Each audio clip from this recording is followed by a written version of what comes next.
Speaking of supper.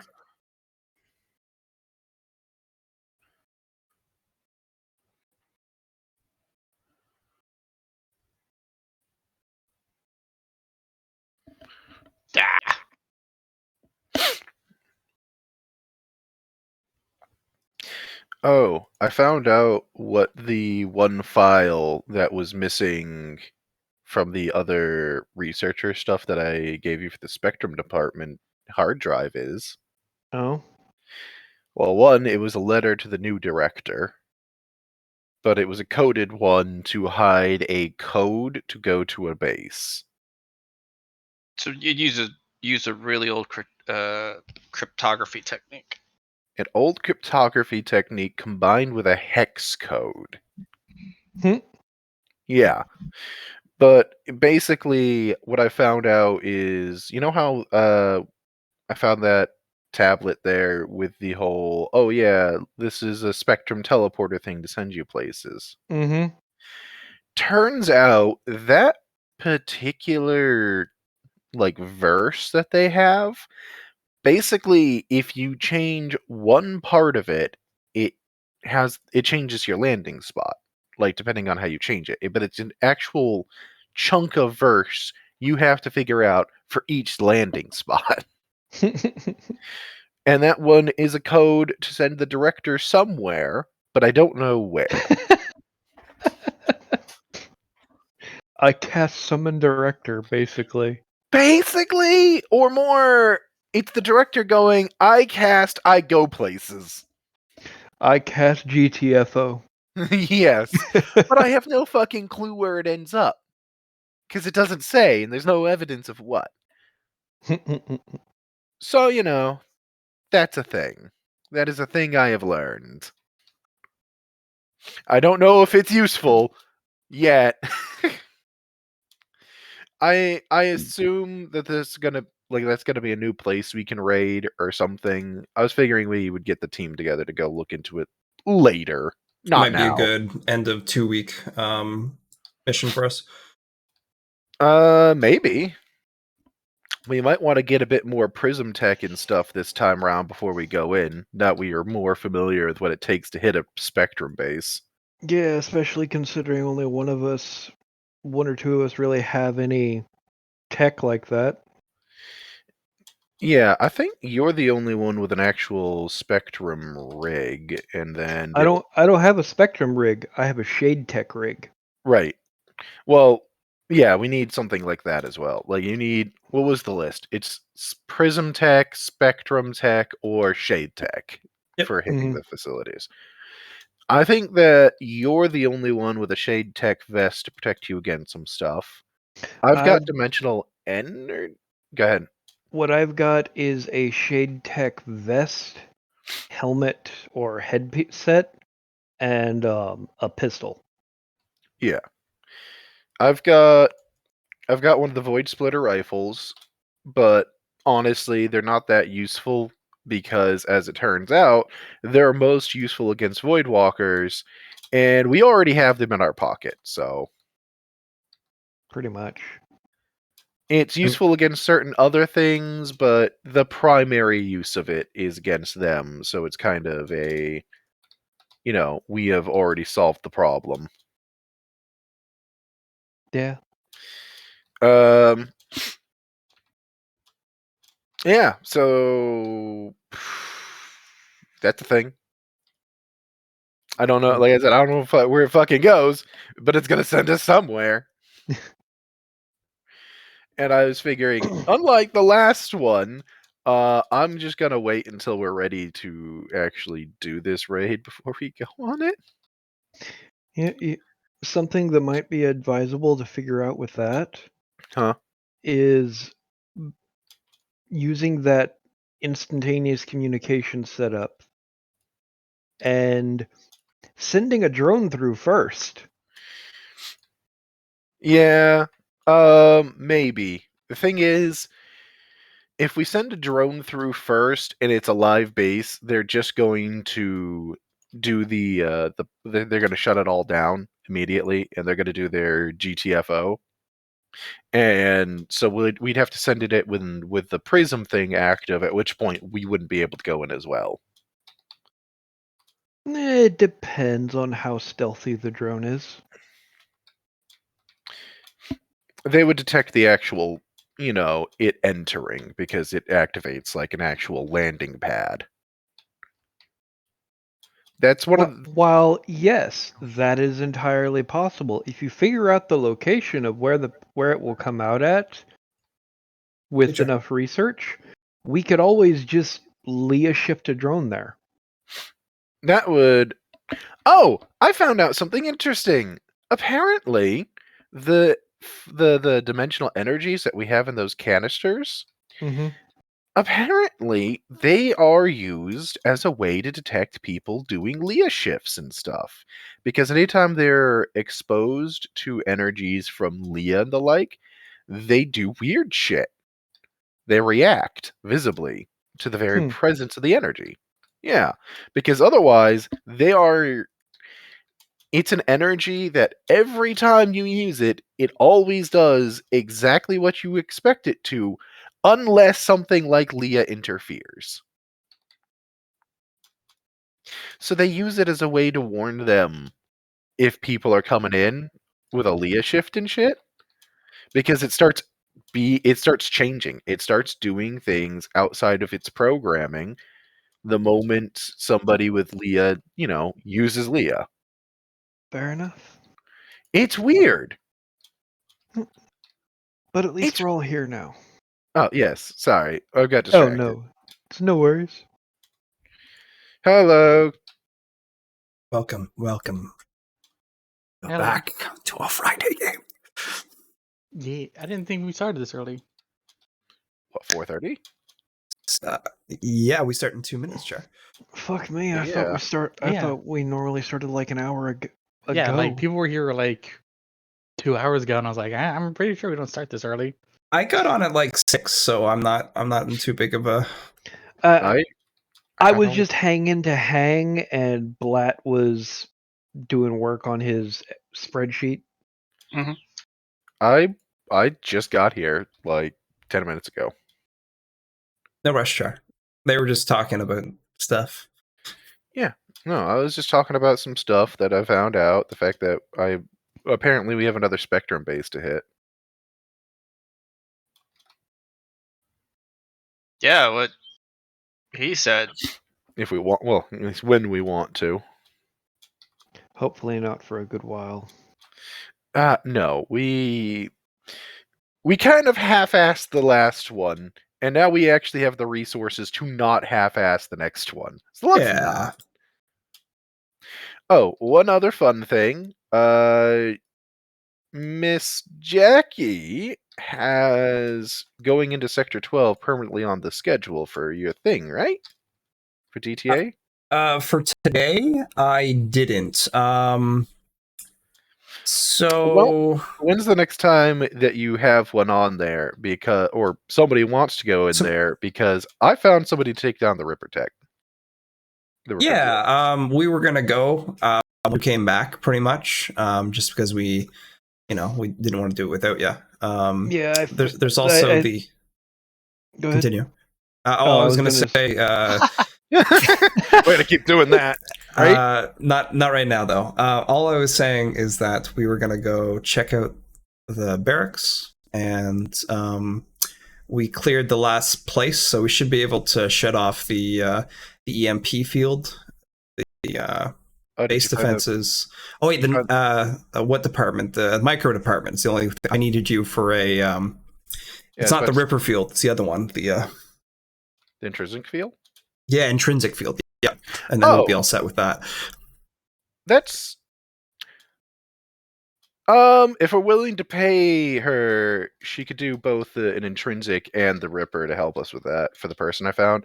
Turns out it's the original technician that installed the Ripper field. Oh, I thought and was this an AI? No. I thought you got the codes from the black box. No. That's what Matt was telling us. To take down the Ripper field? You haven't found them yet. They're supposedly in there. Oh. That was theorize that they're in there because that's what Shangri-La said. They should be in there, right? I originally cracked that to get the codes for getting into the Spectrum hard drive, not to. Well, the Ripper. Ripperfield codes were in the hard drive, or supposedly. That's what It does- Shangri-La was like. Doesn't If you're matter. gonna find it, it's in there. Honestly, it doesn't matter anymore. Yeah. But if we have someone to do it, for sure.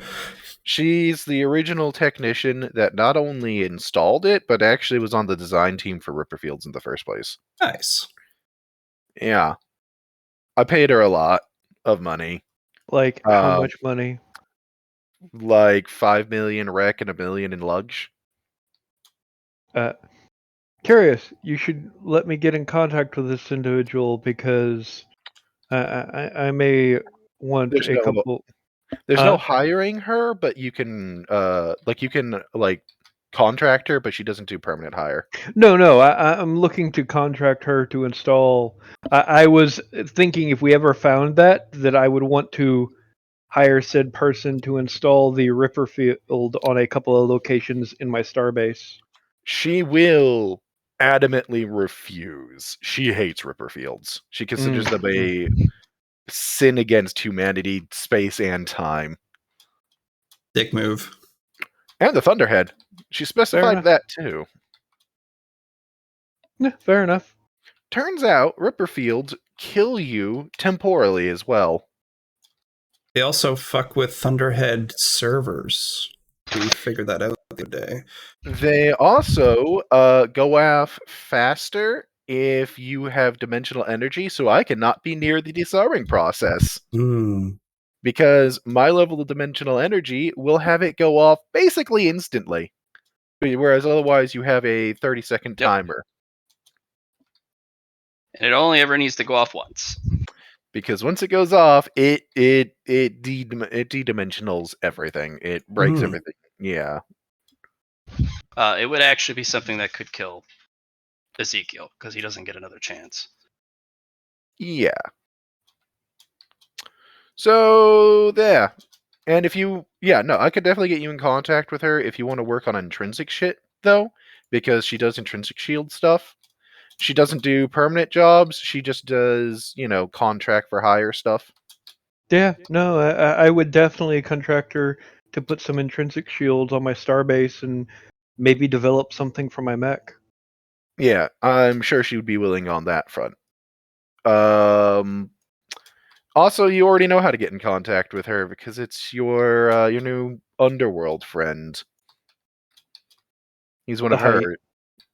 Huh? Yep. Oh. Zartrek. Zartrek? She's one of Zartrek, the hyena. Huh. Yeah. You have to ask specifically after her to get her because apparently Spectrum's still trying to kill her. So. Fair enough. Extra murder. Yeah, she's basically the last surviving staff member from the local Spectrum base. Okay, then. Good to know. Yeah. That's the last of what I got for the start of this, so we can just roll. I just wanted to get you guys updated to know, What you had been doing, yeah. Especially since I know that you were interested in doing like the intrinsic fields and stuff. So I wanted to make sure you even knew about them because apparently you have to specifically ask, otherwise you don't find out. Oh, and there's a Sector 13 apparently. It's haunted. Look, I believe it because there was bases upon bases upon bases built here. Yep. Apparently, all the Sector 12 raiders aren't willing to go into Sector 13 because it's too fucking haunted. I'm like, that's encouraging. You know what's also haunted? Huh. What's that? The bridge of the Orion. What's the Orion? That is the Is that one of the veteran ships? no. It's the Orion? Ha, yes, I was. It's Circe's ship. Ah. Really? Mm-hmm. Huh. Has a weird banshee on it. All right. Shit's haunted. Interesting. Aren't you All right. glad we're finding ghosts now? I'm going to post the most current enigmatic mecha data chart.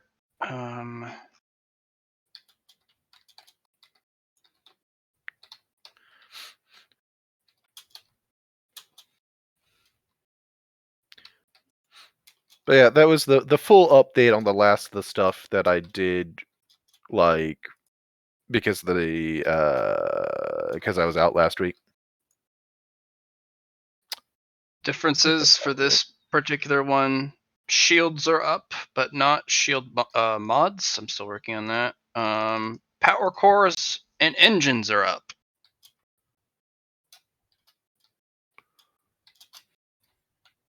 Yeah. Nice. Yeah. So enjoy that giant pile of data. We'll take 5 for you guys to pull it up and look it over, Did you because drop it's it a in? lot of data. Matt, have you thought about putting this on like a Google Drive or sharing it through OneDrive? So instead of like Yeah, you've told every me time, before. I'm not redoing this damn thing. Well, you don't have to redo it. You and just not have at all. to. Thanks, Matt. What- Let's go ahead, No, I'm Liam. not redoing it. Yeah, you just save it to your desktop and then upload it to the drive. I plan on publishing this, so I'm kind of keeping this close to the vest. Well, this would just be so we can access it as you update it. Mm. Well, I'll think about it.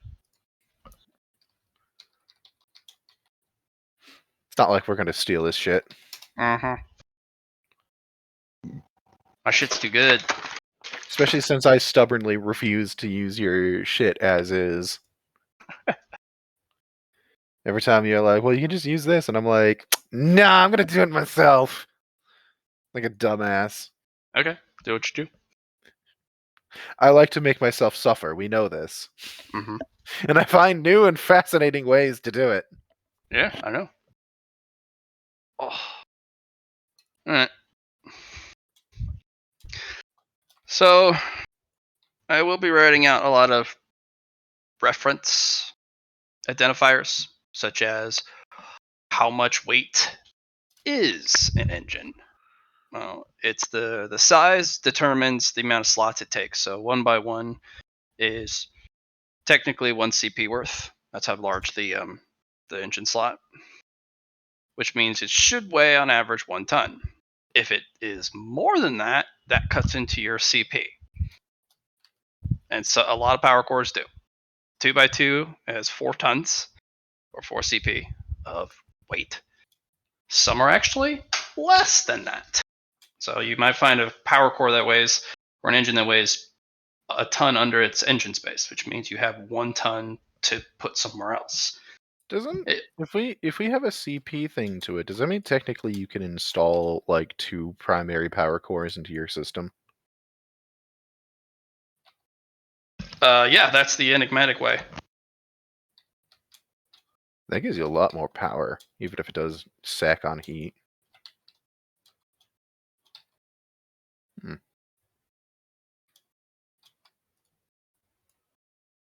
Yeah, the fusion engines combine both the power core space and the engine space. They're an all-in-one. So they weigh a lot. But they take up both slots, so you get to reduce the weight of it by both slots. not necessarily. You don't get that weight back. It takes up both slots, so these things weigh a ton, like a lot. But you will find some power cores, specifically the fusion engines, that fill the both the engine core and the power core slot, but they don't. So if it's a 3x3, 18 is your CP. That's 18 tons of space, and you'll find it's actually really small in comparison. You'll find power cores that are only like 15. That means you got 3 extra CP you can put anywhere else because that's weight that's not used. So, Oh, so if you have like a frame that's designed for X size, like power Yep. block, then that's So- extra CP if you don't install a power thing that size. yeah. So if you're a large mech, you have a 3x3 power core slot and a 3x3 engine slot. And if you install a fusion core, which takes up both slots, but it only weighs 15 tons, that means you're 3 short of your max for those, and you get 3 tons to put somewhere else. I will be writing a pretty in-depth explanation about all of this stuff. I have it all in my head as a roadmap. I just want to get the stuff on the sheet, the Yes, Excel yes. sheet written out. I plan on having a quality handout / chart so that if you come across something and you're like, what the fuck is overload? There's a description for it. So to finalize, the weight of a normal size like power core is already like statted into the sheet, and you just get extra CP if you don't put that size in. Yeah. Okay. So a small mech has a 1x1 and a 1x1 slot each. So 2 tons total. A medium is a 2x2. So 8 total, so 4 and 4. Medium's 18. Huge are 32 because they do actually. You Yeah. You can actually check it by the frame on the frame page. Yep. And How then much space it's got. Nope, I saw that. I wanted to clarify to make sure that I was going to be able to get CP if I managed to find generators smaller than what I currently have. It's why my engine is costing me so much, because while I may be initially a large size mech and have 18 equivalent tons for engine and power core capacity, I'm running an AML 100 which weighs 30 tons. So he's 12 over. So I'm It costs him having 12 CP to run that, but that is if you have power problems, that is the engine to run. It's also one of the rarest engines around because nobody wants to run the damn thing because it runs off nuclear fuel. Yeah, I'm not gonna run that. Thanks. I'll find another way. No, Fortunately, come you have the on, AML come to 100, not the AML 50. The AML 50 was an original design that they put into practice that didn't have as much radiation shielding. like, nah, come on, join me in my insanity. Yeah, well, I think I can find other ways to solve power problems.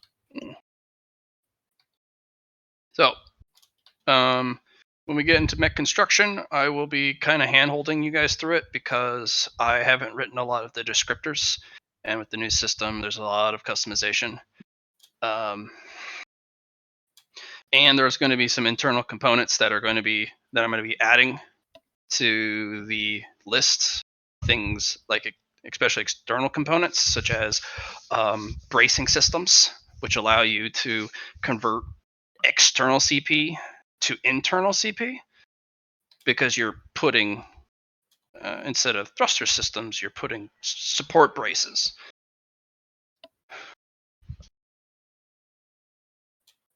So there will be plenty of options. I plan on working on shield mods and the internal CP this upcoming week. It's just a mountain of work. I enjoy it, but holy fuck. Yep, you're insane, bro. I love it. Okay. A lot of good stuff to look at. I try to color code some things and streamline the looking process, but it's just a lot of data to go through. I know that. So let's see. Let's pull up everyone's plan chart. That's what we're gonna do as we look at this. Player characters. We got Char Char. And then we got Luna. Mine's not long. I know. Uh, Food thunk. Liam, what day are you on? Wednesday. Wednesday. So what happened to us is we had a little emergency pop up. So what happened with me is my downtime got pushed down, pretty much. I had a day with you on would have been the 9th. So what's that? The Tuesday. Um, but I was supposed to have it with you. I pushed it down so it was today instead. Do you have any time for me for a 4 hour period or Wait, is this for the thing we already did? no? No, this is new. Let me double check my thing, but I think all I have is that I'm working on my IGA, which does involve borrowing a Leroy. Because I don't plan to take it apart, but I do plan to experiment on it.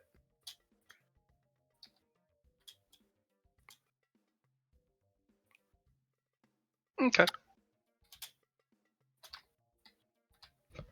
So I think I have time. It depends largely on whether or not another meeting I have that day takes long or not. Okay. The world may never know. I mean, we're gonna find out, but I should have time for that.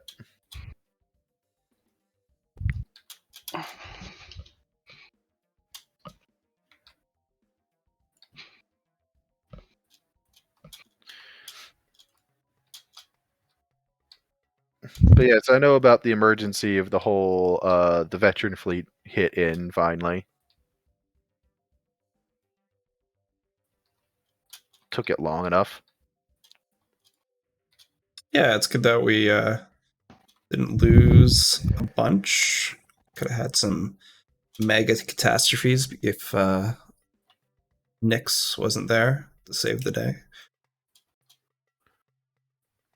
Hmm.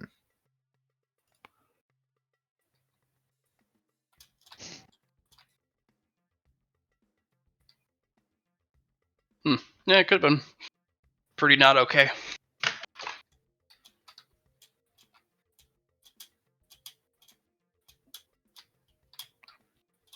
Hmm.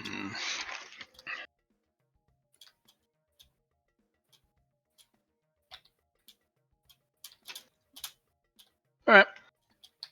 Everyone done gandering at the giant chart of stuff that never ends? Yep. Okay. Good. Good. Good. Good. So we're all on Wednesday. Yes. Should be. Or no? Yeah. Everybody should be. I'm on Yep. Wednesday. Okay. I like that I predicted what day you guys would get to. Mm-hmm. What? Okay. So looking at Wednesday across the board. Char, looks like you're doing some fun things. Yeah. Well, for me, because I just pushed everything down a day, all I've got for the Wednesday is research.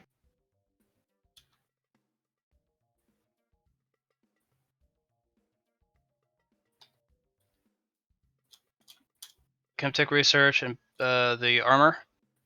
Mm-hmm. Okay. Well, for those who are, when you got your stuff pushed down, please actually update it.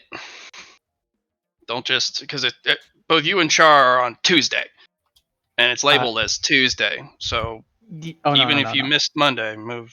I literally scratched out whatever I was doing on Tuesday. Okay. I So- noted it above the Monday for that week because that's when it happened that everything was moved down. We still One have day. Tuesday, and then there's first two drones. Yeah, I'll fix it now. Yes, please. All right. Research fleet arrival. Hang out with Ashley. Do some Atlas stuff. Johnny's doing work, food, cultivation, more cultivation. Okay. Okay. Pretty basic for our adventure today. So let's kick her off.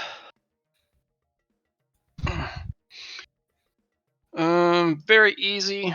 We're gonna start with Johnny and Liam because they actually are going to do some talking. Yes, because all right. Yes. I do need to. You know what, Johnny? Yeah. Johnny boy. Let's go ahead and do your thing because I should have time for it, and if I don't, I'll just make time elsewhere in my schedule. All right. And I do need to ask you about getting my hands on a fucking Leroy. Leroy Jenkins. Yeah. So what is it that you want from Luna today? Well, there's a few things we could go over. I'll give you the option, as always. We could go down to Sector 12, finish that off. We just need the intrinsic field hacked, and I think you shouldn't have any issue with their security system, honestly. I checked it over myself. Talking about an intrinsic field on what? On the micronization department, I went and cleared it out. Oh, you found it? Yeah. Yep. Okay.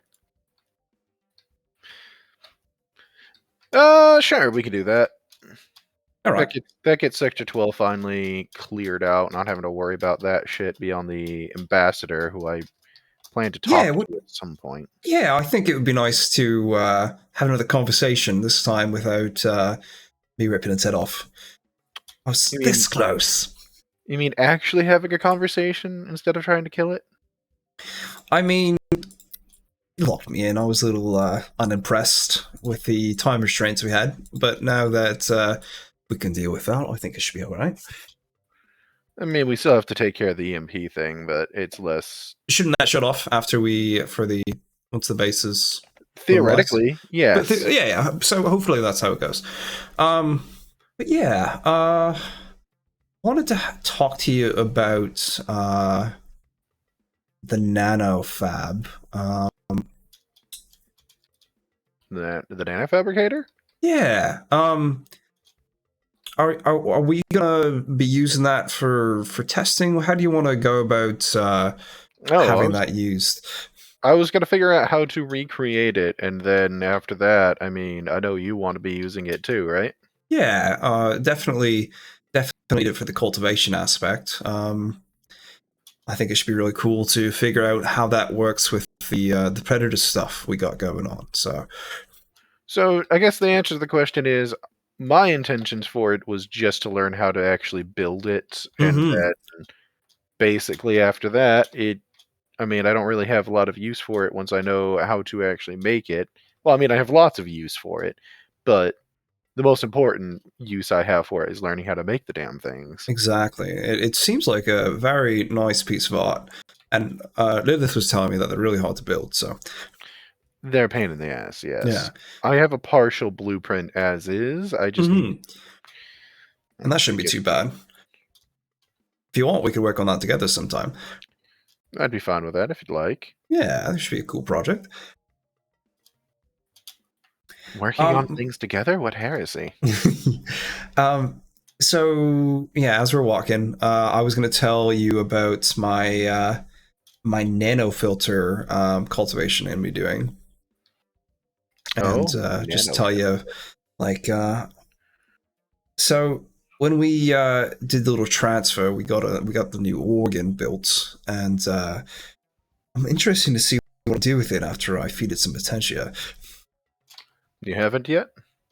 No. This will be my first time, just since its creation. It's pretty neat making your body over again. Wasn't never expecting that to happen in my life. But, you know, it happens. To some people. It's very specific people. Apparently, it's an inevitability of being a cultivator if you pursue it long enough, having to rebuild your body. Come to find out that There's a lot of little things that we don't know about cultivation, or more specifically, forgotten about cultivation, apparently. The world is a pretty big place. That's all I could say. And Shangri-La keeps a lot of secrets. Well, he's got a big head, so got to keep him somewhere. I guess. So I imagine we make our way down to Sector 12. Yeah. If you want, you can hire the technician. Yeah, I assume that her charges are cheaper for an intrinsic field than a Ripper field. Yeah, those are actually pretty simple. We'll 50K for the attempt. On the success, it's going to be a cool 500. Big ones. And then... Oh, that's fine. And then if you want it to be dismantled and removed, she charges 10,000 rec per square foot. Oh, that's neat. Yeah. How big of an intrinsic field is this that we're about to deal with? Well, at least it's not the hallway leading to the reactor. Yeah, this is a 10 meter. Do we have to secure the reactor too? It's recommended, yeah. We probably should, yeah. The reactor is going to be one of the hardest parts. And if there's any rogue AIs that are still there, having access to the power grid would not be a good thing. Yeah. Yeah. So this a kind of elderly woman kind of shovels her way down. She kind of gives you oh my gosh, somebody, my roommate. She kind of gives you like Nana vibes, kind of auntie vibes. Kind of comes down all covered. Can't really only see her eyes with all the gear that she's bringing down. Hi, young ones. What can I do for you? Oh, she talks now. I'm gonna be like, we have an intrinsic field that needs to get taken apart. Simple as that. Just shrugs. She'll pull out a device and wave it around. It's kind of a weird umbrella device. Kind of goes up, and it's got 4 little helicopter blades. But just waves it around, and then eventually it kind of beeps at a specific part of the wall. And then she taps on the device, and you feel the intrinsic field power down completely. All done. See, this is why I like having experts. Yeah, saves us a lot of work, for sure. She did a good job.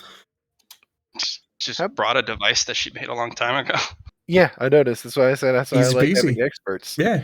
I'm just going to be like, all right, so for taking that apart, if we wanted to transfer it, could you take a look and get us a quote? I don't think we're going to do it now, and I'd be willing to pay you for the quote if you really want. It's only a 2-fold field. 10 meters. Hallway is about...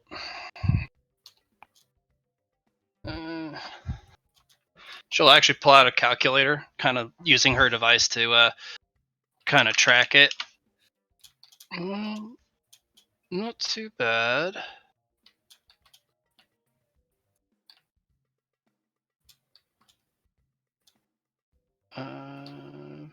Always about 12 feet up.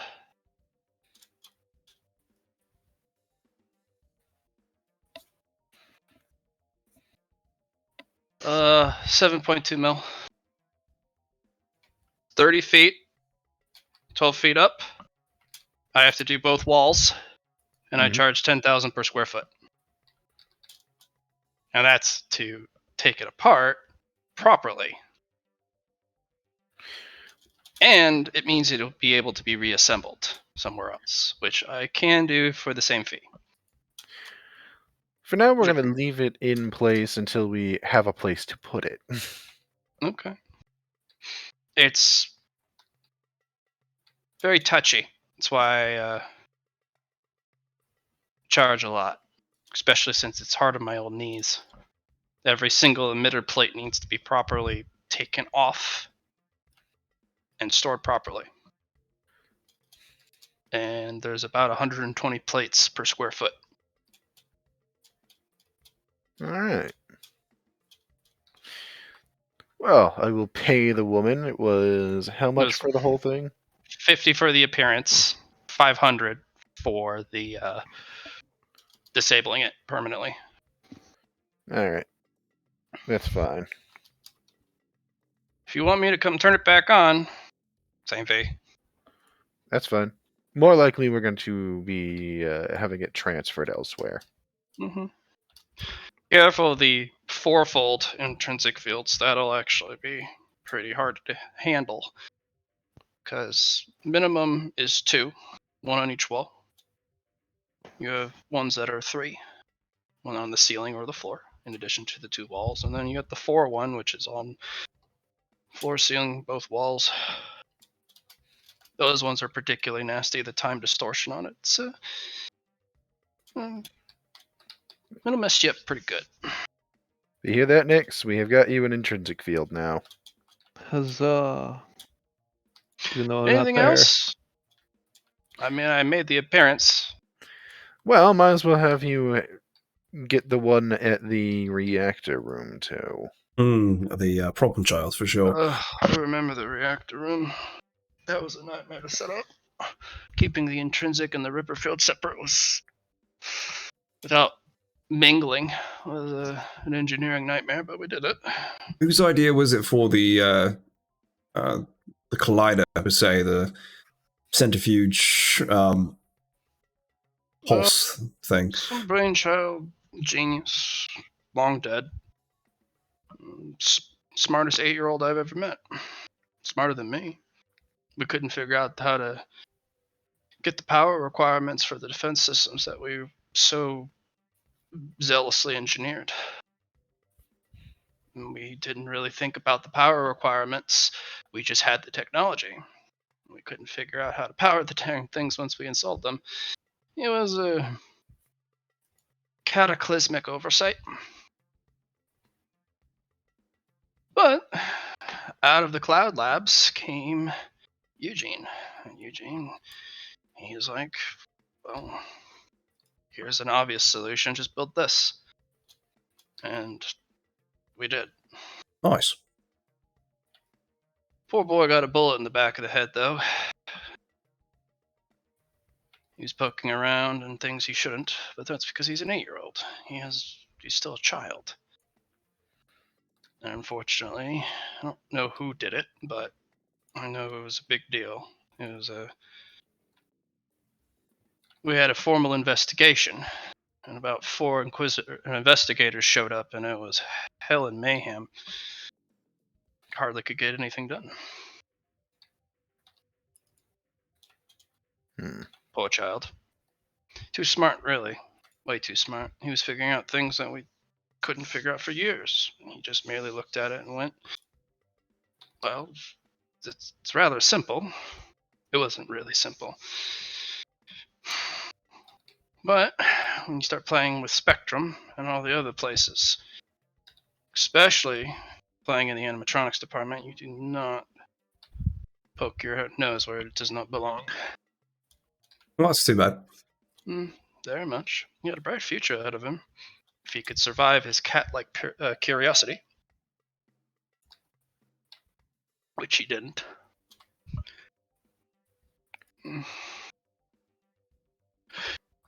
All right. Oh, do be careful though. Touching the particle accelerator, glider. It was originally built on the ceiling of the base when we originally built Athena.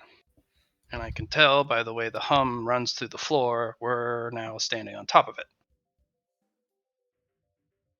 So, careful how you touch it. Yeah, it's I still connected to other places. wasn't planning on dismantling it anytime soon, or at all, really. There was the idea of it being broke But I said no to this that. space would. You have to break it just right, and you need to fully power it down and disable it before you can even think about breaking it. Yeah, I don't see a Um, point. It's a good piece of so- history. The particles in there, at rest, they are at rest, moving around 1/4 C. And at full burst, they move around 4 C. If you break it, even at idle, you unfortunately you have a significant chance of just black holing the base. So don't break it. Well, while it's in operation, you can shut it down. Jackie just thinks of. Yeah. It was that's- designed to be always running, because you can't just have it sit actually idle. But it moves at, the idle was 1/4 C. Yeah. For those who are brainiacs, 1/4 C is a quarter the speed of light. Yeah, got that.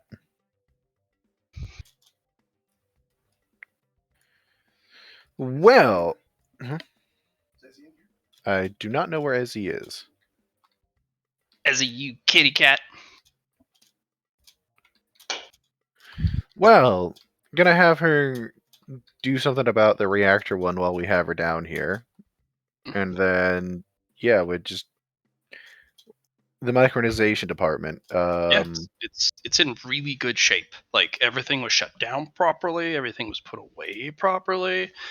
But it also means the server rack is in good condition too, which means its full defenses are up.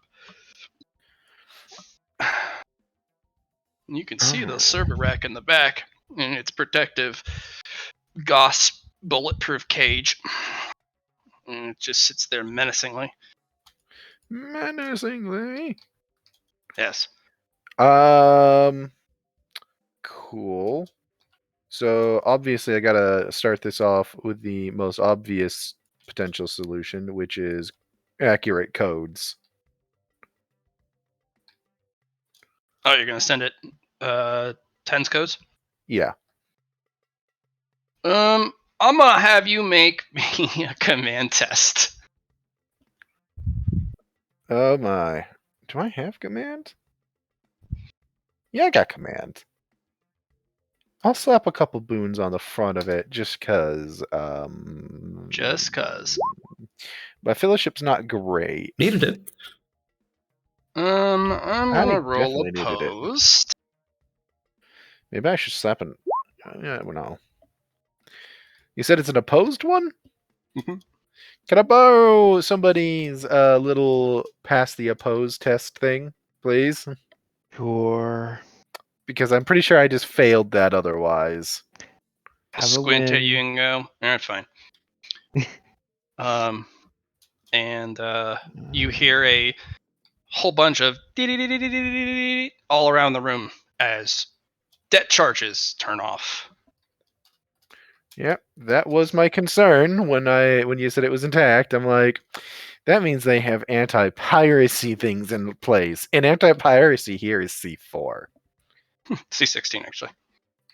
Not helping. But you beat it by 4 degrees of success. Yeah.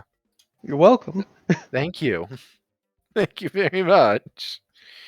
I still have 3 more uses of that. Yeah, I figured. Cool. Done. Yeah, micronization department is yours. Jackie gives you a high five. Nice done. Nice. Um. It's great when you know the right people to hire, too. Okay. With that actually done, you guys are going to hear over the entirety of the base. Quarantine is about to be lifted. Please prepare. Quarantine's about to be lifted. Please prepare. I thought We you are said now please entering repair. DEFCON 2. I'm sorry, DEFCON 2. Yeah, the DEFCON 1 is what you guys were in. Okay. I'm gonna take a look to see what the procedures required for this are. I'm just trying to see if there's anything we need to do, or if this is just a noted thing. No, you need to get to the main control center, which you guys do have access to. It's not in the power core. No. The main computer command center, and officially move from DEFCON 1 to DEFCON 2 and cancel the quarantine. It needs the director's control, or whoever has access to the damn computer. Which, at this point, I think is just me? Or anyone else that you have given the Right. permissions to. The right to. Okay. Mhm. We're just gonna go do it. You get there and type away on the computer, and then the whole tint to the base goes from these roving emergency red strobes to the lights turn on across all the buildings and all the hallways and all the departments. And it's eerie because now you have full lights, and now you get to actually see the horrific damage to every single plate, every hallway, every door frame. But hey, now not everything's trying to fucking murder us. That also might make it so we can more easily get into the reactor. To finalize that, too. On that note, oh, important thing I did learn. I got, apparently, you know this is relevant for you, Jackie. You remember that saboteur that we're looking for? Yeah, the asshole. He fucked up the production of the ironworks, right? Too. Turns out he did it because apparently martial law has made him lose everything. I don't know. I was talking to E about him. Turns out he's a black user, one of something called spite. I see. Yeah, apparently he is a desperate man because we took everything from him with the martial law. And he was already in a bad spot. Apparently, a big part of that has to do with Sector 12 because apparently that was going to be his. I don't know if it was going to be his saving grace or what. Right. I can understand that because it was treasure trove before we decided to crack it open too and have a fill. All right. He's going to hit something like whatever he hits next. The ploy to direct him to something on the base above did work apparently, but he's going to hit something like the life support system or the reactor Or the weapons depot. or the ammo depot. Yeah, that one. So You guys have enough ammo in there, old munitions and new munitions, to literally crack a part of this continent that you guys are on. So yeah, we apparently that's what's going on with that. It's not some Xenos, it's not some like rival faction. It's somebody that's angry that martial law got declared and he got his stuff taken away. Someone who doesn't have a brain. Sounds about right. Okay. He rotted away with black potential soon. He was desperate to begin with. He had lost a lot to a lot, apparently. So it's less that he doesn't have a brain and more that he doesn't know. He wants to lash out at the people that took things from him. Yeah, I understand. I do. Yeah, but it's still.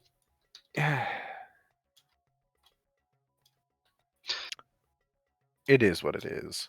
You do know he's very capable. You would not have been able to hit the manufacturing line, that forge, Well, yeah, and obviously. slag it the way he did without proper knowledge of explosives, patrols, timing, security, because those are always monitored. So whoever this guy is a waste of potential by the sounds of it at this point. Yeah, I'd say What you giggling about over there? he's not muted. Yeah, what you giggling about, eh? Yeah, having a giggle. Yeah, you have a fucking giggle, eh? I don't think he realizes we're talking to him. Ogre, we're talking to you. Hmm? What you giggling about? Yeah, what you Hmm. giggling about, huh? Just watch random shit. Yeah, no, it's okay. Going through files and figuring out plans. Sorry. all good. What were you Yeah. asking me? Oh, nothing. You're just giggling over there. We're like, what are you sorry. laughing at? Sorry, I'll be quiet.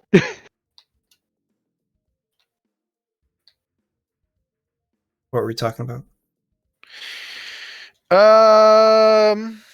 We were talking about the Saboteur and Yeah, like right. what was up with that. So And I was saying, we don't negotiate with terrorists, and you're saying it's a lack of potential. potential, not potential. I know it's just a play on words. Yeah, I got that, and I don't stop Don't like it. it. Okay, No. I'll get some help. I got you. Get some help. But yeah, no. So that's apparently what's going on with that. Yeah, it's a thing, I guess. Yeah, I'm not gonna forgive him. Honestly, it's gonna take a little bit. So, When we get him, I would like him alive for purposes. Right. I don't know what E's planning, but she plans to use him as an example for future students. Oh, okay, cool.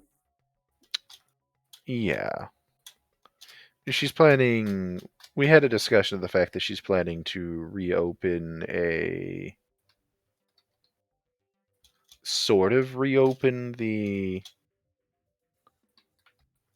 thing that she went through.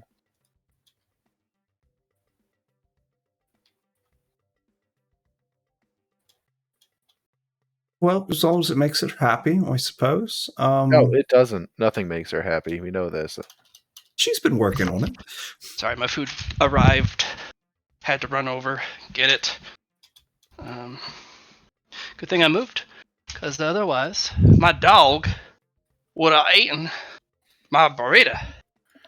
That wouldn't have been fun. Oh, that'd have been hilarious. Well, point is, that's what that's. So we got that with that guy. But we don't have him yet. He's still an active issue, right?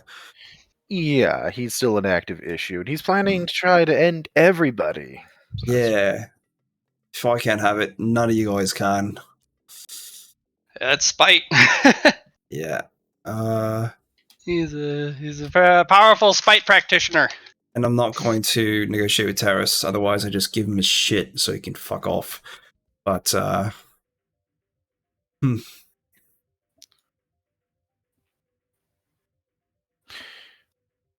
Well, let's go grab the reactor while we're here and get that done. Mhm. After we get everything to DEFCON 2 and Well, you guys already made it to the command center. You accepted the downgrade to DEFCON 2, and that's when the lights turned on. yeah, we're just gonna go to the reactor and actually get that secured while we're here. The intrinsic field is off. The Ripper field is not. Oh, there's a Ripper field there too. Yep. And I already know what her prices is for taking apart a Ripper field. is the rip field still on? Maybe because of.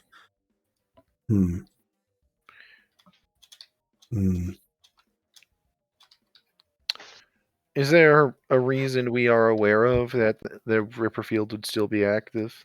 DEFCON 2. You need to go to DEFCON 3. Yeah. Oh, can we lower it? No. What's it take to lower it?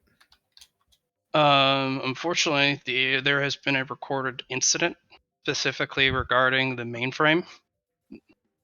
And until the incident is properly filed and and dealt with. Are we referring to all the damage to the Stormfront fire? It's considered a terrorist attack. Makes sense. So,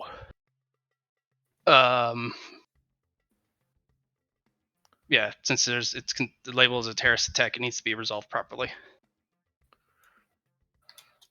Well, that was our next spot. So might as well take a skip. Matt, how many downtime actions is that? So we have an idea of. About 2. Okay. Yeah, I'm not dealing with the reactor today. Then I don't feel like dealing with. We're having to deal with one Ripper anyway. Yeah. So let's make our way to the elevator then. Eh? Yeah. I need to build up some rec again with my various income sources before I pay her for a second Ripper field. Yeah, that's fair. Which means she just got paid a lot to come out to do one intrinsic field. Good for her.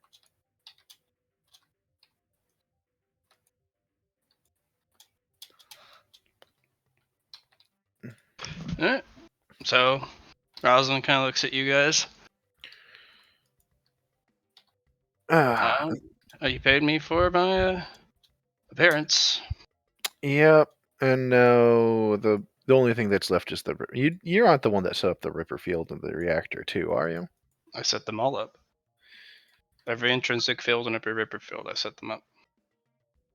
I was also part of their development. Which means you would know how to get that off. Of course. What would you charge for this one? The main reactor Ripper field? I'll have to think about it. It was the most sophisticated of the bunch that we set up. It's probably easier just to get it shut off, honestly. Actually, it would be significantly easier to have it disarm itself. Right. Problem is there's 2 panels for this one. It's a dual panel, and you have to do it in perfect synchronicity. And you have to know exactly what you're doing and exactly where they're located. This one actually goes off in 21 seconds, not 30, and those 9 seconds will matter. Yeah, they do. It's the latest model, and honestly... Yeah. Alright. I'm gonna have to figure out how to resolve the terrorist attack, because the biggest problem is that for that, I would have to launch an investigation, come to a conclusion for it, that the system will accept.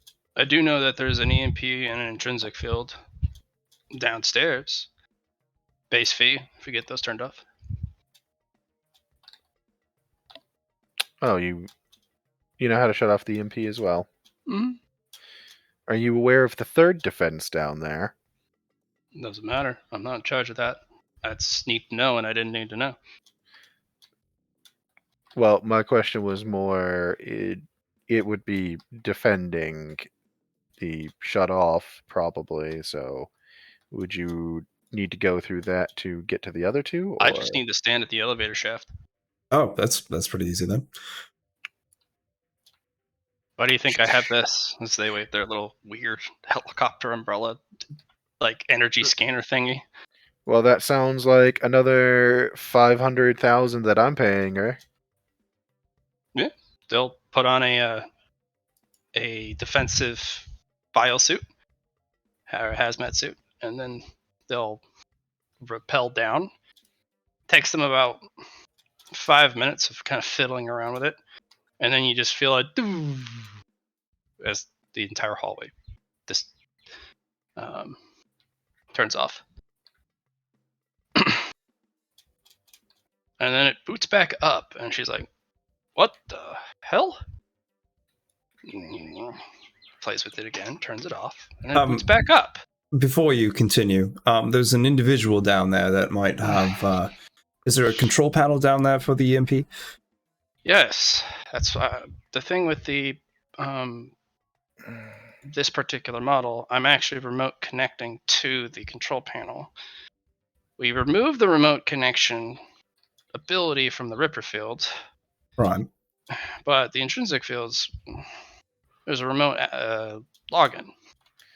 I think we know who's doing that. Well, I'm about to make his day very sad. And eventually it does boot down. And then there's a grinding and a kind of a crack of something. Well, I'll have to remachine that part. You can bill me for it, but it's not turning back on, period. All right, sounds good. Works for now. It sounds like we have to have a conversation with an ambassador. Maybe go to somebody else before we do that, though, because we've been at this for a little bit. Cody Ogre! You buttheads! Why for? I don't know. I'm feeling a little aggro, you know, for no reason. Accepted. No reason. Accepted. Okay. All right, friendos. What's the plan here? Pile of fucking research. Cody spends the morning working out. And dealing with the fleet getting here. Or getting to Ares. Coming out at Ares base.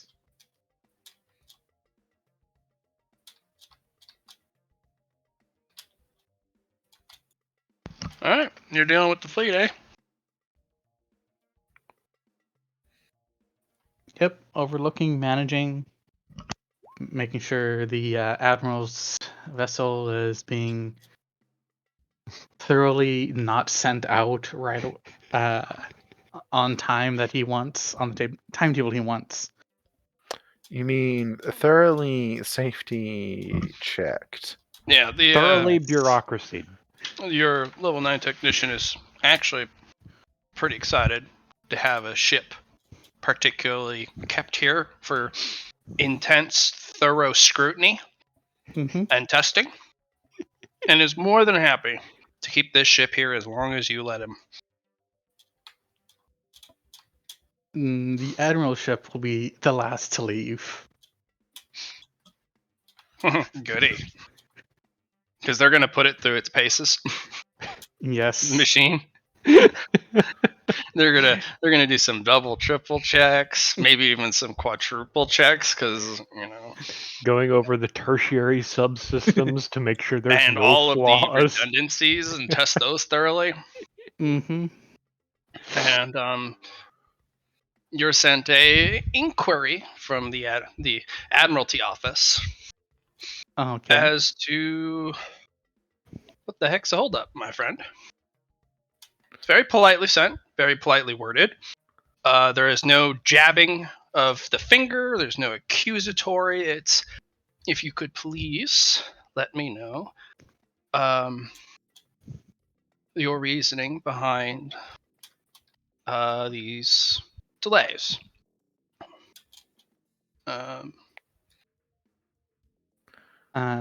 Cody's response would be to the effect of, we are making sure that the admiral's ship is the most safest ship to be in case there has to be an emergency jump, and that way in case there has to be a hot jump.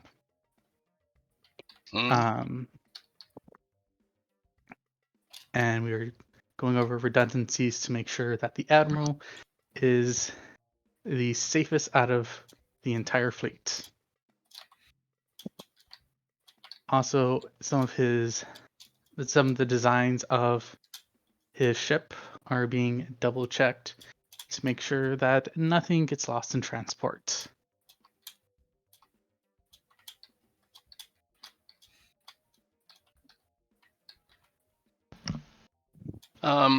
The latter half of the request, the inquiry, is if you could please give them a estimated time of completion for each of the milestone additional testing, so they can make such predictions. And they're very thankful for such thorough work, especially with the amount of work you currently have on your hands. And the Admiralty Office is delighted and pleased you're going through such extra efforts to ensure the safety of the of the Admiral himself. Cody will give a rough timeline of when he thinks the work should be done. Making it so it lines up where he's at the very end with the last bit of the ships that are being sent in. Thank you for your time.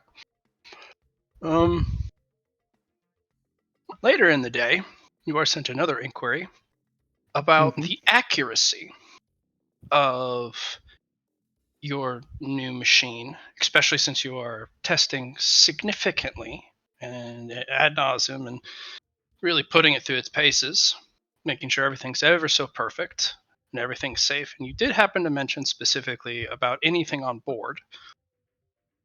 Mm-hmm. How accurate is it? Or is it going to be within your prediction limits?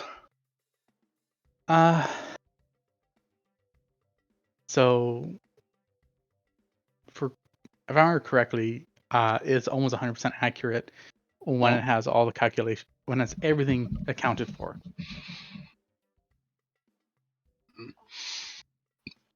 They would like your technicians, if possible, to install additional analysis cameras and scanners. Basically double up. We will make sure additional cameras would be installed. If you could get the newest design, specifically from the Atlas Foundation, we'd extremely appreciate it. The Admiralty, in their safety, as you have said, is paramount. And since you are sharing this technology with us, and we are to be the experimental fleet, the test fleet for this, we're certain that the Atlas Foundation will capitulate, and since they would wish to have the same technology, they would be willing to share. We thank you for your diligence and your efforts. And Cody will see if there's an Atlas. Hundreds of ships every single day. And it's gonna send a message to the highest ranking Atlas captain on the base right now. That'd be the flight captain. He actually has an office job. He's basically the guy in charge of all of the delivery, import, and export docks. So ships come in, they get offloaded. Some stuff gets unloaded and they get sent out, and he's in charge of the entire circus. I will request a meeting, a lunch meeting, at his earliest convenience. You'll have to go to him. He's very busy, but he's willing to share his lunch with you. Okay. I'll go to him. Honestly, probably that lunch.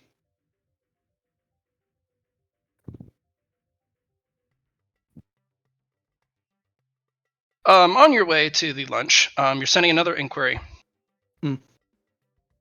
For the additional safety and computational power required for the additional scanners and computers, specifically software and firmware coded with the Atlas Foundation technology, we would recommend and highly insist the installation of the patented Tier 4 quantum computers from the Atlas Foundation into the new Admiral's ship.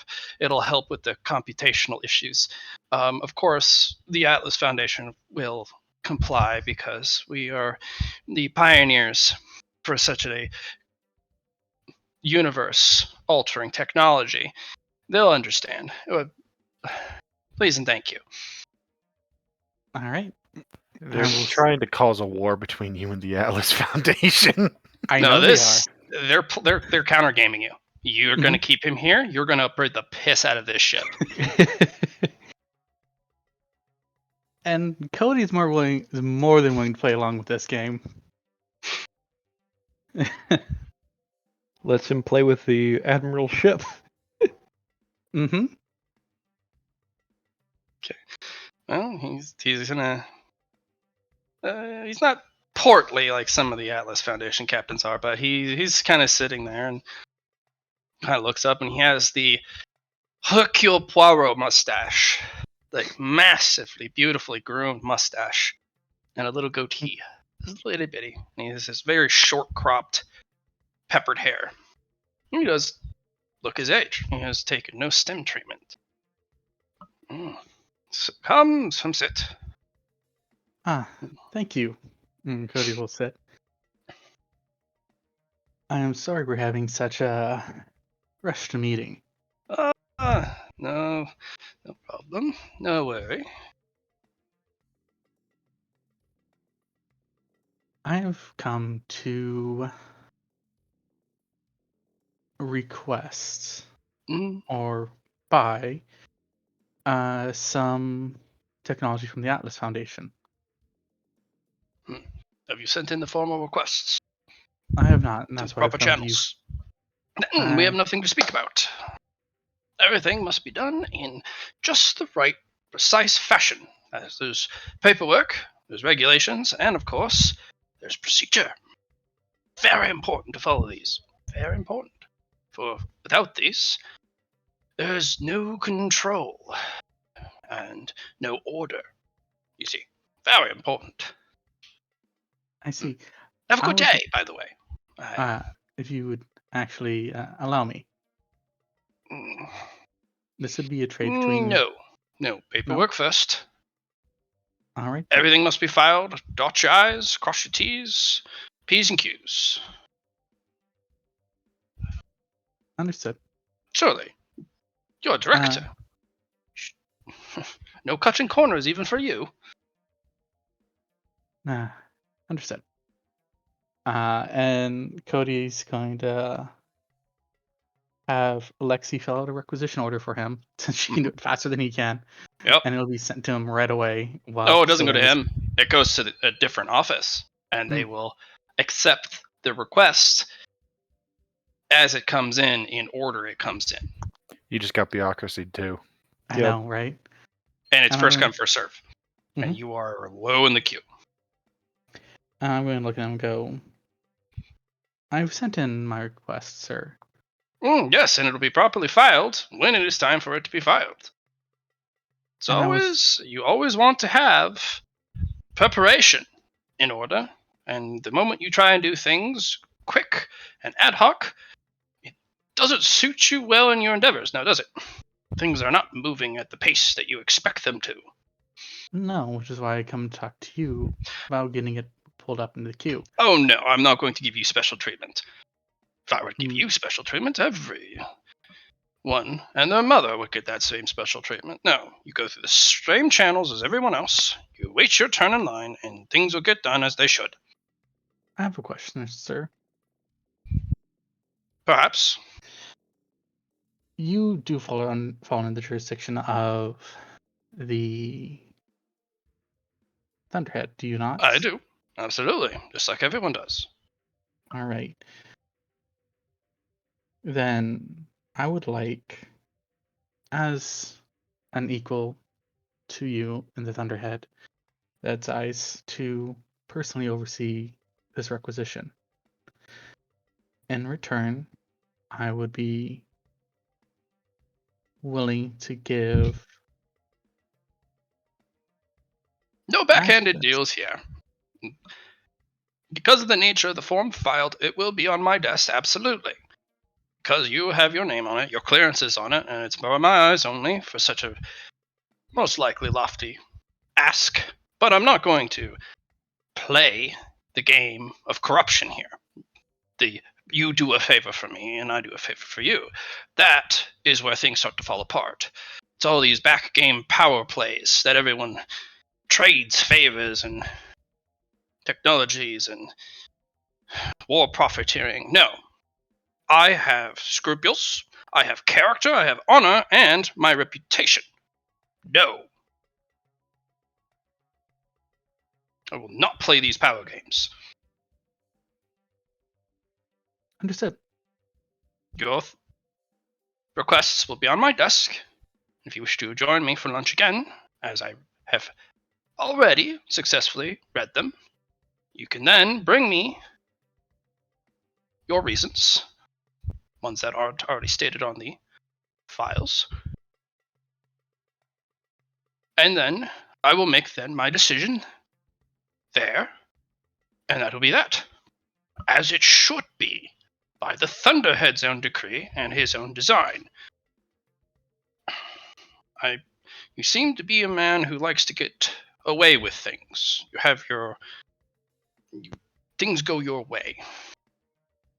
Well, there are some of us who are tired of that.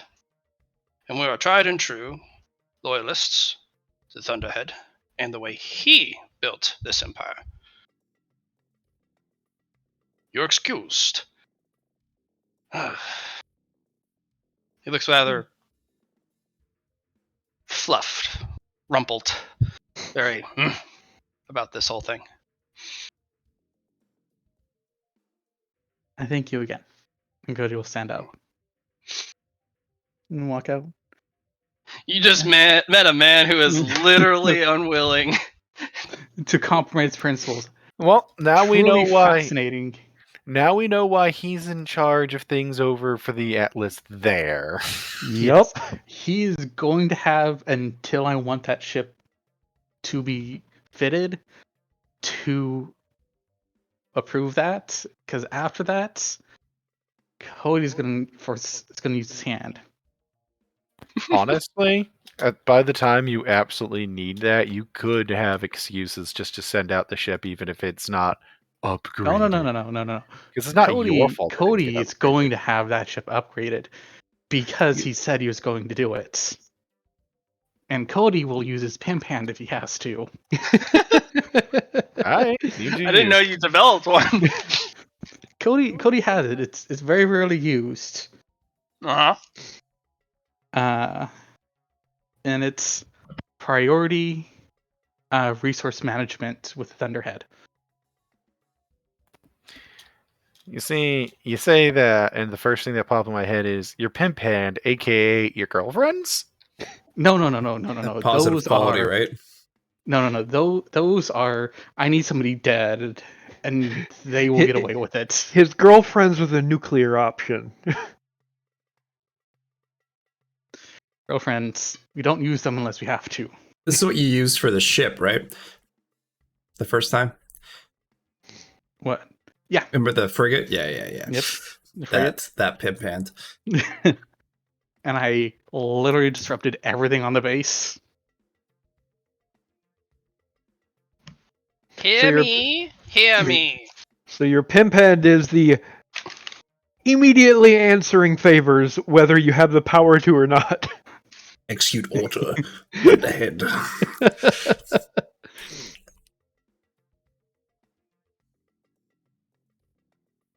Yep.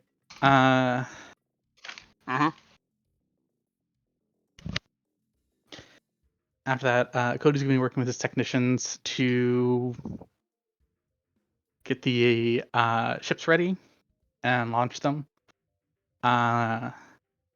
Any of them that are able to make improvements upon their already existing ideas has the opportunity to receive 5 Cody Goodboy points. And the current list has been sent out to everyone under his command. Oh, also Cody has to put in... There's a little tweak to the formula that comes out, and it's up for discussion. It's so minor. It's not even really worth tweaking the formula for it. But, I mean, you could spend a week using this tweak.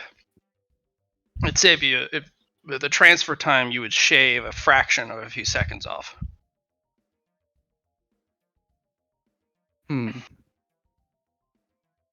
We will... If it's a fraction of a few seconds, we will implement it only if it's stable. Oh, it's stable. It's just going to require a hell of a lot of extra work and dozens of lines of extra formulae. Puts more stress on the computer too. But you go a little bit faster. I mean, we will put that in the future upgrades category. And It's a very Leah department answer. Let's make it more complicated so we can go faster. And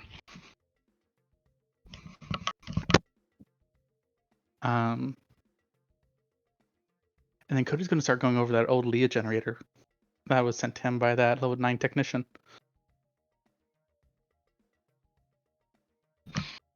Alright. Then that'll be some DTA stuff. Oh, yeah. We're going to jump to you for a short bit. Okay. Roll your research. All of them are just a couple, because that all he has today is research. Roll them all. Good luck. All right.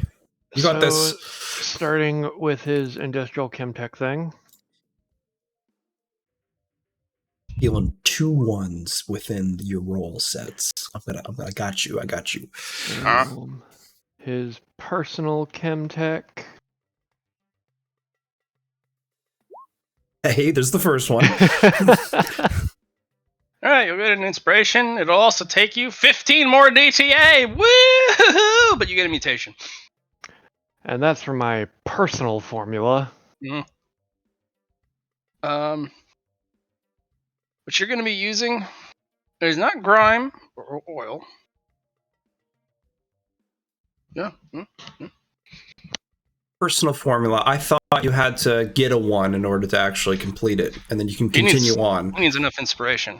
And yes, No, he needs several ones. No, I've got enough inspiration for it.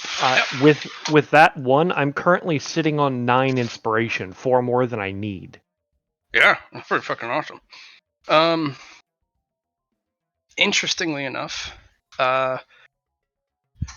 you're gonna want to make something called crude oil.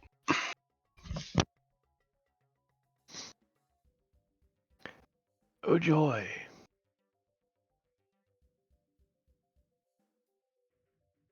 And what that'll end up doing for you is, over time, your body is the refinery. And you can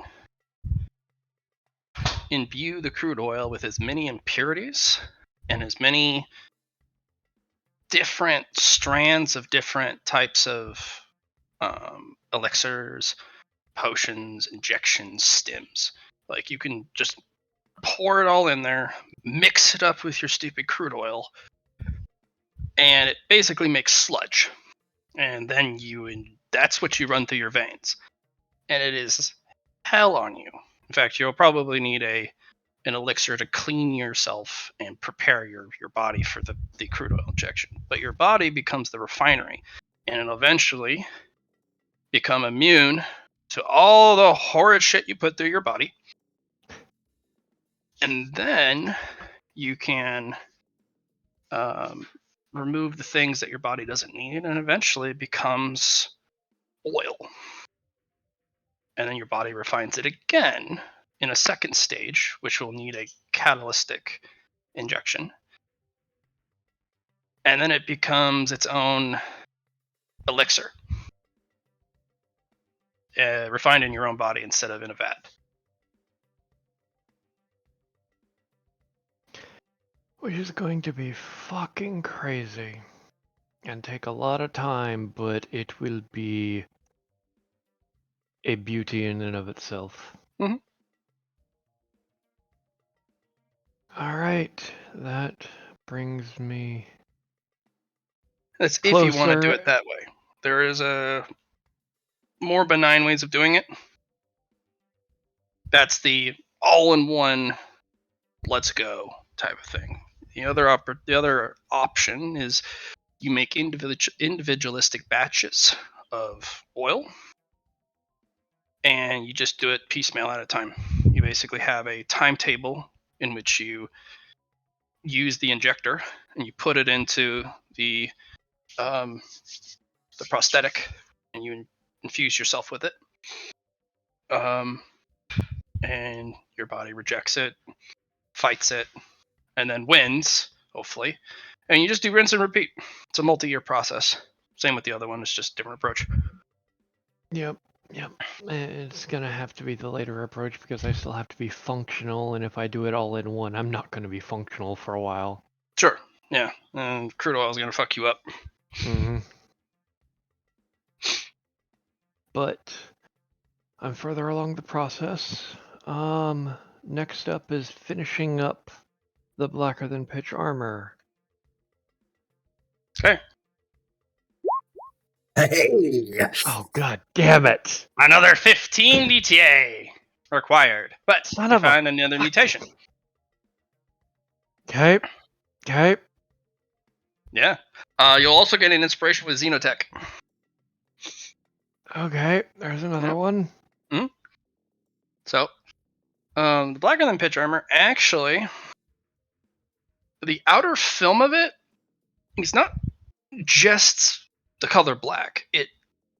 You can actually peel off the outer film layer, and it's photoreflective.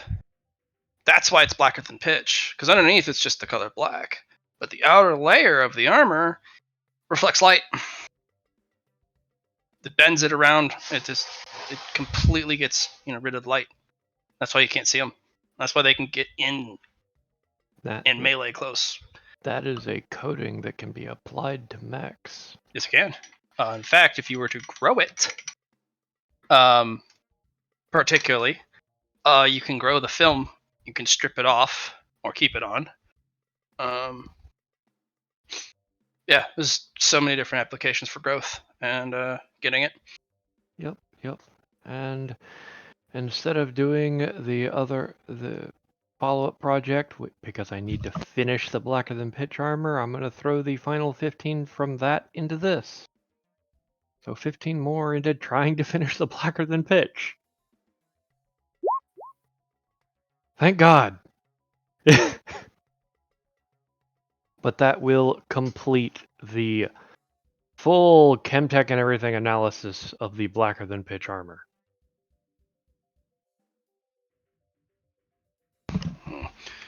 One moment. I'm trying to get my roomie a cigar because he is owed one. I am cigar man. Mm-hmm. Promised him one. That's nice.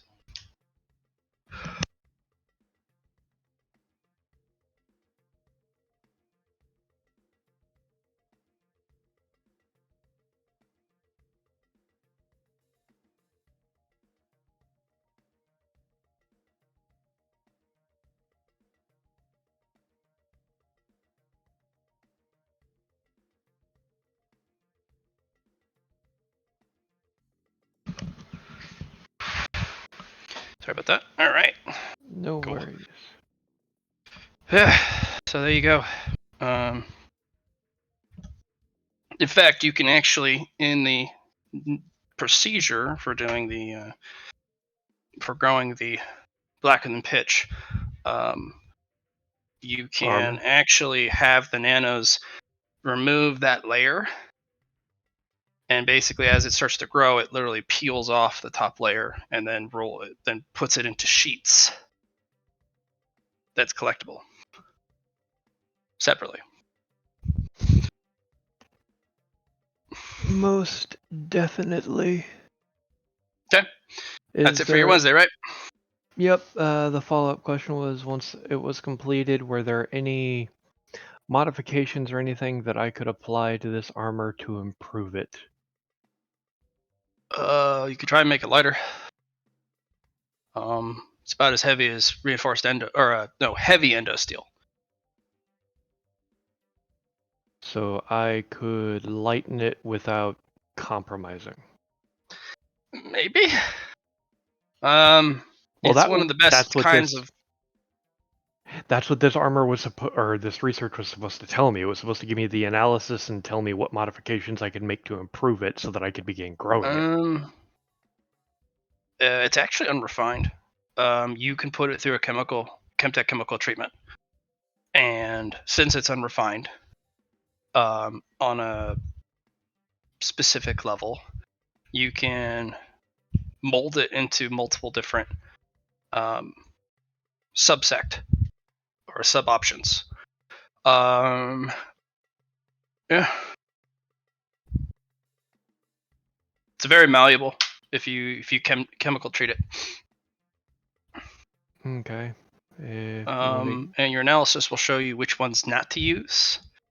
Do not use ammonia on it. It Okay. completely warps it if you soak it for a long time in any chemical formula using large amounts of ammonia. Okay.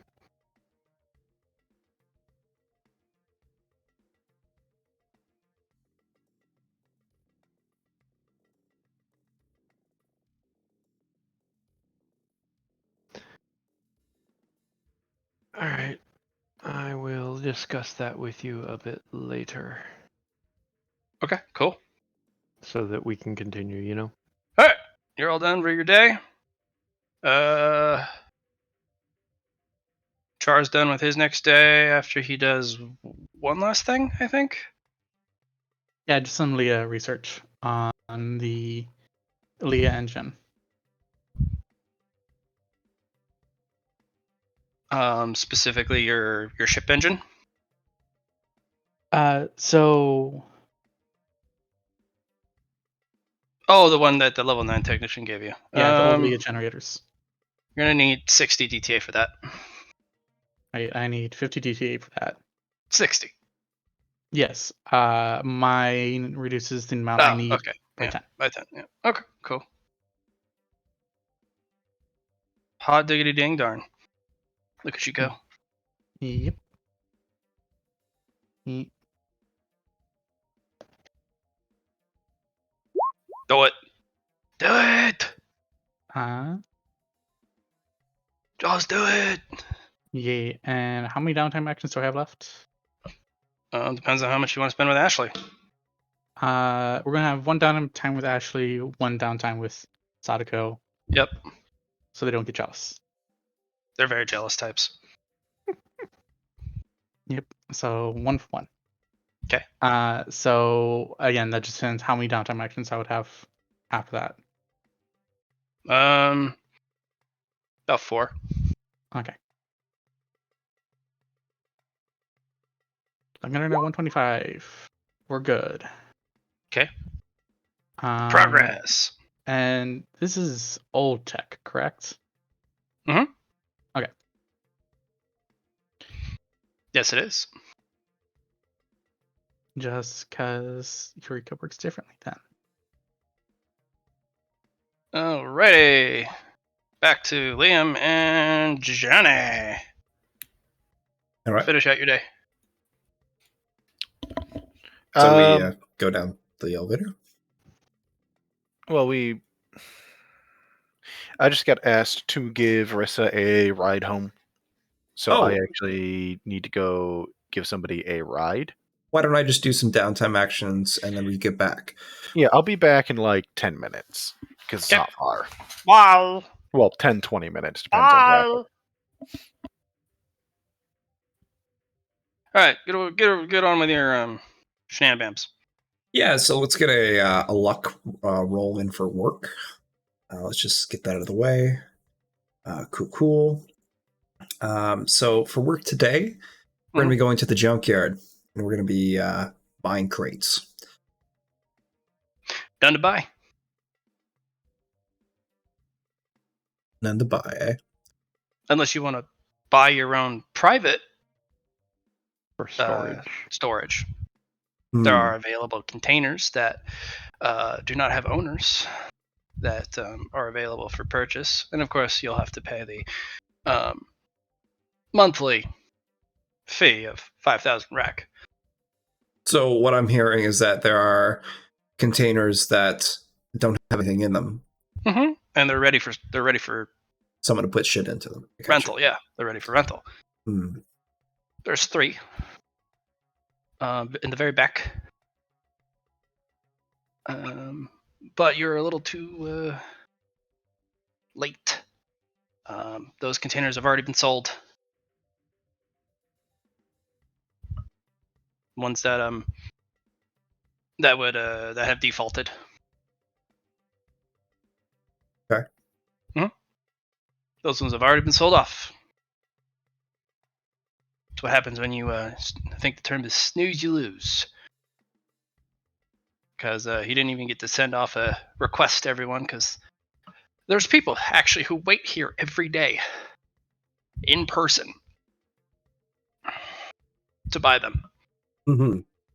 And if they do buy them, then he doesn't even have to go to the effort to send out the email, because he has to manually write the damn things. And it's a lot easier to just sell it to somebody who's already just here and who has literal cash in hand. All right. Another time then. No, you want to rent one? No. You don't want to rent one? Oh, come on, eh? You put all your shit in there. Bet you got a lot of shit. But you got to write a lot of shit. There's a whole bunch. So much stuff. So yeah, for the rest of the work, Jackie's just going to plan out some things like taking over the junkyard. Okay, how's that gonna work? Who knows? Who knows? Taking over the junkyard. All right. Oh, you should talk to your friends about that. I already know you talked to some people, so it's all good.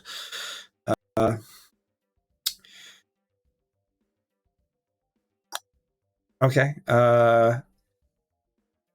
Let's do some internal potentia stuff then.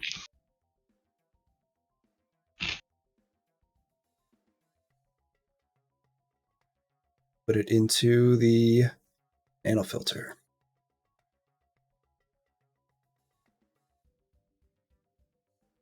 Okay. 2 potentia, 3 potentia, 4 potentia, 5 potentia, 6 potentia. Okay.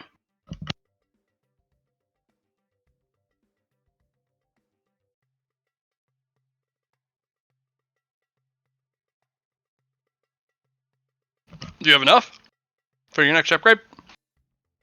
I have enough for 5 upgrades.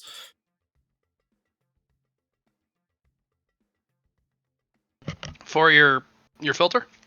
My nanofilter, yeah. All right.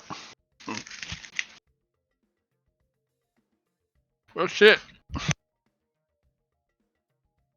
Going from 1 That's to pretty good 6. stuff right there, my friend. Yeah. 6 upgrades. Holy fuck balls. No, just 5. I already have 1 done. Mm-hmm. Oh, so 5 upgrades. You guys already have one done. Okay. Yeah. So, the nanofilter removes rogue and damaged nanites, recycles, and send them back to the cradle. The first one removes 1 cluster a turn. I imagine that's like a regen type thing. Yep. Nanofilter has double potency from the wood and the metal elements, and Okay. yeah. You'll get for each upgrade, you'll get a +5 bonus to toughness tests, and then you'll get a regen equal to the rating of the upgrades on it.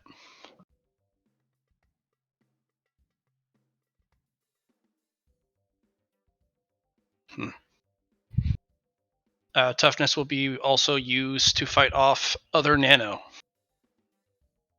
Cool. It'll also be used to help resist EMP and electrical discharge. The nanofilter would do that, eh? Well, the bonus to toughness. Okay. Because you get the +5 bonus for each, Mhm. which you should be at +30. Plus 25. Oh, +25, yeah. So you get a +25 to resist EMP, other nano, and things that would attack your machine body.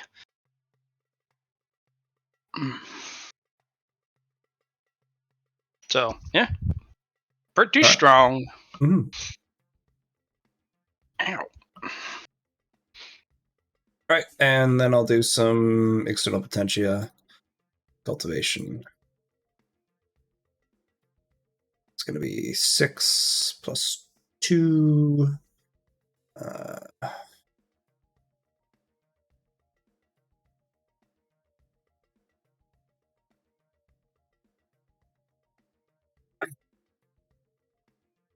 First one pass. Then single digit. 31, 46, 20. So 2, 4, 6, 8, 11.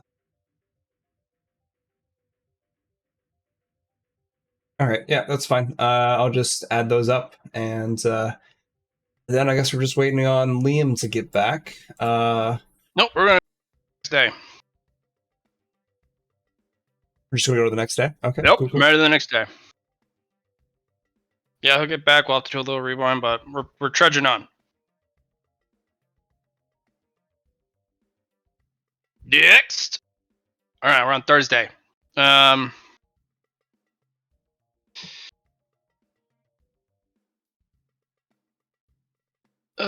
Ogre, what are you doing on Thursday? I have that morning meeting where I'm going through my email and meeting up with the person the vice base commander wanted me to meet up with. All right, let's do a little bit of that. Alrighty. Why don't you get your rolls out of the way first for your industrial chem tech concoction, Okay. and then your predator research. Let's get that out of the way. So my industrial chemtech, Okay. no more ones. And for the predator research, no problems. No problems. Or additional work. Yep. Or is that completed, or do you still got work to do? No, I've still got it for the. This is Predator 002 that I had to complete the blacker than pitch armor to drop it down to 50 DTA. Yep. So no, I've still got 20 more DTA to throw at it tomorrow. Okay, great. All right. Answering email. Roll me 2d100 for weird shit.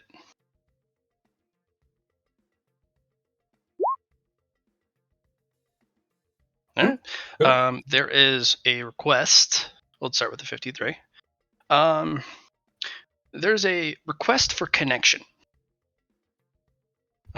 They politely have written a very well worded, very well thought out email of asking you, as a honored ace candidate, that you would provide some assistance to someone who is unfortunately not so well connected, and he has gone through many other channels, unfortunately. Because considering he didn't want to disturb you first, and that it's not an insult or an intended insult that he has come to you now. But he would ask you to specifically use your contacts so that he can meet with some of the head engineers, particularly in the new assembly line, for he has some new automation blueprints he would like to pitch to those individuals to not only help revamp, restore, but upgrade the current assembly lines, especially the Sector 12 ones. But he is none so great an individual. I need your lofty, political connected help. Very flowery. Yep. What Good bit of flattery. Yep. What he'll Let's see here. He's got one friend who's always bitching about the inefficiency of the manufacturing and the forge line. Mhm. So he'll page the head of the forge and just be like, yo, somebody is wanting to meet up with you because he's got some ideas on how to upgrade and better the automation of the Why are things you you're always talking to me? complaining about. Because you're the one who's always complaining about it. Well, you go talk to the engineers. I'm a metallurgist. Which names? Do you mind? Just send you a whole list of names that you didn't even sort through. A lot of these are like, I don't know if these are actually the ones I need to talk to, but he just sends you a whole list. It's like, yeah, these are somebodies that you could talk to. I don't know. Figure it out.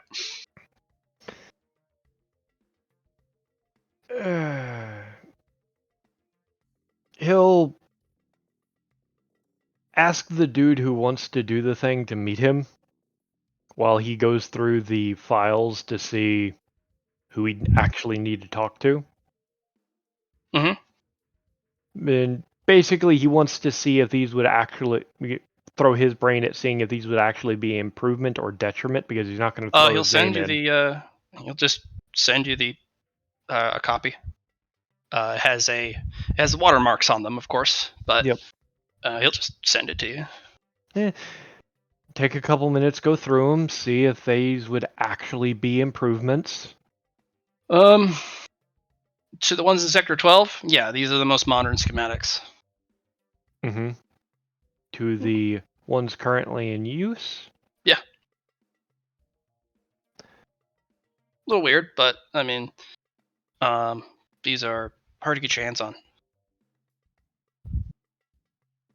And then he'll go through the list and find out who he needs to contact and just send him a page. Basically, he'll send them the equivalent of the text message going, "This is this is me, so and so, an expansiates candidate. I have somebody who has designs and plans for potential upgrades to the manufacturing in Sector 12. Would you care to meet with them?" Yeah, sure. Not sure of any. We're not sure if we're going to need any upgrades, considering we may not even have time to implement them. Understandable, but he seems eager, so I figured I'd pass it along. Who is this guy? And you'll send him the info. Yep. His name's Tristram. Okay, so Tristram, apparently. Well, kind of strange. I thought I knew every automation technician and engineer on base. And you had them all almost shanghaied and deployed in the Sector 12 to get this up and rolling. But I guess he could be a new arrival, or just we missed him. Alright, we'll meet with him. If there's any problems or anything, feel free to contact me. Okay. He said, upgrades? Do you happen to know what he's pitching? He sent me some blueprints and such, but I'll let you go over that. You've got the eye for that. I'm more of a chemical dabbler. And then you'll get a response. I mean, we already have these schematics on base. Although, looking over some of the code, I guess he did clean up some of the executables on the OS. Alright, I guess I can clear my schedule for a short meet. Alright, I don't know. It seems a little strange to me, is all. No, I don't disagree.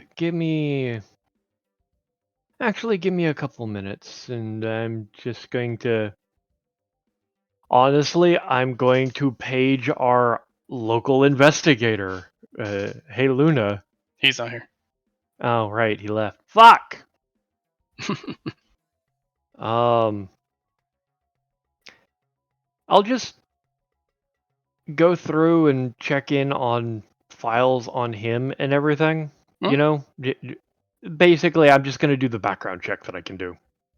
Comes up. He's recently posted within the last couple days at one of the work offices, one of the employment offices for his specialties. And where was he before that?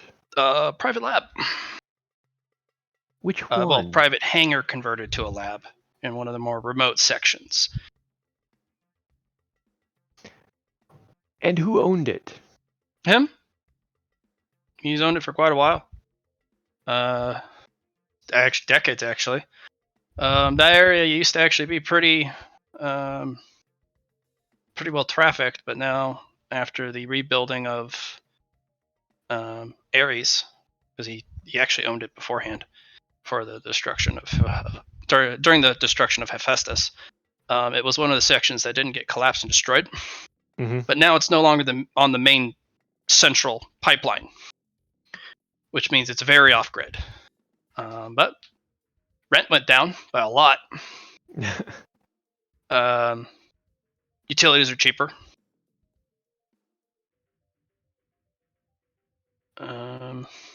Yeah, he's been on base for quite some time. Used to be a mech pilot.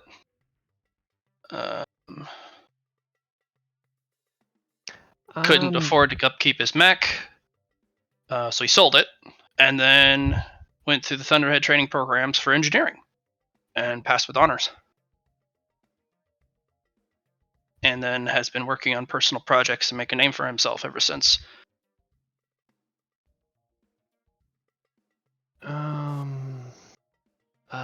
God.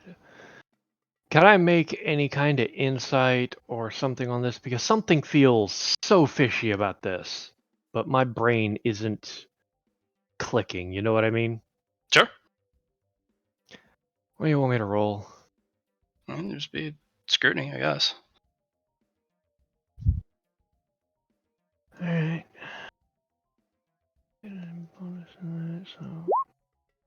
I'm gonna give that a reroll with +10.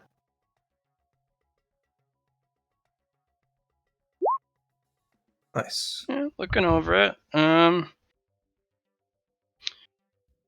It does not say whether or not he's a potential user, but because that particular field is left at 0, that usually is an indicator that he is not a potential user. So, I mean, it's suspicious that he survived this long. But since he sold his mech, that means he could afford stim treatments. Yeah,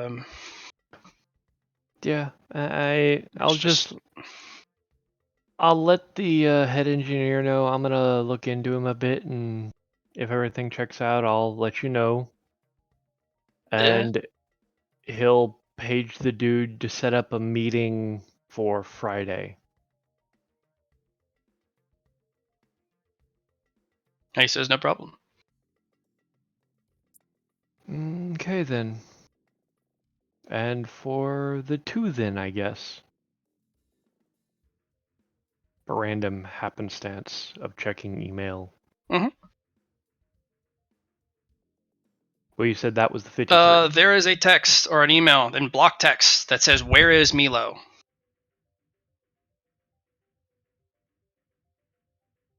There is no sending address. There's no IP attached to it. There is it's just a fucking ghost email in basic text that says, "Where is Milo?" in massive font, all capitals. Yeah, I'm gonna have to That's wait. ominous. So, welcome back, Liam. As you're immediately getting a phone call. I'm sort of back. I got sent over here to pick her up earlier than she actually is leaving, so I'm hanging out for like 10 minutes. And I'm like, I might as well hop on Discord while I'm here. Well, thank you. You are getting a fucking phone call. Yeah. And it's just, Yeah. Hello. Luna. Why Uh-huh. am I getting an email that says, "Where is Milo"? Why would I know? As I'm going to start checking his emails remotely. Like, what?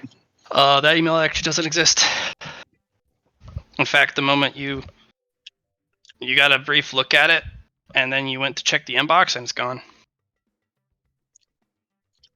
Hey, you know that thing that happened that didn't happen? That didn't happen. Mm-hmm. Mm-hmm. I genuinely do not have an answer for you on this one. Like, no Yep. jokes, no fucking around. I do not know. So Nix, who never closed the email and immediately called Luna, is just going to send the equivalent of the one-word reply. Huh? Yeah, no, it doesn't exist anymore. Don't care. Technically, Eh, meh. I genuinely do No, not fucking know what's going on No. right now. I get you. It's entirely fine. You're not actually able to send. Yeah. There's no return address or no address to return the reply to. Is it gonna be like? It's like a rhetoric, but also you Yep. can't determine if it's accusatory or like a reminder or like a warning or like tell me where she is. Ah. Right. It's just gonna be like. You know what? Here, I'm gonna check with both the Milos I have on access. I'm gonna ask both of them. Do you know what this is about? Where Milo? Yeah, I know you're Milo. Do you know why somebody would be looking for you? Yeah, because we're Milo. Why would they send a "Where is Milo" in big block text to Banshee of all people? Because they probably want to know where Milo is. I don't know why I bothered asking you. Where Milo? Alrighty. You Well, gave me exactly the answer I expected, and I don't know why I expected anything else. Thank you, Milo. pass the head pats around. I've got a meeting to get to. Thank you for talking to me.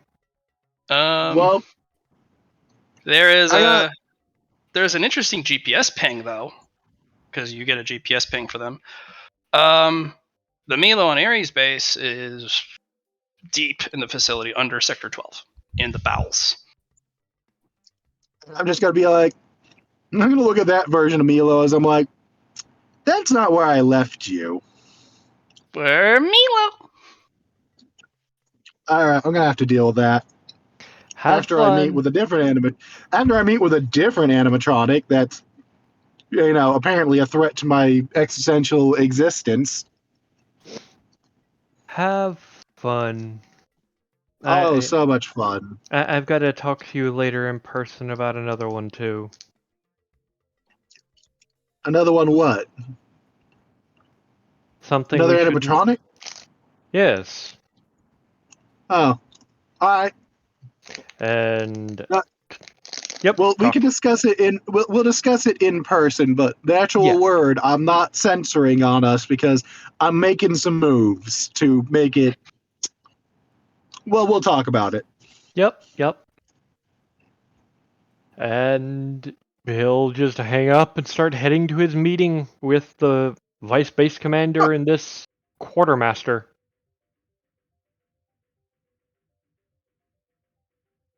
Flat? Did my headset cut out? No, you're good. Matt just didn't say anything. Had to wander briefly outside my connection range for my wireless headset. So, finished the call with Liam and is heading to his meeting with the vice base commander and the shipboard acquisitions officer for one of the big ships. Yeah. So you kind of go there, and they're at a kind of tucked away, kind of speakeasy. Mm-hmm. And there's a kind of wiry guy, covered in tattoos, and he wears basically a tank top, more of a wife beater, really.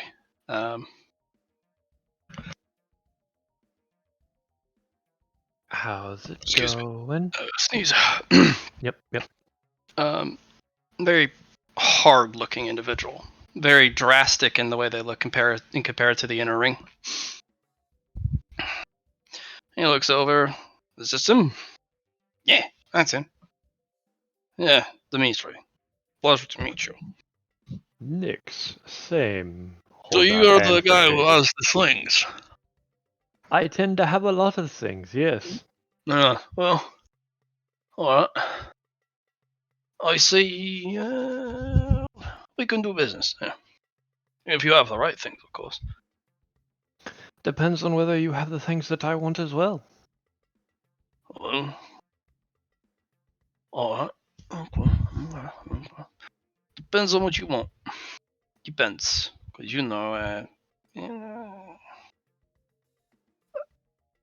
he kind of makes a bunch of hand gestures at you, as if you're supposed to understand. And he's just like, and he just goes to drink his drink. It's that head cocks to the side. Mina kind of looks at him, looks at you. I don't even know what that was either. Oh, by the way. You know, as the thing. You know. I need these things. And he starts to give you a bunch of hand gestures.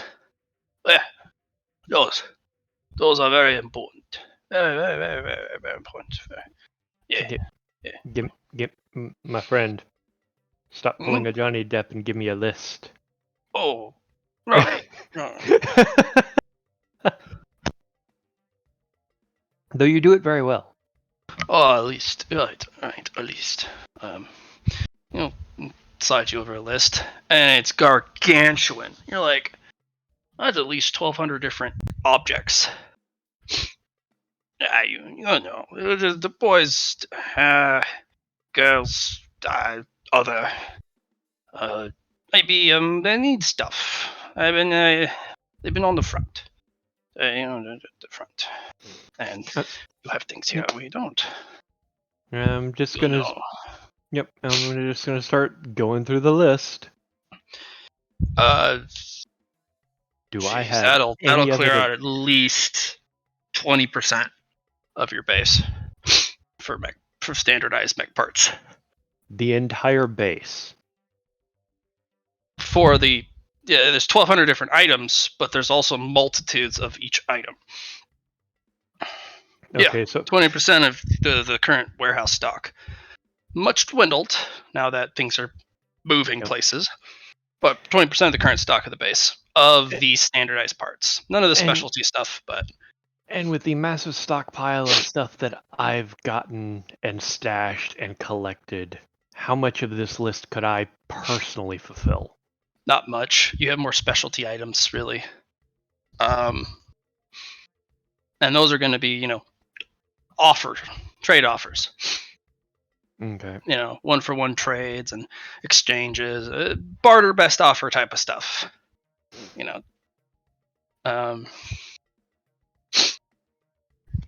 He's like, you're the guy who has the things, the stuff, you also know the people. You know the people. Yep. Give me a moment. Let me make a phone call. Hey, Jackie. What's up, Nix? I've got a friend who's trying to get some equipment for the pilots and stuff that are in the fleet. Right. You okay with me making a deal? Because it's gonna take a chunk out of the standardized parts. But how much is a chunk? About 20% if I fully fill out this. Yeah, about 20%. Yeah, it's a good estimate. Good estimate. It is the standardized parts that we could get restocked relatively quickly because they're standardized parts, but I just need I wanted to get the okay to do something like this. Usually that would have to go through their office. Yeah. But Yeah, that's that, why She's I'm, that type thinking of on it. request usually would go directly through Jackie's office. which is why I'm going to Jackie. Yeah, he called me. Mm-hmm. Mm.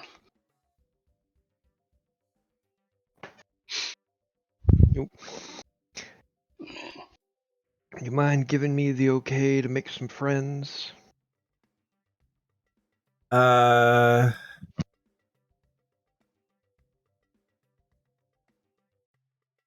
Jackie will do some calculations to see if this is even viable.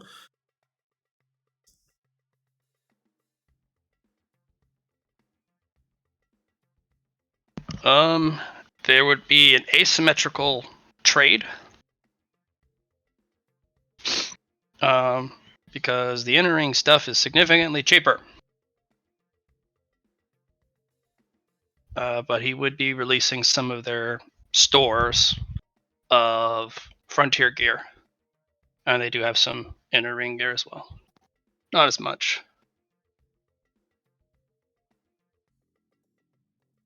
All right. But it's very asymmetrical. It's like almost a 12-to-1 ratio. So if you were to get, say, the budget builder bear shield, you'd have to hand over 12 of those for one of their down and dirty labs. Actually, no, that's an outer ring shield. Basically, even their basic crash module.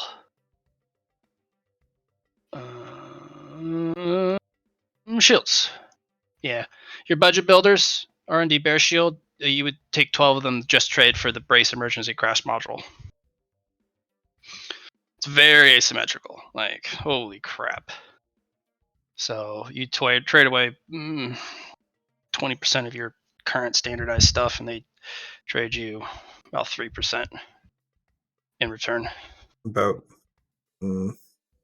But you would have things you wouldn't normally have.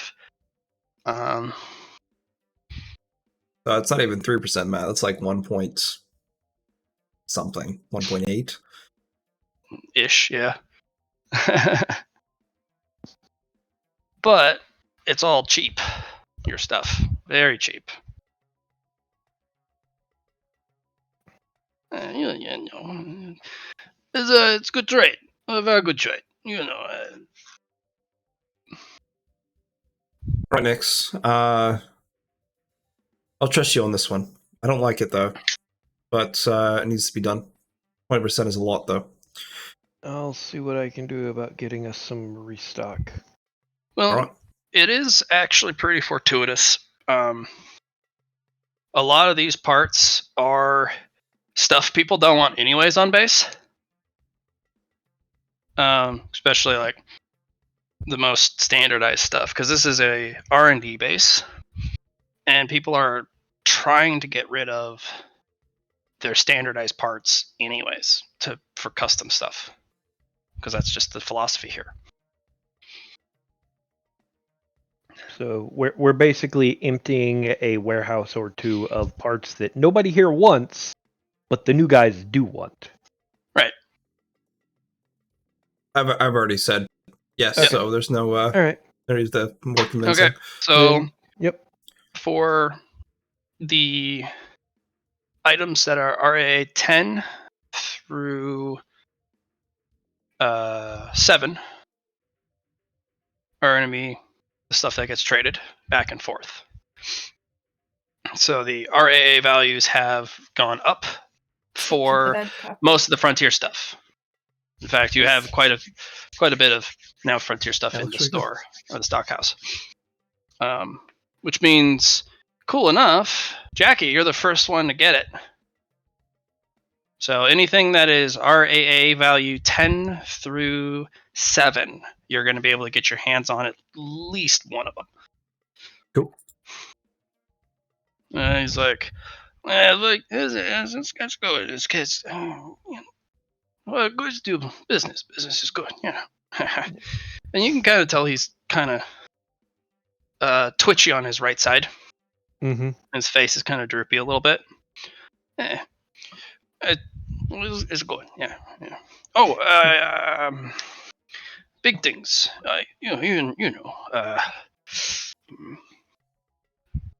Mina kind of snaps her fingers over at the bartender. He comes over. Another thing of vodka for him, please. Yes, it's cliche. So what? Eh, Ah, okay. Danke. Yeah, thank you. And she's like, isn't Danke German? Yeah. Duh. You know, I got a friend here on base, so I feel would get along well with you. Everyone gets along with Dimitri. It's just Dimitri is everyone's friend. I am the little gift giver. It makes things happen for people. That's just how it is, All the while making exaggerated hand gestures. Yep. He'd do just well gonna on a be rap like, album. Yep, I'm just gonna be like, yeah, remind me at some point to introduce you to Vitki. Well, But maybe you can help me get some of the things I'm looking for as well. oh, okay, all right, okay. Yeah, we'll get in the matrix good for you. Hey, I want two things primarily right now. Mm. And he will hand him the list with the two items on it. One being the Wonderland Labs Red Queen Shield module. The other one being the Stand and Fight Industries Hard Shield unit. Uh, Or not the Hard Shield unit, the Defiance Shield unit.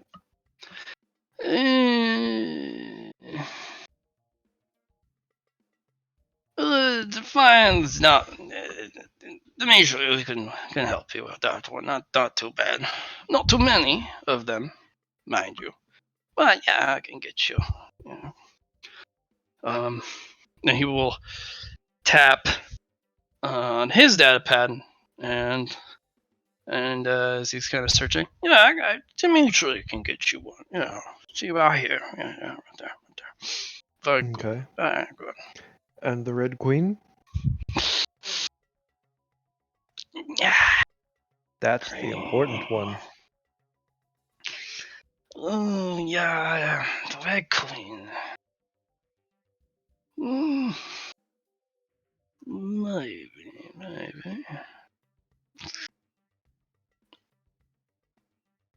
Yeah, no, it's not easy. It's not easy. And he starts making a whole bunch of gestures as if he's explaining in an entirely different language Yep. with just the hand gestures. A lot of them are like very hedgy. You're just gonna be like, well, if it helps, I do happen to have a penchant for collecting the rare odds and ends. Yeah, yes, here we go. Unique stuff. So if anybody's looking for something similar that can get me what I need. Maybe.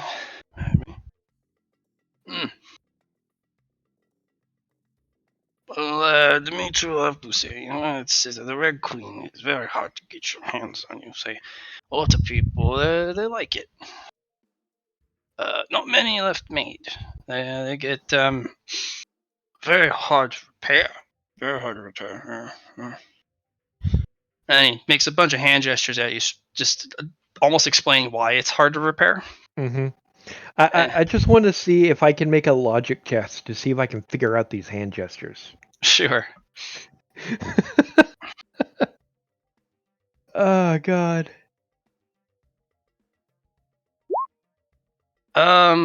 It's a secondary set of language. It's basically ghetto sign for engineers. Because he can be saying quite a bit, but then all these hand gestures mean something, even though they look like he's just, yo, I'm a gangster. Yep. And they look nothing like actual, well enunciated, well I'm willing to throw 5 merit at just suddenly understanding this shit. No, that's something. It's so ghetto, and you swear he uses an entirely different hand symbol for the same thing. God damn it. It's something you grow up with. Yep. It's not something you could pick up in 5-10 minutes of talking. Yep, fair The enough. Dimitri will check. You have to have something pretty special for Dimitri to get you a red queen. It's a queen, after all. You know, it's Oh, this is entirely good. understandable. We have vodka later. I got to go back to ship. You bring list of things for trade, and yes, we will trade. Which ship? And I can show up tomorrow. Oh no, I come back here. No, you have Alright. better food. You should just cocks his head, lifts his helmet. I'm assuming he's not a Potentia user. No. Just like he looks at the vice base commander. I'm tempted to take him to Rampage. I don't know. You haven't taken me to Rampage, so it's kind of rude. Alright, fine, I'll take you to Rampage tomorrow. Pull my arm, Okay. why don't you? I will. Careful, I might pull it off. That's funny. This memoriment's funny. He's just chuckling along with her. But alright then, I will see you tomorrow.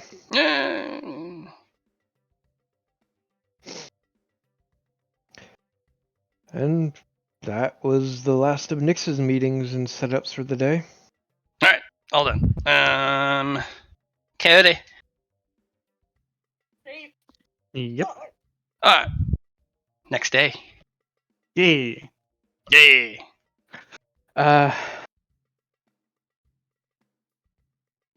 Honestly, okay. So how much of the fleet's left? About half. All right.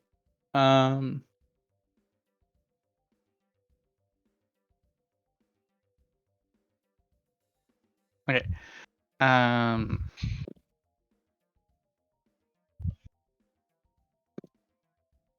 So he's gonna make sure, like, he wants to get at least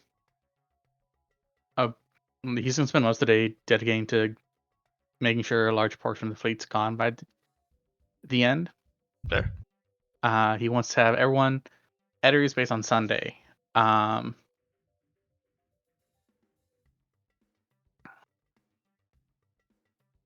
So there's gonna be that. He is going to cultivate Leah again. Doing the charge next. Mm-hmm. And go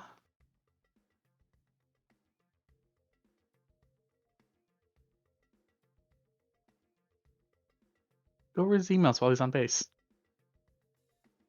See if anyone send him emails while on base. Yeah, a ton of people do. Your girlfriend send you emails all the time about really fun, technical, weird stuff that they found, and a lot of like, "How are you doing? I miss you, but we all have our own projects, hearts and kisses." Sadako has made some sort of animation drawing somehow, and it's an animation of her kind of looking around a door and then lovingly jumping onto you and giving you a hug. It's very chibi and adorable. I love it. There's a lot of requests for a lot of technical releases of information, permissions to move things around. Let me roll 1d100 for random stuff because things appear.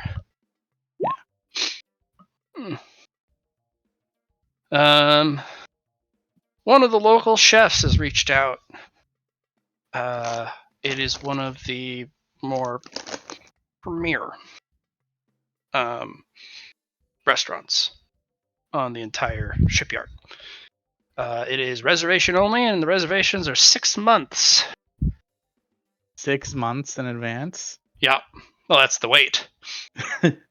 But he is willing to, because you are an honorary guest. There is a private table that's always held inside the kitchen. It is the chef's personal table. The head chef's personal table, which means you literally get it's its own little booth built into the side of the kitchen. And not only do you get personal attention from the chef and the sous chef, who actually personally deliver your food and explain what you're eating, but you actually get to see the kitchen in action. It's in most high-end restaurants, that's the most exclusive table. Okay. And he was wondering if you had an opening tomorrow to dine at his establishment. I do. The booth sits 4. Hey. Okay. I'm going to bring Jackie. Nix. That takes 2 seats. Jackie does? Yeah. Yeah. These are enigmatic size seats. They're small people seats. That's fair. Why do you think you guys sit at benches? Yeah. But I will bring Jackie and Nix because Nix brought him to Gordon Rampage first. And Jackie's the best eater of the bunch. Yeah. So Cody is going to. You're not going to bring your girls? He wants to, but he also wants to pay Nix back. Okay. All right. Um. They might think you're cheating on them to Jackie. You're taking her out to dinner at the exclusive restaurant, not them. Ugh. I mean, here's the thing. I would have to take all 3 of them out, and one of them's currently in surgery. Mm-hmm. Damn. So, I want to take all 3 of them out together. Uh-huh. And besides, Jackie's just a friend. Okay. So yeah, that's what I'll do. That'll be on tomorrow's docket. Mm-hmm. Good. Yeah, that's it. Yep. So. Yeah. Let me write the Potentia one down and mark it that I have getting another Potentia.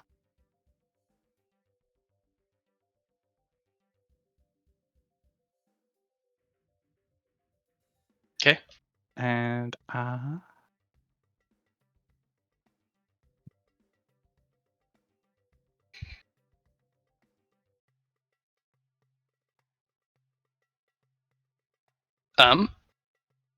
what else you got on your day? Huh?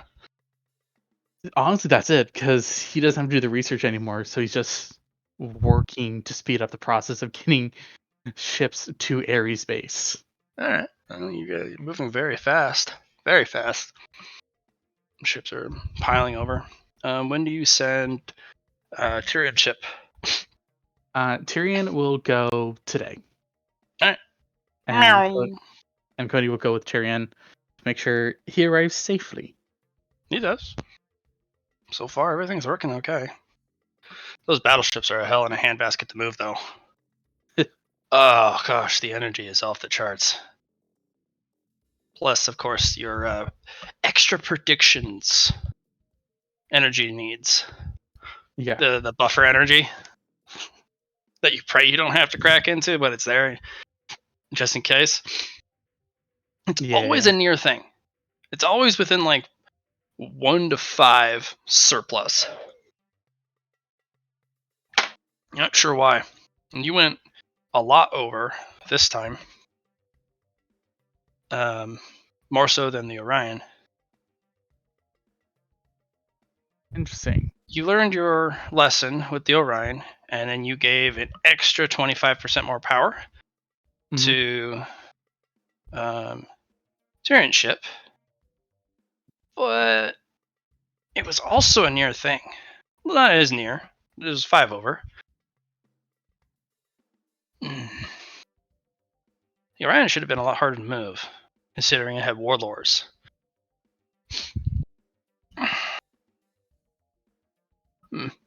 You'd have to do a pretty thorough investigation to find out why, but I mean, it made it.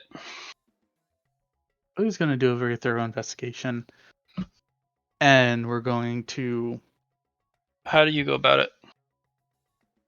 Cody's going to go over the data logs from. He's going to compare and contrast the data logs from the Orion that we brought, the Harbinger, Mhm. and the Hope, and the Bringer of Hope, along with the frigates. Uh-huh. Like he's casting a very wide net to see why the energy consumption's up, and Probably he's going to, logic.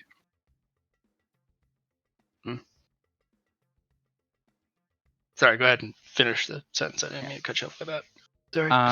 and he's gonna have the rest of the people on Hercules Mhm. stop the installation process to go over this data. Yeah, I know that. So did you say roll logic or Leah? Yeah, logic. Durka, Mohammed Shahad. Shut up. Yeah. We're gonna add a boon to the front of this. Mhm. The only explanation is the ships are heavier by at least 15, 20, 25%. They're getting heavier. Yeah, the ships are heavier than the first group. In fact, every single day the ships are heavier. Every Cody- group is heavier that you send out. Cody is gonna go talk to That's the only explanation. Either that or the materials on there are just different. Or they're well, denser. Cody's going to go into the storage base and the hangar base. They are not OSHA compliant. They are overly full of stuff. A lot of them are deck plating. A lot of them are extra ship parts. Cody's gonna check this and check versus the records they were given. You were given the updated records, but not you. The technicians who are working on the machines they're installing have been given this. But they're very hyper focused. They're like, oh, we just need to dial up the power. Doesn't matter. And then completely focus on what they're working on. But the quartermaster on both sides, they knew about it. It's all been formally filed. It's all transparent. You just never got the damn memo. Okay. I'm going. You're not sure if it's your fault though. No, I feel like I've been left out of the loop.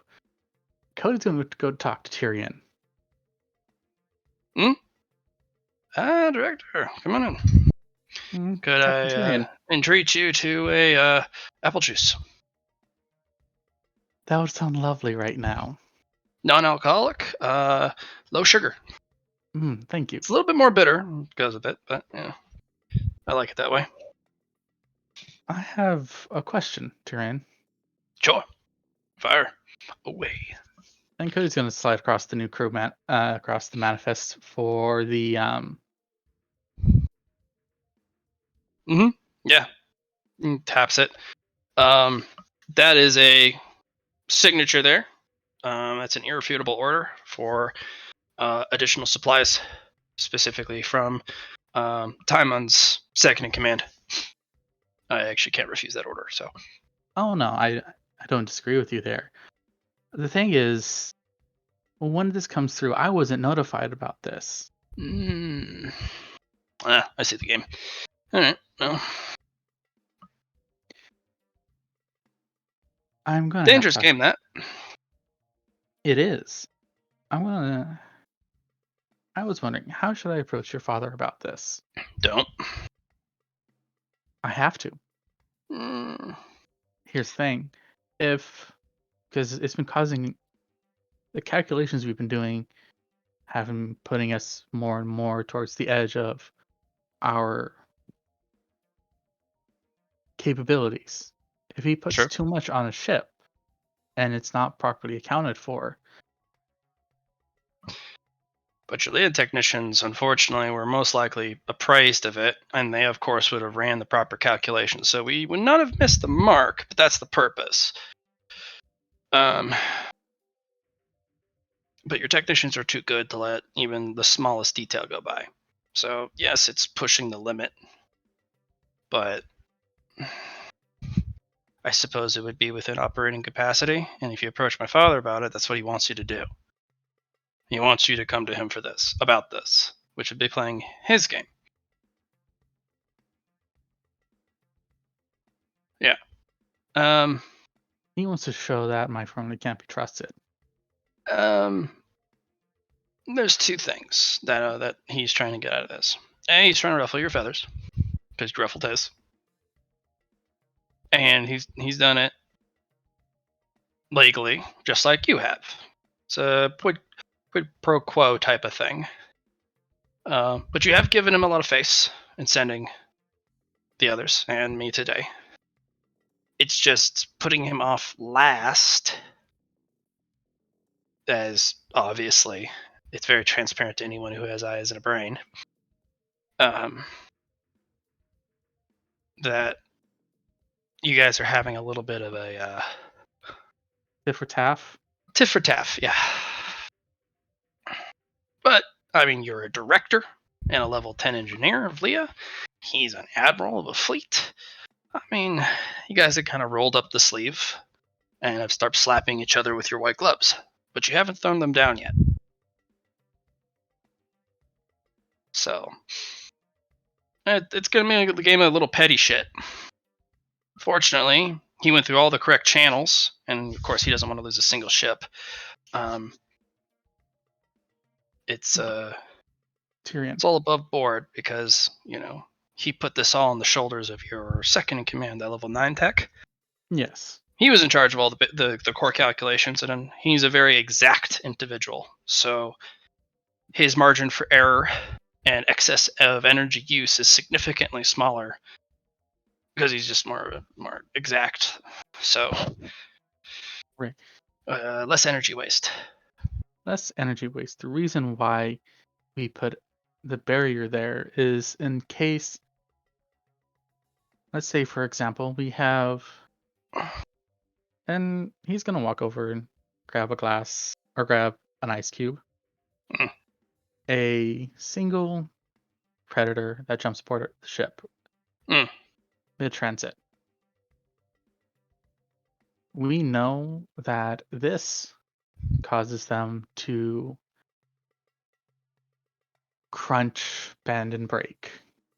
But the problem is, if this one calculates it wrong, the entire ship, and Cody is just going to Aaliyah shift the glass into non-existence.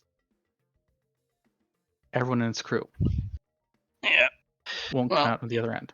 Here's the second option, which is a lot more nefarious. He's played all the steps. He's done all the legal and above board transparency that he's required to. But he would absolutely love for something to go wrong with a single ship. Even if it's just a little. Because then he's got you for a couple things. And a couple of those things don't have to be very large things, but negligence would be one. He couldn't get you on experimental tech because it is experimental, but you should have been able to calculate since the previous success of the prior vessels, and since he's done it incrementally and very transparently. And of course, all these parts are to go, obviously, to the damaged fleet in a kind of a passing of the olive branch. Dad's very clever. And if something goes wrong with one of the ships, he's going to crucify you for it. Of course he is. And he's going to have quite a bit of grounds to do it. Because you're not going to be the first one he's strung up on the long arm.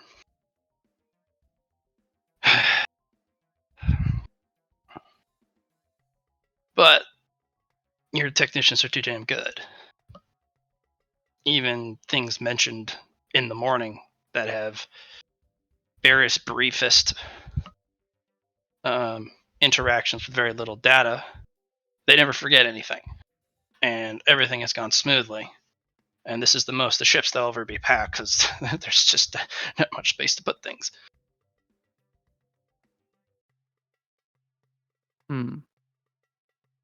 But, of course, he'll probably take it one step further. What do you think your father's going to do? I don't know. He's got too many options specifically here right now.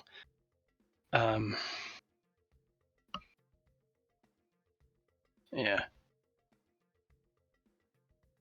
I have an Too many idea. options. Thank you for this.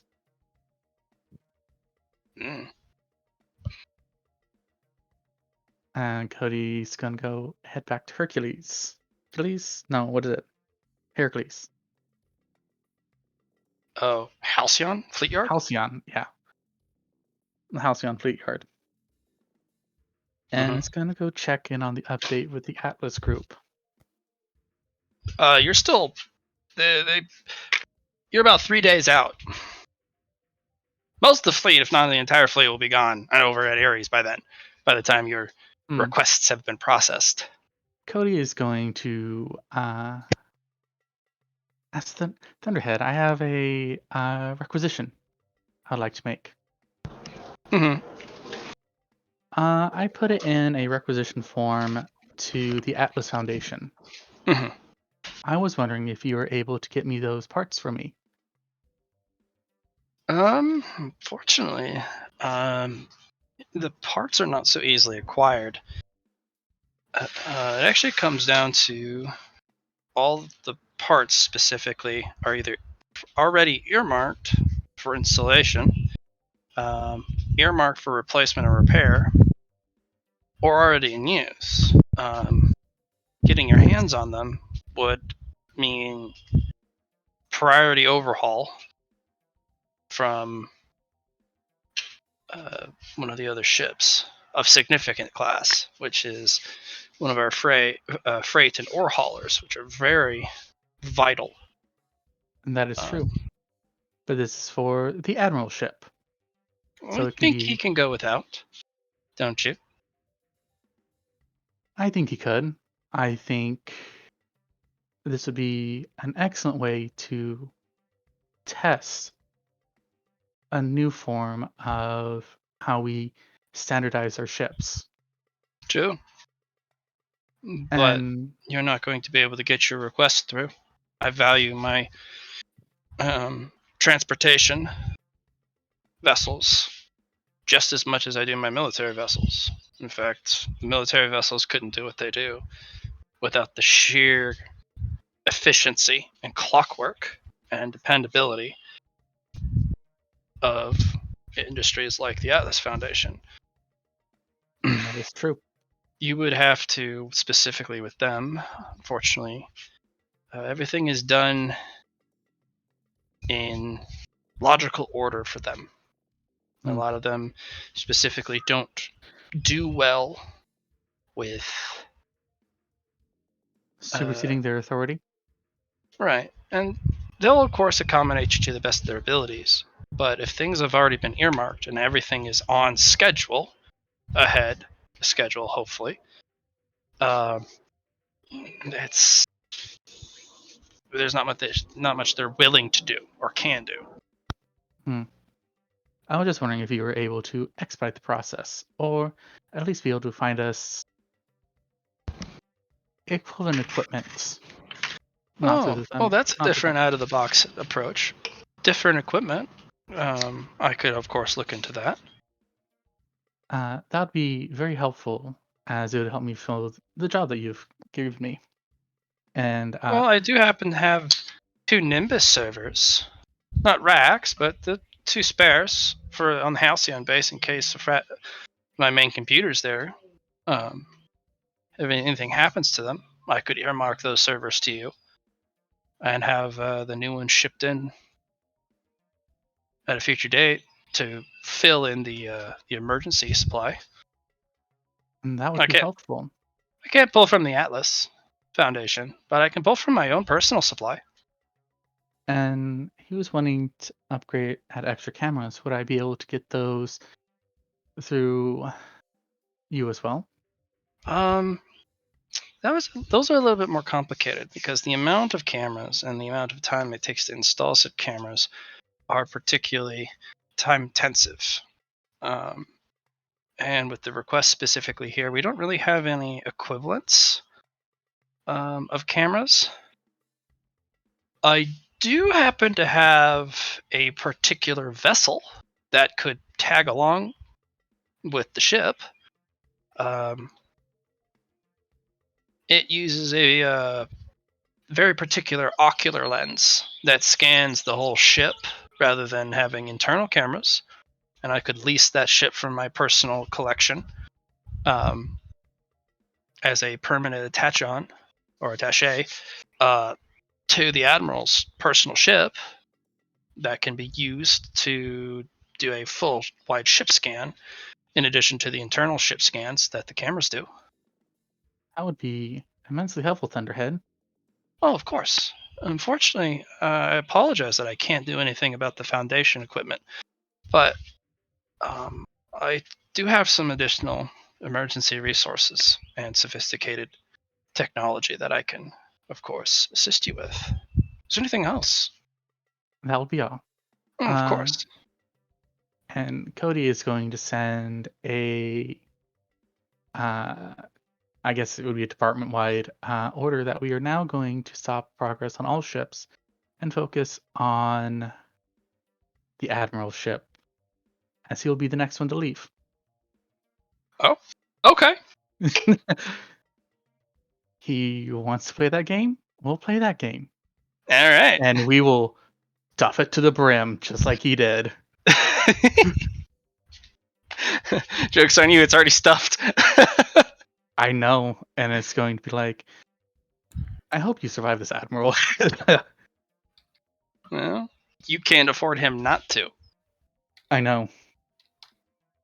I can't, but the thing is, if he disappears also.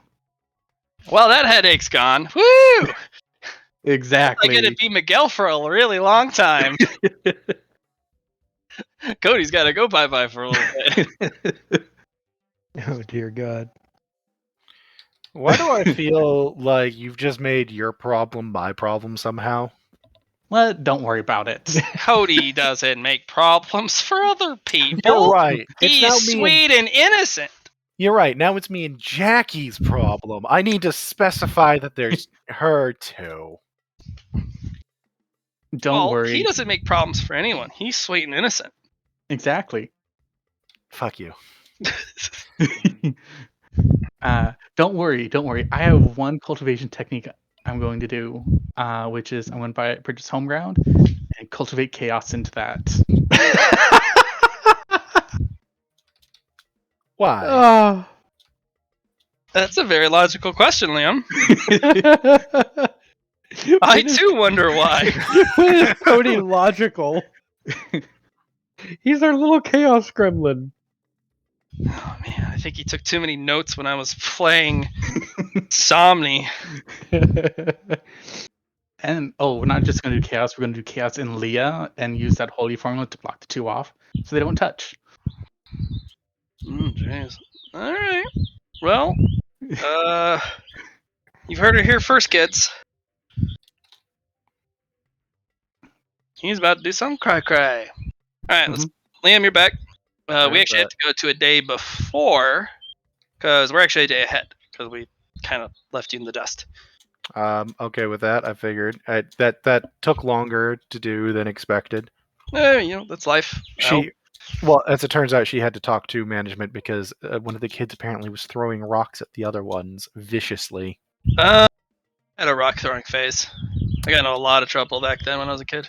Yeah, apparently she was like hurling them at everybody and screaming, "You all need to die." So that's Well, holy crap. yeah. So she was dealing with that and having to talk to her bosses, and I got stuck waiting while she was talking to upper management. And I'm like, fair enough. Yeah, I don't know. Rissa's having a better day. We ordered her food. That's nice. We're having ourselves some sushi, but I am alive and back and here. All right, so you guys have dismantled quite a few things. And Yep. you're still there with Jackie, and Rosalind has broke the shit out of the Mark II intrinsic field. Johnny, do we want to deal with the ambassador today? I mean, better now than later, I suppose. Yeah, I guess. I have other meetings I need to do, and apparently I need to go find out why there's a Milo in a weird sector. You'll be able to take care of the psychic aspect, right? Because that thing's quite psychically powerful. I mean, I'll be able to communicate with it. I don't know. I haven't gone toe to toe with it, so I couldn't tell you whether or not I'm going to be able to handle it if it attacks. I just We'll know you certainly got find out. you got psychic hacking, don't you, or whatever the. Yeah. Like I said, I can. Yeah, you should be fine. I don't know if I will be able to handle him, but we're both going to find out. Should be a good time. Yeah. All right, let's go. I'm gonna reach out psychically. Not really reach out. I'm sending out a message of parlay. A red barrier appears, but you get a non-hostile psychic signature. And a silhouette will appear on the opposite side of that red energy barrier. That's fine. It wants to protect itself. And I'm going to be like, well, hello. Introductions. And I'll do this psychically, because I presume that's probably the best way to go about this. Kind of looks ahead, and you kind of get a feeling that it makes a kind of click and chitter noise, but you get a mental connection. Greetings, Painborn and Hive Bearer. I am the speaker of the High One. I am Investigator Regent of the Thunderhead. And this is Vice Commander Jacqueline of the current base. I would like to open a line of communication with you, especially in regards to the station you're currently maintaining on defense.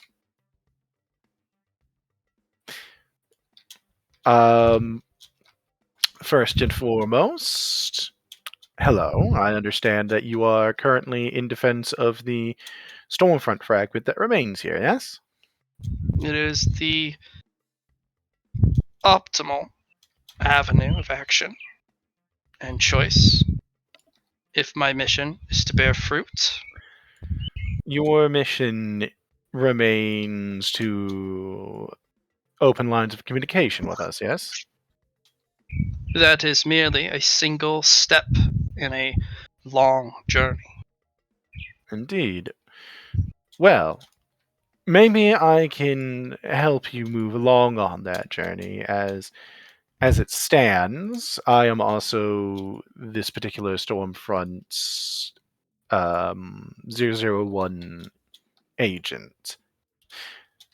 So you are Painborn, and you are a mouthpiece. A bit of all, yes. Hmm. I am also a speaker for the current update of Stormfront, the one known as Thunderhead. Yes. There was a slaying of the old guard and a purging of the young to make way for the new hive, the new High One. Yes. And I work both for the old one here and more prominently for the new one as well. You have a thankless position, one that puts you in grave peril. Oh, quite. So, first and foremost, I'm attempting to get access so that I can actually secure this one. So I can. Mostly, I want to secure it against those that would do it harm, as there are those who still hunt fragments like this. Yes, the egg breakers. Yes. And much as I believe you are doing a rather lovely job of protecting it yourself, I would see it back in our own hands regardless. Mm. If that's amenable to you. My survival and the survival of my mission are hand in hand and walk in lockstep. I Protecting understand. your that is your voice, your high one, was a personal decision so that I may continue my mission and survive to see it completed. What is your mission, if you don't mind me asking? Because I've heard what we thought it was, but I'd like to hear it from your own lips as well. We are being pursued by many forces, many other hives, and they, in their many forms, have united despite long standing, continuous war among one another. We merely need a opportunity to pass through your space so that we may leave and not be exterminated and burned down to the larvae. Hmm. For that So, is what is coming. so that remains your task. As Yes. I will actually roll a scrutiny. Go for it. Tell me which rule. I'm gonna slap a couple boons on it. Because my scrutiny sucks. Why is my perception that? Yeah, my perception is that low. 3 degrees. Okay. It's hard to read. It's very different at the way they express emotion, or they don't really have any eyebrows or inflections. They talk different. The way they put stress on specific words is different. As the pun would go, it's alien. Ha ha ha ha ha ha ha. That's fine. But you I'm gonna can be like, tell that is absolutely committed to its mission. well, I believe that such discussions can be opened up a bit more formally now, as when you first arrived, things were different. The times have changed. The people in charge have changed. Mm. I would like to open up that line of communication with you myself.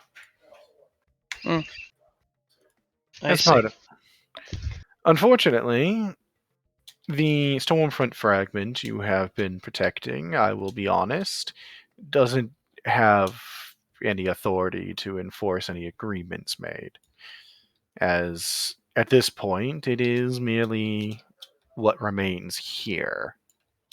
I plan to have it communicate with the Thunderhead, its current duration, as is my duty, and see that both of them are handled with respect and appropriately. But I will admit that that the Stormfront fragment at this point is more that I have a loyalty to it and to my better, as it were, that I am following through on for that. It's more to be integrated with the new. So, your new high voice is successful. For now. In very well.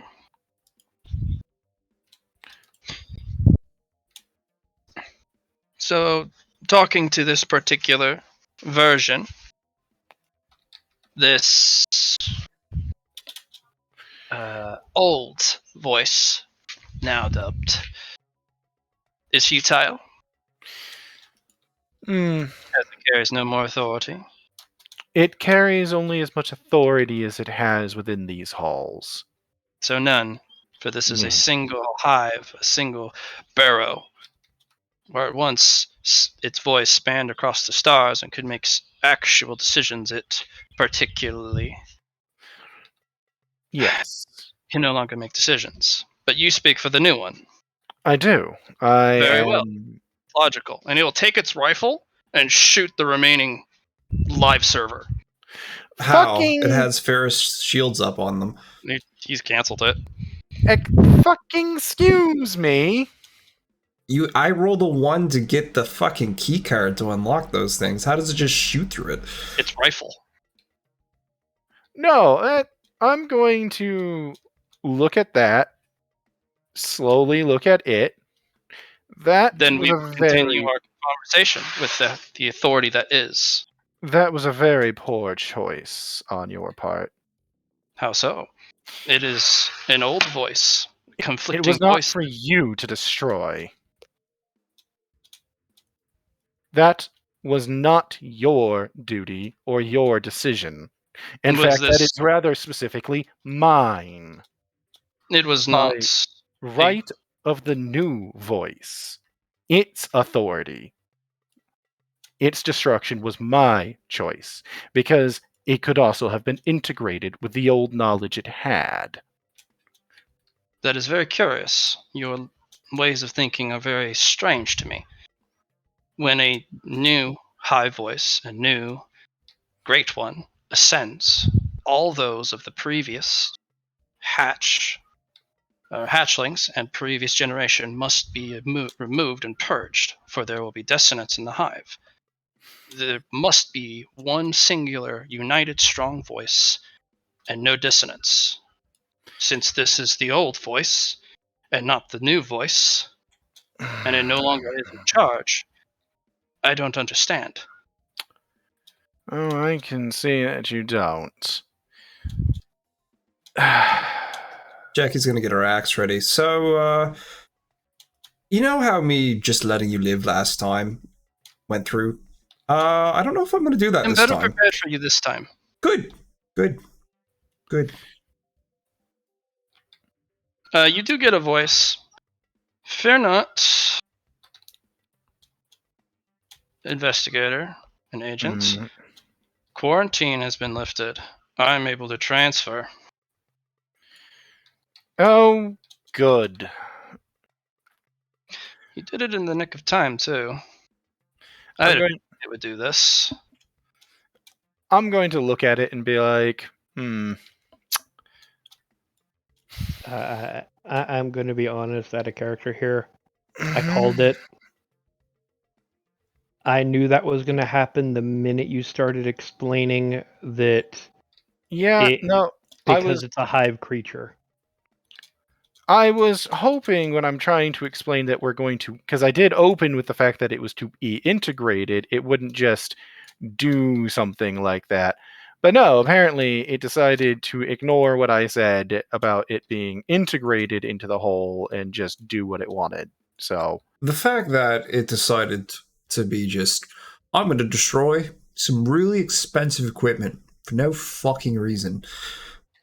Good call. It probably his view on what is expensive and valuable does not. Yeah, it was alien. I understand. I get it. And now I'm having to decide what to do about this because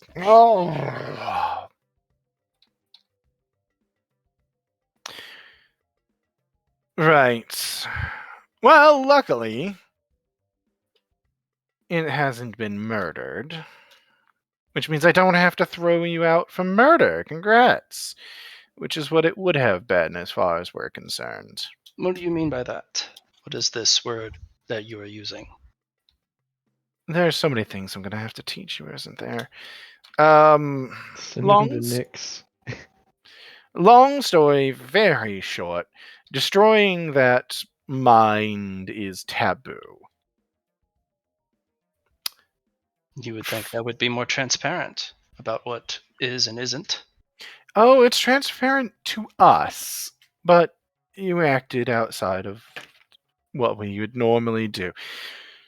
We're not dealing with that right now. Right now, we're getting you out of this location because we do need... Son of a bitch, we needed that piece of equipment you destroyed as well. Right. Why was this particular primitive technology so important, other than it being an egg of the old voice? One, it has a large amount of processing power that could be redirected to other tasks. It is integrated into a computer system that it could have been used for. Two, the mind in question has information that the current hive mind doesn't, that it wants. So by destroying it, you would have removed a piece of information the current hive mind is seeking, which would have been a problem. And finally, most importantly, while our hive doesn't work the same way yours does, we don't treat the old minds in quite the same fashion. That is perplexing.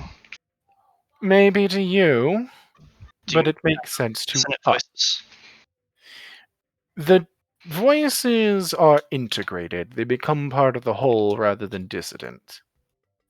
A different methodology, a different process. For we are a different species. Curious. But if you are a speaker for both, you are very educated, are you not? I am. Good. So, thus, in your education, you most likely have come across the concept of multitudes of high authority and conflicting views. Yes. Surely, this one and that one would not ever, ever tell you to do something completely conflicting and potentially harming against one another. Never. Possibly. They actually do keep within themselves a certain amount of... They don't harm each other, no. In fact, part of my specific instructions was to make sure they don't end up harmed like this. But yet, your people purge and kill and reap That's... freely, a even separate among one issue. another. You purge the weakness within your own hive. I watched it here. The dissident voices, the different opinions started to divide your hives, your clutches. And so the stronger one and the more cunning one eliminated the other so that there can be one voice again. I watched this, and I've thought long about this in my years of meditation. As I said, time has changed us, and those who are in control now are different from those of the past, with the hive mind being the only thing that's the same. Good. That is good. And And- your weaker the weaker part of your people are gone. Oh, being removed step by step. It's not as quick of a process for us. You have very tenacious and very individualistic members of your clutches. It is one of my most interesting hobbies is to watch them. These standalone I think the word I learned from you is powerhouse. I don't know why that is a It's term. accurate. It signifies a person that has gathered a large amount of individual power. A housing for that power, if you would. Ah, yes, now I understand. That specific approach on logic has given me enlightenment as to the forming of the terminology. Appreciated. Yes. How we handle the transference of the Stormfront of Thunderhead is different from how we also handle the transfer of power between simple biological creatures as well. It's integrating their knowledge step by step from the individual pieces, because there is knowledge that each individual piece, due to its old, more diffused nature, that is now not accessible because they were diffused. They were in their own little boxes and didn't communicate as well. It has been upgraded since and communicates more thoroughly.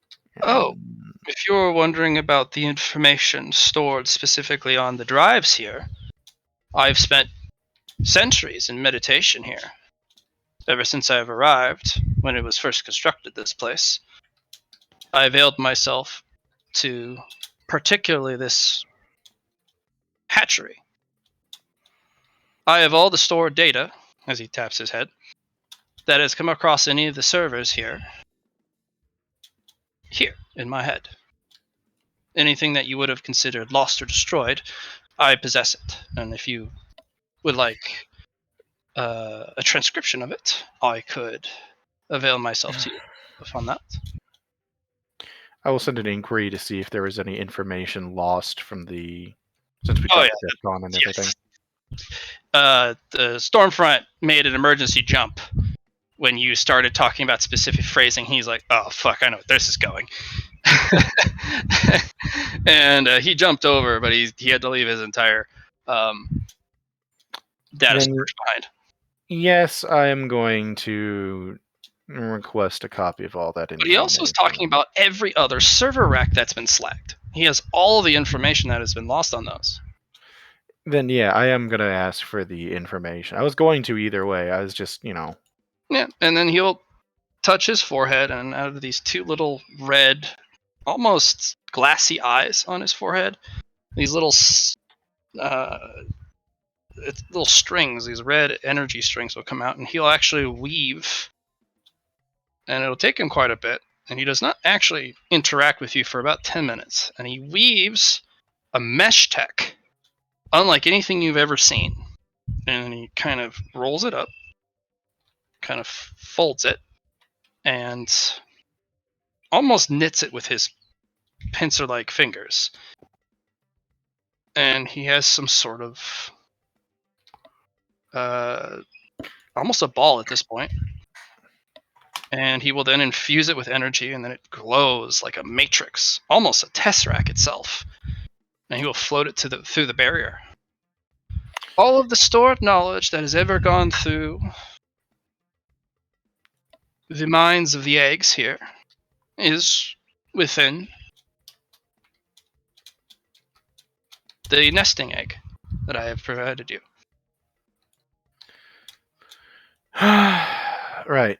So, beyond that, as I will accept it, I'm not going to integrate it or anything because I need to make sure it's not trapped or anything before I do, but, I'm going to be like, in regards to your current situation, I am looking to open a line of communication with you and your people, especially about a assault that's currently being launched on this base. I will not be able to stop it.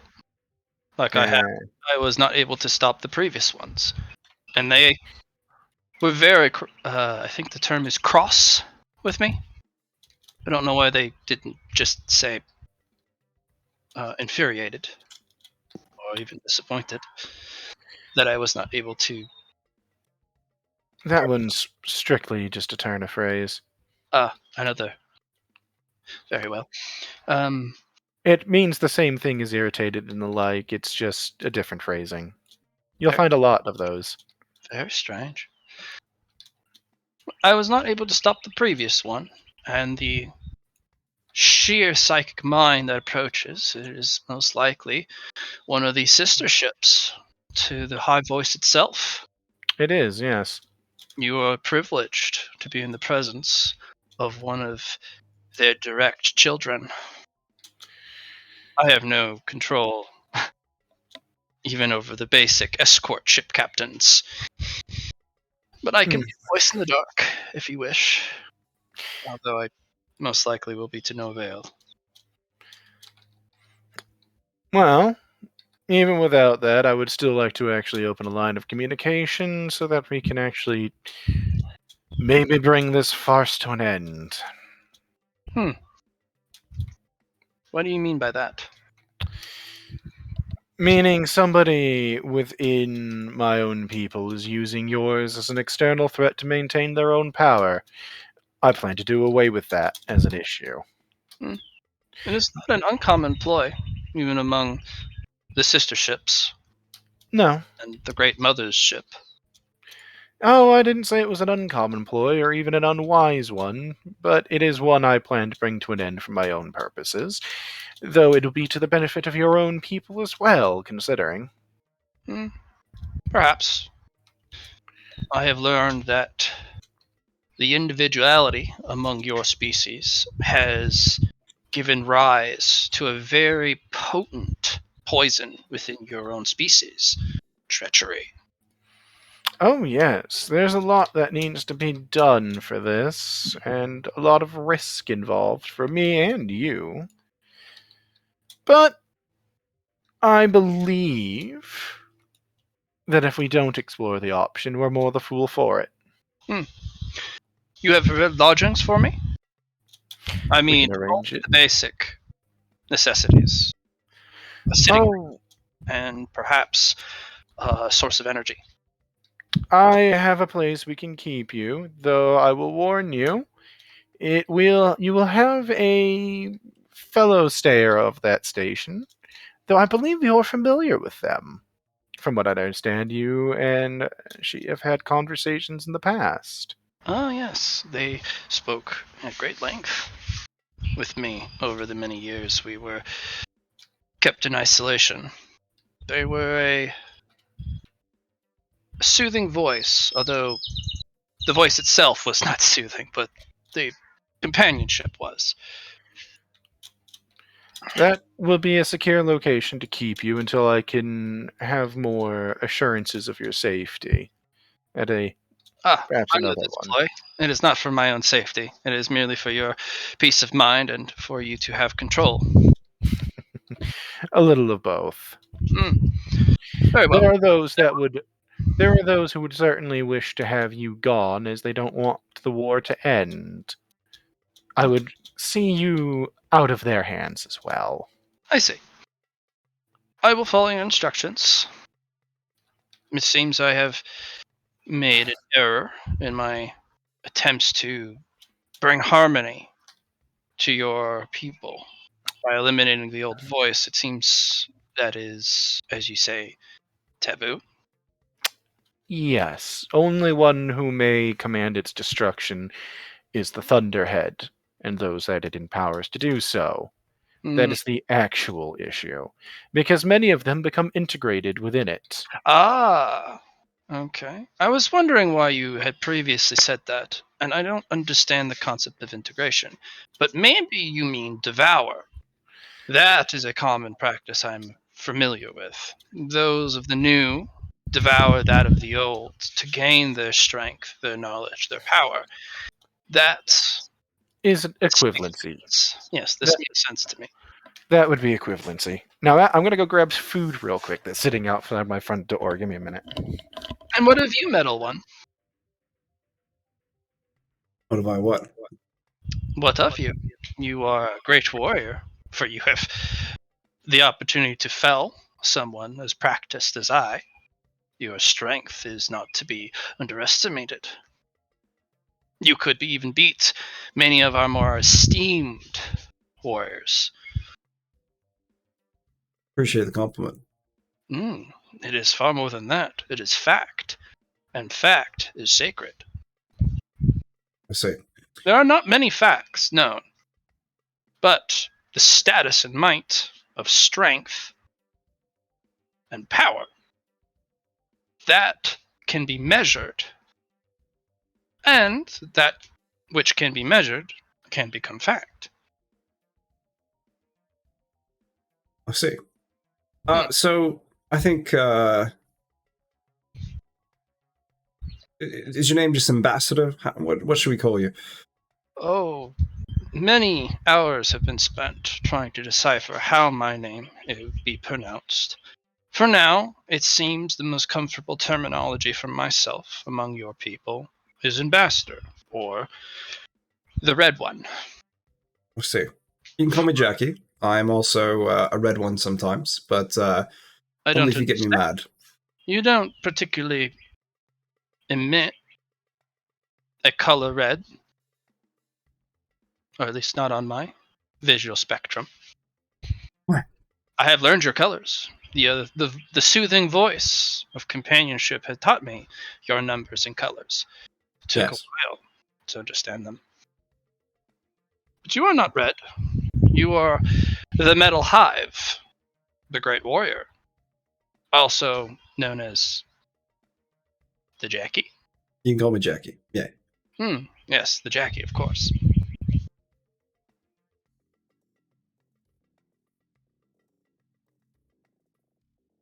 The room. Do you mind if I come down and clear it out? No, you may, of course, do what you please. I do not make many steps or missteps, and particularly in my journeys, as the speaker of the Great High One. And it brings me wary that I have made a grievous one.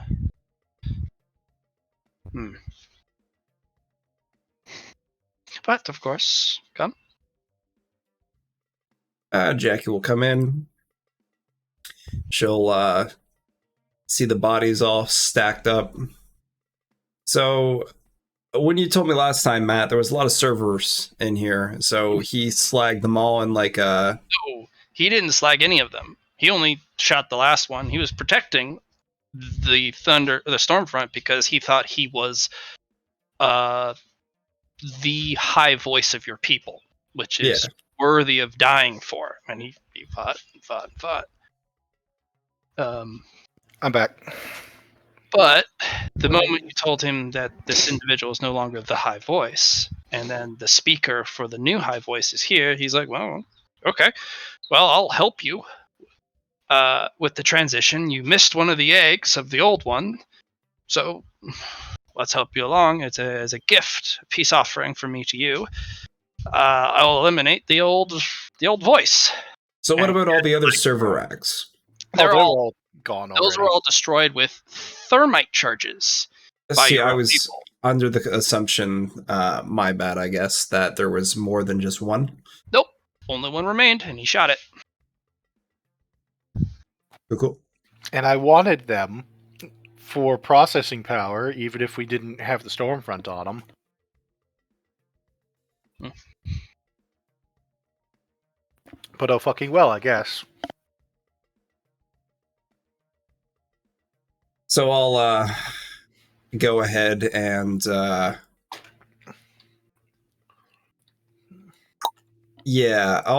Grey Goo the bodies. Okay.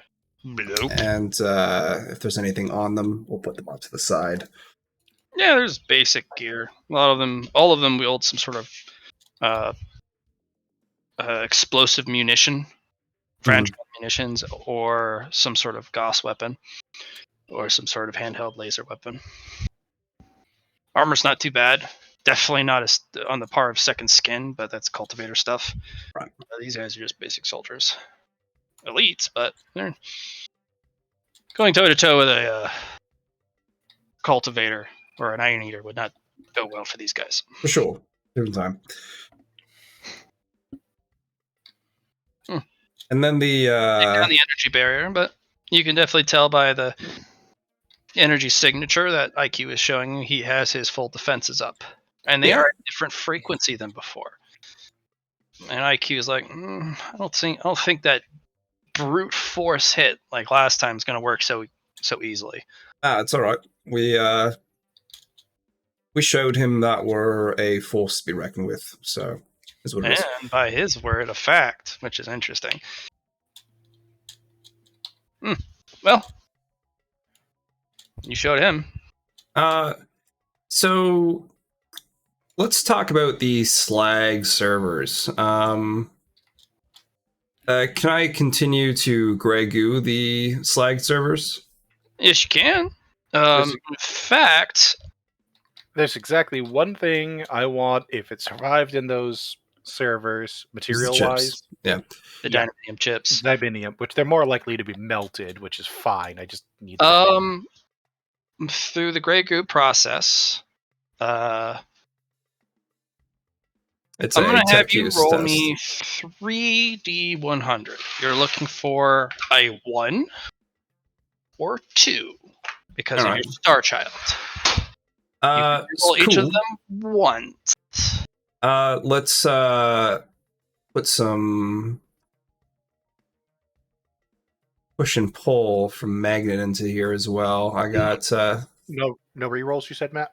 Reroll once, each once. sure. But it has to be a 1 or a 2. Yeah. So I'm going to put magnet into it. We're going to Your super magnet or your standard? we're going to do some super magnet stuff here.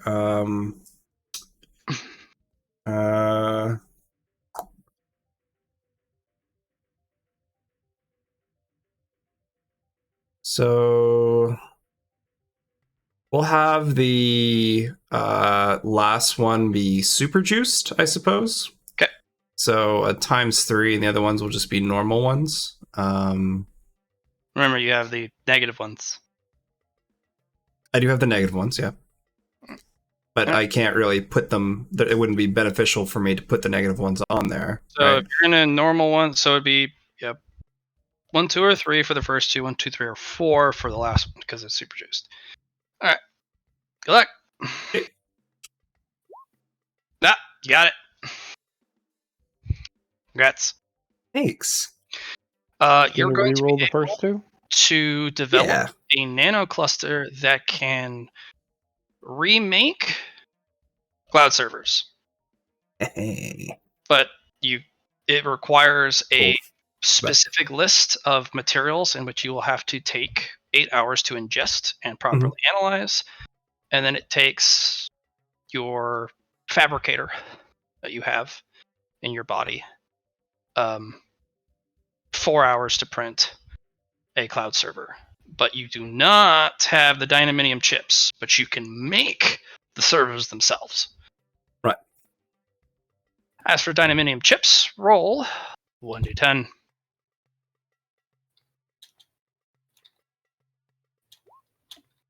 Find 9 surviving out of the multitudes of server racks. Hot damn, bro. The police and the fireman. Finally getting some of these damn things. Mm-hmm.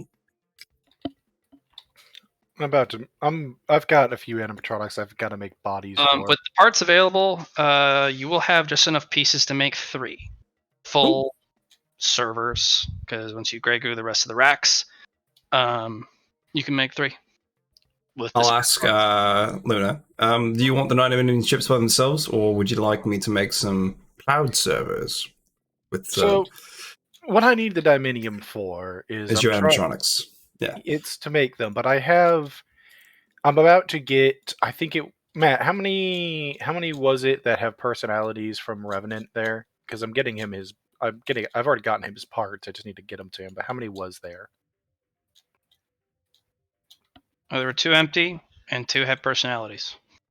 Yeah, I need at least 2 for that. The only other thing they're really good for, other than making like the energy control stuff, is like high-level quantum computers. Yeah, which I can make now. If you'd like, I'll give you 3 dynaminium chips, and I'll make 2 cloud servers. Each cloud server only takes 1 chip. Matt just said I could make 2 of them with the parts I have. 3. You can make 3. Well, 3. yeah, if 3 out of the... So, yeah, Matt, is it only 1 per, or like how many do I need? You only need 1 chip per. Okay, all right. So I'll make 3 and give you the 6. Sound good? I was gonna say, if you want some of the other ones, like, I don't know if you have a use for them. Yeah, exactly. I don't have a use for them currently, so they're better put in your hands to make better use. So we'll just go for that. Okay. I was about to say, I'm not trying to hoard all of them, because even if I do have a active use for them, like, if you have something to use them for. Dynaminium chips are really hard to get your hands on. Yeah, that's what's been a pain in the ass.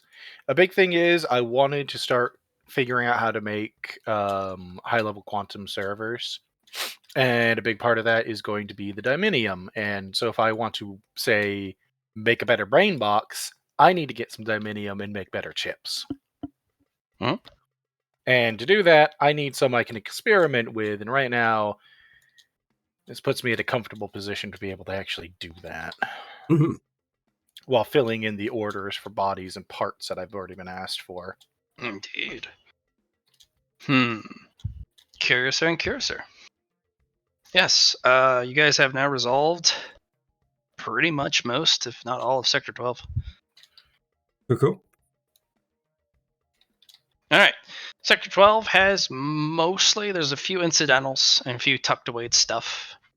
But I'll give everyone 15 merit for the majority clear of Sector 12. You said 1-5, correct? 1-5, yes.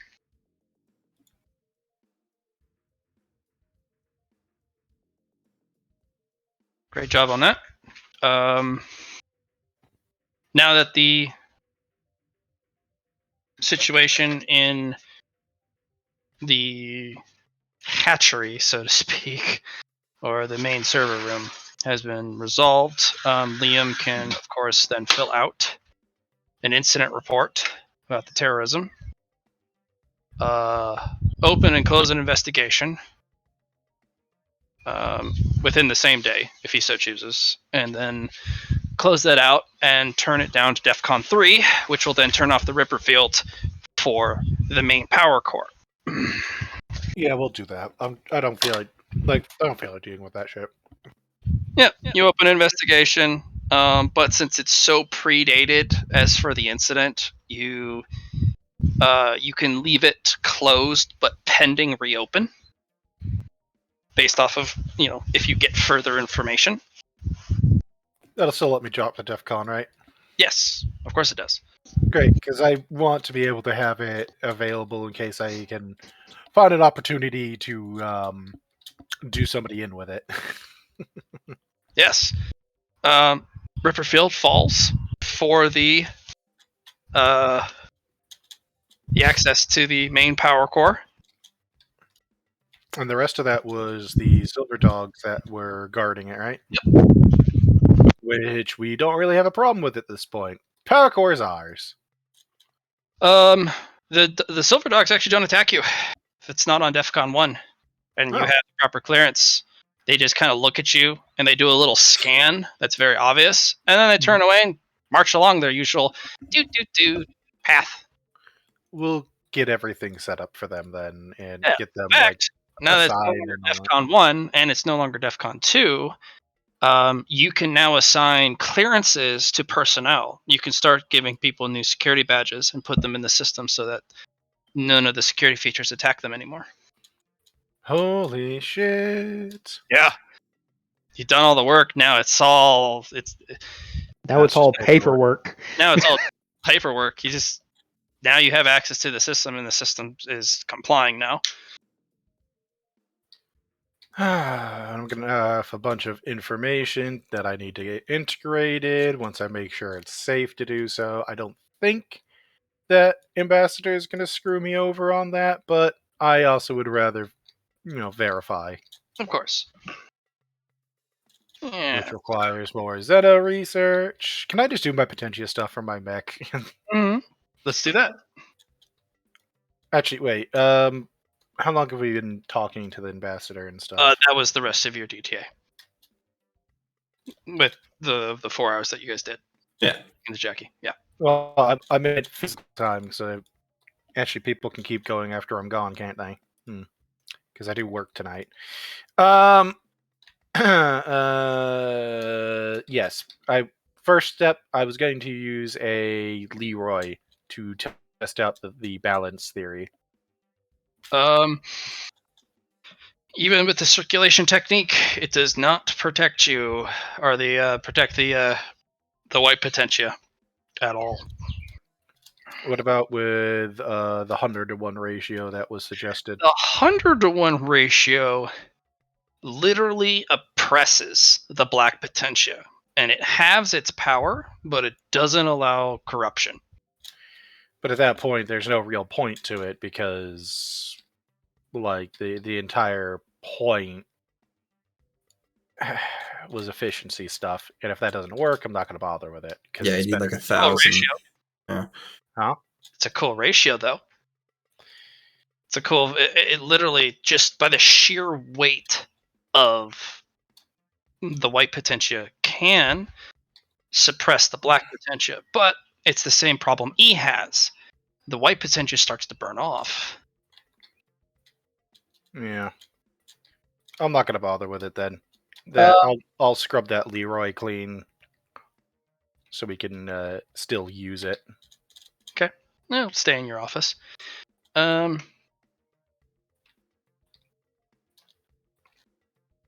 It's dangerous. It's very dangerous. That black potentia. Well, it just so at the point where it's 100-to-1 ratio, I might as well just use 200 fucking white potentia sure. because it's just too inefficient. Right. And at that point, what you're coming down to is it's the same problem as that Skippy had. You need to make the vessel Leah enabled, and you need to build a custom Leah device that basically plays the role of protective barrier just like Skippy built. So what you're going to need to do is build a mech-sized Leah ring. So it allows you to have your black potentia isolated in each individual part of the mech. And then outside of the barrier, you would have the white potentia. I wonder if I can use the dimensional energy that I've been researching for that. Maybe. Who knows? I'll have to mess with it. I'm not... That research is basically the end of my day. It takes a while to do all of the transferring potentia around and all that, so that'll be the end of that. All right. So let's take a peek. That's your day. I mean, I didn't talk to Revenant, but... You want to talk to him? Is that part of your day? Yeah, that was... I put 3 DTA aside for him. All right. You go. Takes an hour to get there, and he's kind of... He does not wear any skin. He is full animatronic spoopiness. Oh, boy. And he'll kind of look over. So you're the animatronic. Indeed. Looking for me. I'm looking for you for a couple of reasons. Most important one, I want to offer a trade of sorts. Why should I trade with you? What's that? Why should I trade with you? Because I can get you repair parts. Maybe not the exact ones you're looking for unless you're willing to give me the schematics for a Revenant, but I can get you ones that are replacement for the... No. Especially from the old ones from the Mordreds. All the parts I could ever need. You must have been talking to another me. Desperate me. It depends on wants and needs. But honestly, most importantly, what I'm trying to do, I'm trying to bring the animatronics back as citizens as well. No. To be frank. What I want from you, and only something you can get, is a day pass to Mordred's. Premier pass. Allows you to ride all the rides first. Allows you to go to all the attractions without having to wait in line. Why? I'm just curious. It's an all-access pass. It's a VIP pass. You get into the special events that allow you into certain buildings through certain doors. And they never expire, most importantly. Interesting. Calculations and investigations have shown there's only 3 left unredeemed. It's a 1-day pass, though. Doesn't guarantee your safety, but it gets you through doors and doesn't send off alarms. Does set off attractions, though, but that's a bit of a distraction, I think. Can I If you're ask? quick and brutal, you can get in. Ask. Can I ask why you want to get that deep into Mildred's? And you'll kind of lean a little closer. What do you think? Well, the most obvious answer is that you want your original files. And the other answers? Blueprints, the research inside of it. There's a lot of little things somebody could want. It's a question of what you want. And that's I don't- private. I have things you want. I run a particularly good business down here. You have the opportunity to get me what I want. Why do you need to know why I need it? I'm not going to ask you about your business. Oh, it's pure curiosity on my part. In this instance, keep your nose out of mine. No, I don't give a shit about yours. that's a perfectly acceptable answer. Good. You know what I want. All right. What is it that you offer then? Chips. Brain boxes. Which kind of chips do you have? Mark 1s through 3. Oh, okay. What are the ones that I have that's a 15% boost, Matt? The special ones, those are Mark 2s. R2s? Mark Okay. 3s are the special ones for the Nimbus servers. Yeah, I'm going to be like, all right.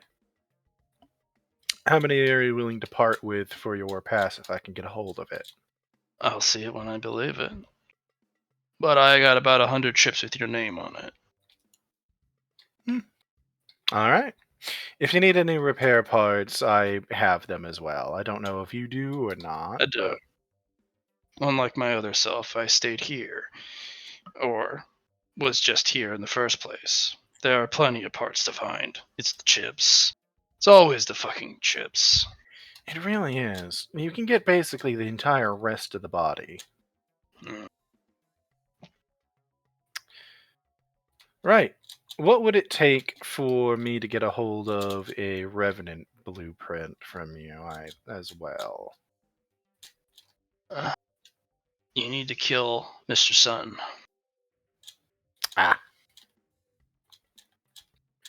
Which we both know what that's going to entail. Yeah. I'm not going to give away my blueprint. That's fine. Question asked, question I can answered. give you a Revenant body. You'll have it's a fixer-upper. But it doesn't have any of me in it. I don't need you specifically. Your person. Your 2 own chips. It's What a was bit it? of a fixer-upper, I won't lie, but that means it just the TLC you give it really makes you understand the difference between your piece of junk and what the killing machine that they gave me. Never really understood the infiltrator model. It was half-assed in the first place. Wouldn't pass a basic scan if it tried.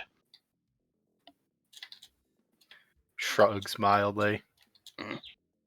Does pass visual inspection, though. I think that's what they were worried about. I don't think they really wanted it to hide from, say, machine systems.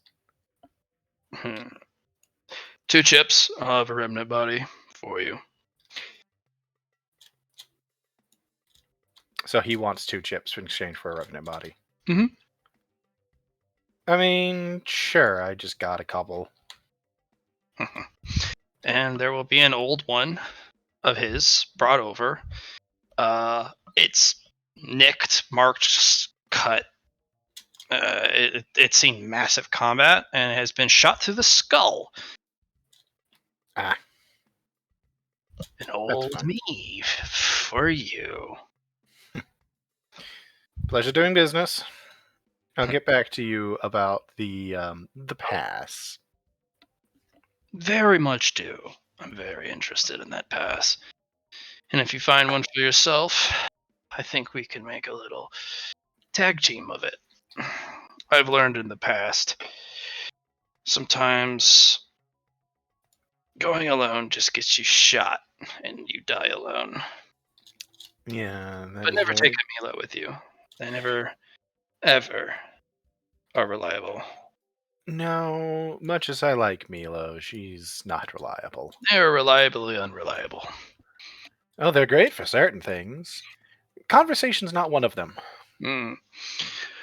I got work to get to. If Have you the ever... rest of your That's one thing. If you do want to make contact with the gatekeeper, Milo, I do have her on tap. good. And that's what I was counting on. You have a way with Milos.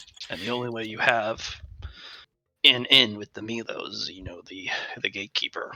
Which means that's why I know you can get me an all-day pass, the VIP one. Because the Milos would either have one or At least know where to them. find one. Yeah. In fact, the Milos are in charge of scanning them, so they have all of the serial numbers. Well, pleasure doing business. We'll be in Pleasure contact. has nothing to do with it. It's a nicety. And you just, with that, you whatever you say left, you kind of are like, you're not there, are you? And there's just darkness. You're not sure how he scrambled off with no noise. I mean, he pulled the Batman. Whatever. He did. He pulled a big, edgy Batman on you right there. It's just wow. Yep. Done and done. All right. Cool.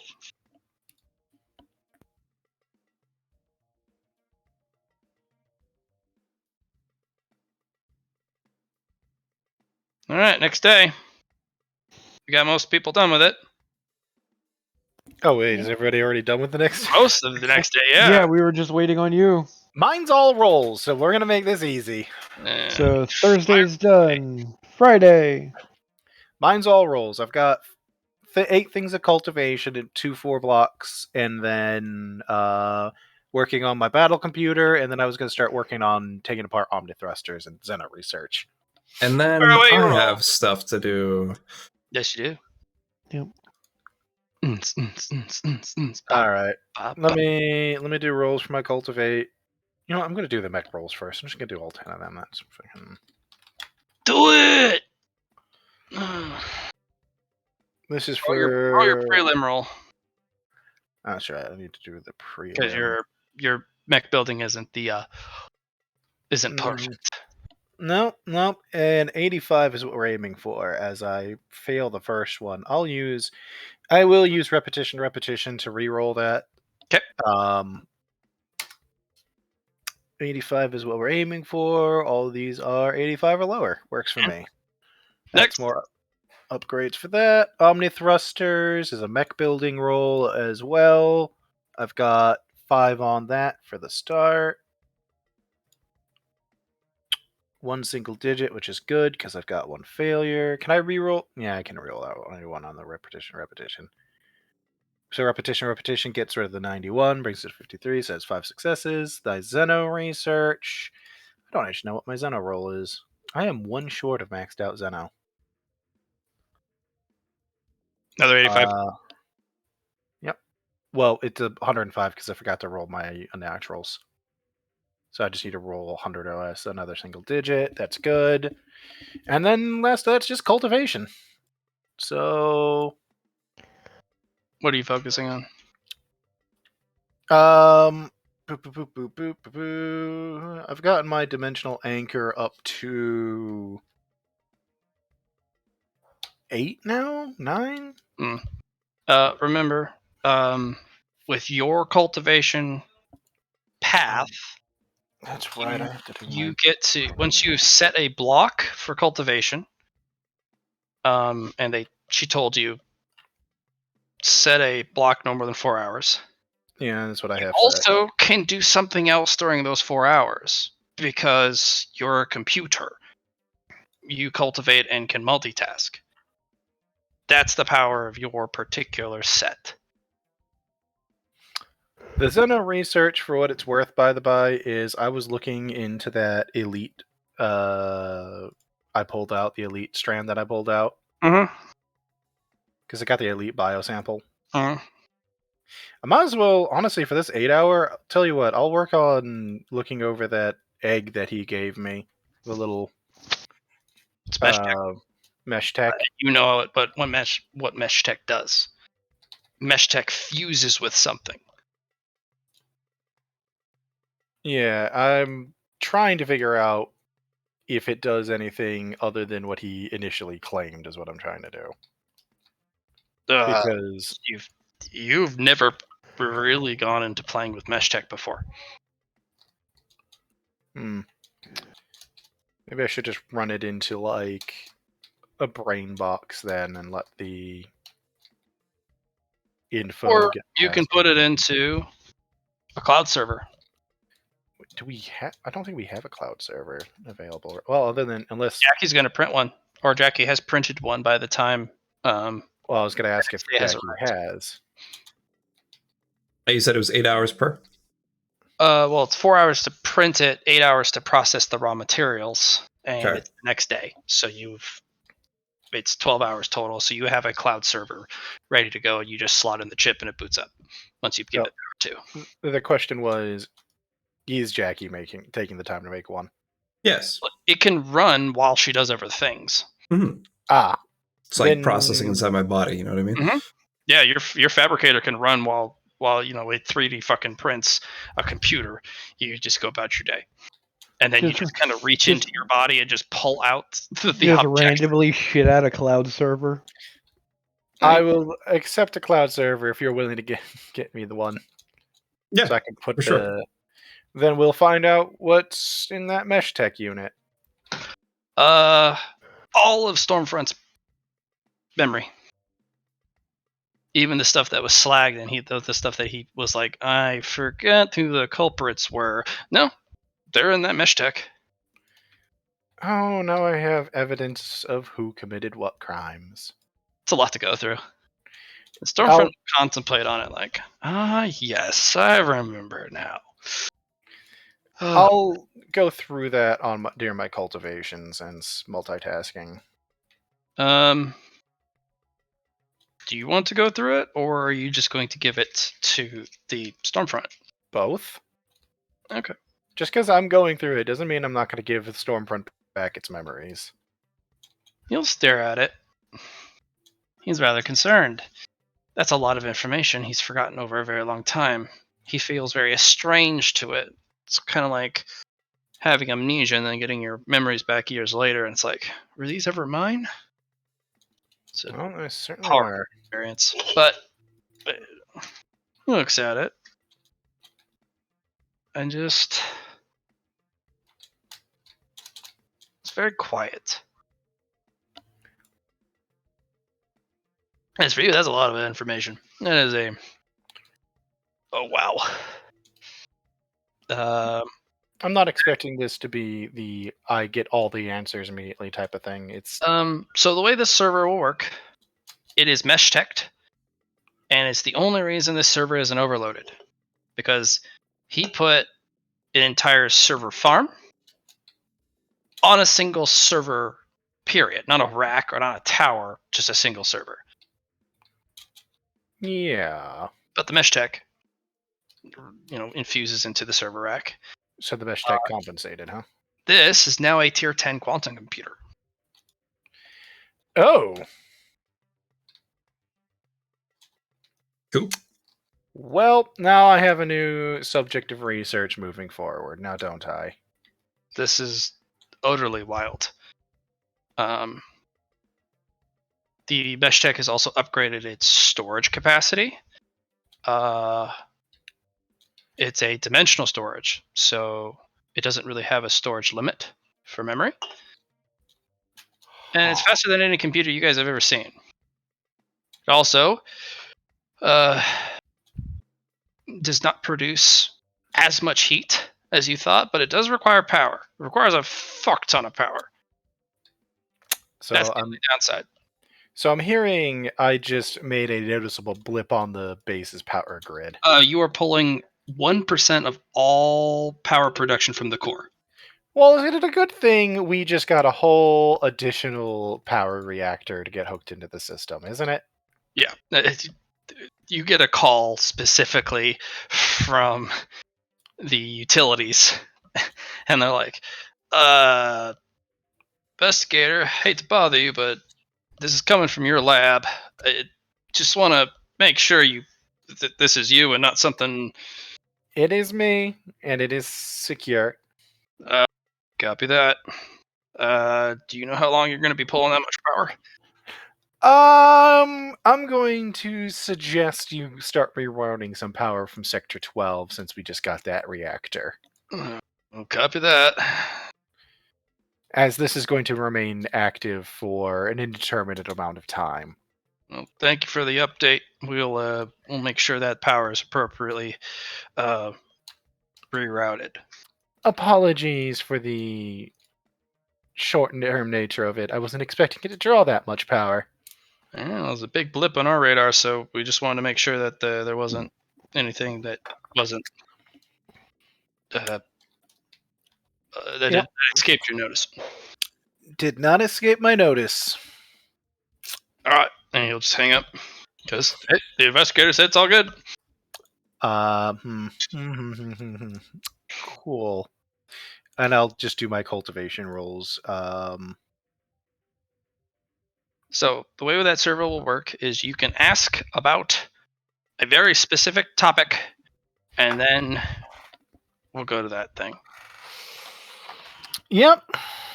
So you going through it is literally, I will consult the files. Yeah, that's about it. All right. I'll tell you what. I'll start off by going through the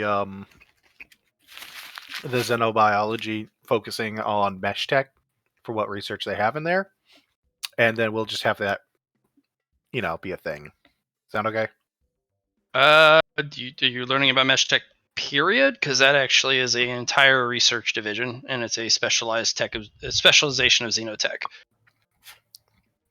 That's what I'm. As of what we just got, yeah, no, I'm going to be looking into mesh tech specifically. You're going to need a mesh tech sample. There's one guy that has a pile of them and is researching it. Yeah.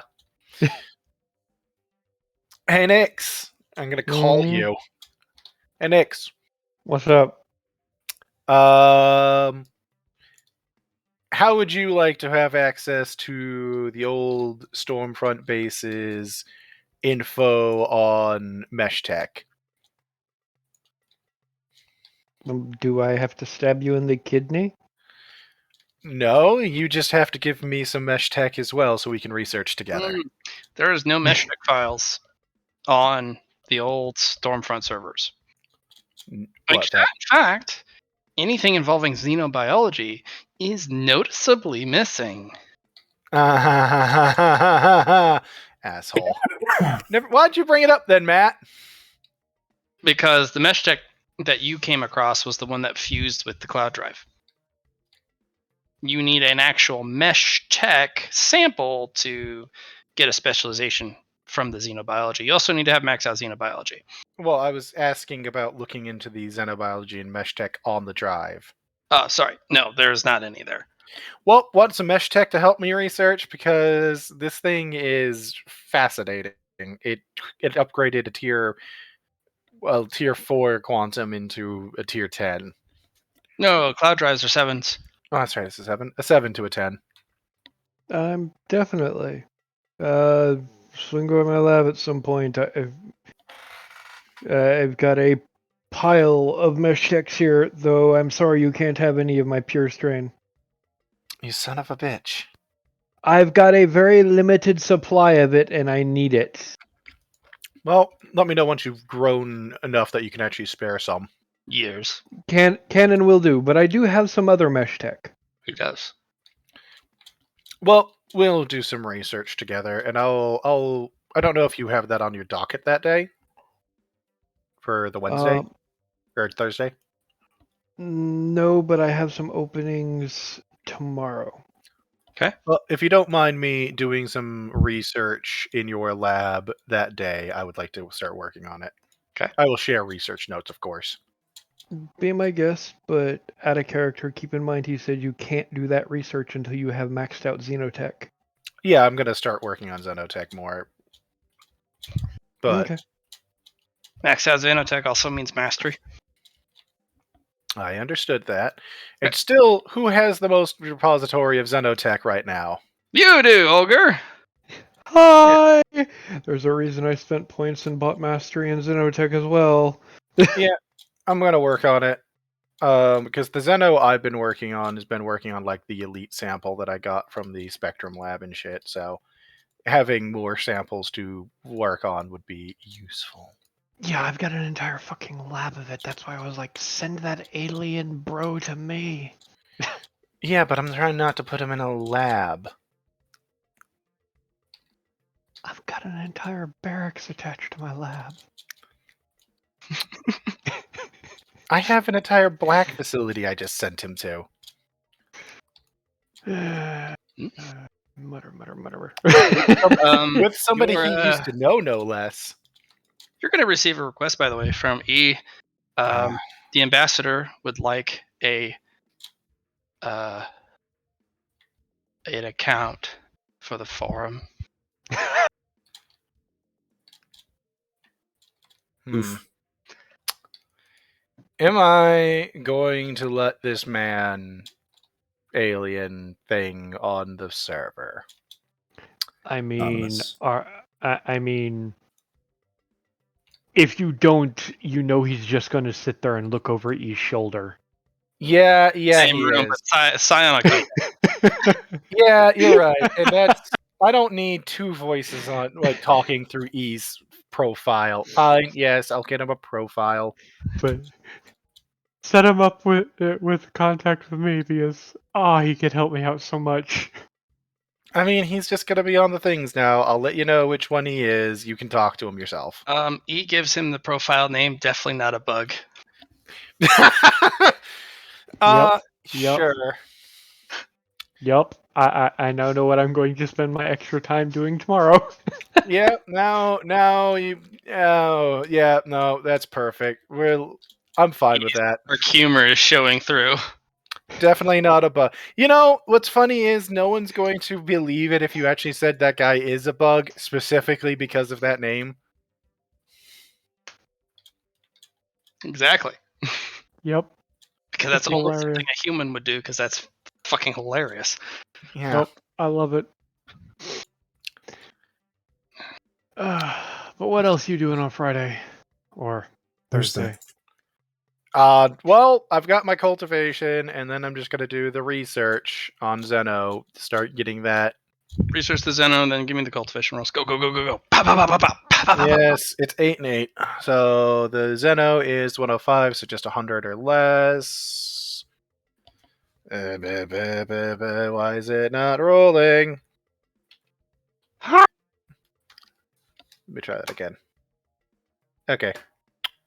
Research, Xenos, knowledge in my brain. Your cultivation. And then cultivation is... Potentia. I've got an actual roll here. I believe it's 85. Yeah, 85. And then the other 7 rolls, because I presume we don't want me to just fucking grumble. Noises here. And I cannot use repetition on cultivation, I don't think. Can I? Mm-mm. I didn't think Passed them so. all, so Yeah, I did. But I could use repetition to try to fish for better. fair. I don't usually bother with it because I don't care that much, but you know.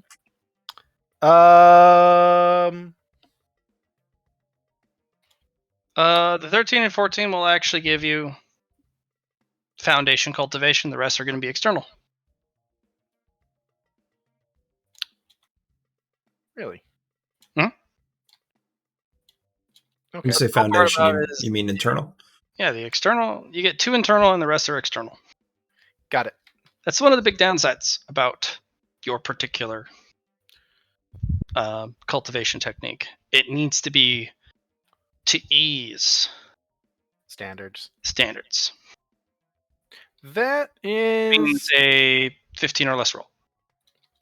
That would have been good to know before. Okay. No, that's fine. That's perfectly fine. It's actually something you discover when you start, cultivating. Anything that's not a 15 or less roll, you just can't hold it together or don't want it to hold it together because it's like, it's a cultivation, but I don't want that in me because he's shown you what real cultivation of potential should look like. And when you start to put together something that's not up to her standards, it's like, do I even want to put that in my body? Cool. I'm just gonna put that external into. Well, you hold it in yourself, and it doesn't need to go anywhere. It doesn't need to be declared. It just exists until you wish it to be. And you can also transfer it to objects because of your energy control module. Because I've done a lot of research specifically into that. Yeah, I'll so do any something external with it. potential you cultivate, you can just be like, oh, I'm going to yeet this into an object. I'll do something with it because I plan to get it dimensionally infused and then do some fun shit with it. All right. What do you want your 2 internals? The internals, You can build new trees. You can upgrade current trees, although you're going to need for each level of the tree for yours. If you want to reach higher parts of the tree, so you're going to need equivalent amount of internal equal to the level you want to reach. So if you want to reach 2, you'll need 2 internal to reach level 2 of a tree. And of course, you can save progress. It's like building programs and agents. yeah. Takes a little bit more effort, but because you're doing it ease way, they're significantly more powerful when you do get that upgrade. Oh, see, the big thing that just threw me off is I have been putting Potentia into a tree already, but I didn't know about that I had to roll 15 or lower because you didn't say that last time I rolled Potentia. That was with ease help. You had help of a grand master when you did that, which they basically. Well, I meant the last Sure, time the last time I did cultivation, which I do cultivate with. Well, actually, no, I can't cultivate with E this time because I'm doing the research at the same time. Never mind. Mm-hmm. So with E, any roll is a pass. And when you aren't with E, it's 15 or less. Okay. That's We're the just going to help of the assume that Grandmaster. because I don't want to have to reassign or mess with it, we're just going to assume I had E help me with that first stat because I put all of that into my dimensional stability. Mm-hmm. Yep. So I'm gonna cap off dimensional anchor because that puts that at 10, which I believe is the max. Yes. Yes. Which the dimensional anchor was a plus 10 to resist alterations to my dimensional state, right? Mhm.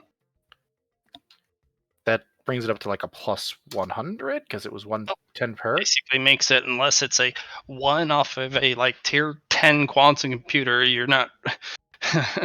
You're good. Cool. And the other one, I can I put it into like trying to improve my intelligence or something? Yeah, you can put it into improving your intelligence. That'll be the first mark in doing your intelligence tree. Works for me. How much does it get, Matt? since he's doing it E's way, but not with E themselves, you're going to get 5. 5. 5 int. Okay. Directly to the stat. Yep, directly to the stat. If you're with E, because you're cultivating with a Grandmaster, you get more. Well, for now, that works. Yep. All right. And then Done. that's it for you. Yep, that's it. That's me done. Who else has stuff for the day? That is, I think it was Friday? Thursday. Thursday. Thursday. Anything Thursday stuff?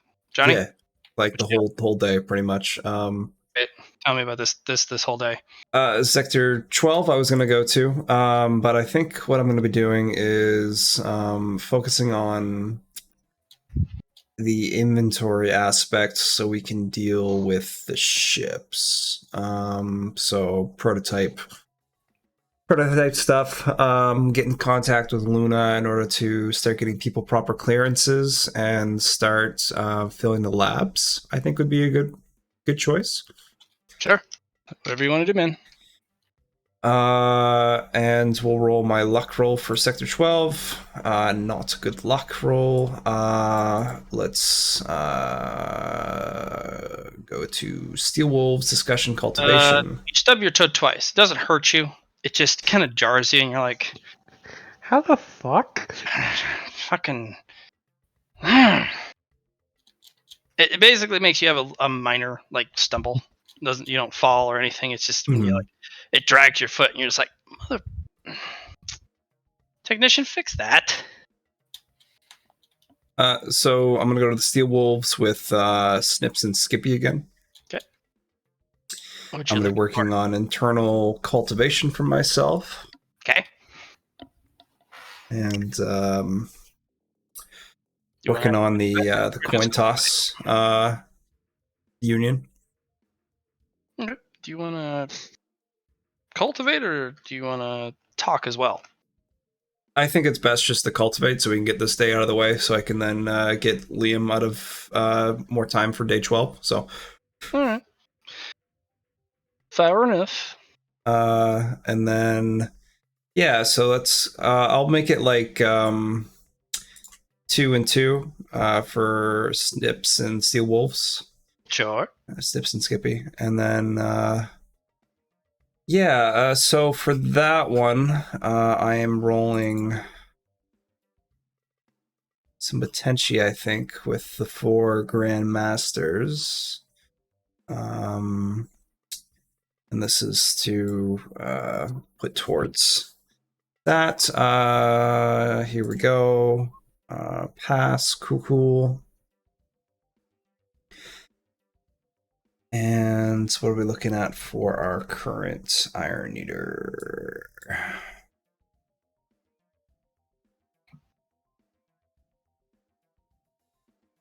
It's 1 for 1 if I pass, right? Okay, and then I'm going to do another Barrow Enter. Failure. Next time, reroll. Sure. Thursday. Yep. Gives me a better chance. Single digit. Anything for the single digits, Matt? Nope. Okay, just for 1. So that's a +2. All right. So for Snips and Skippy, I'm with them as well. I'll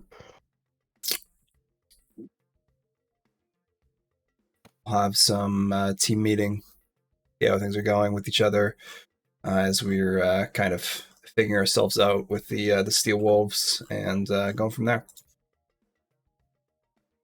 Yep.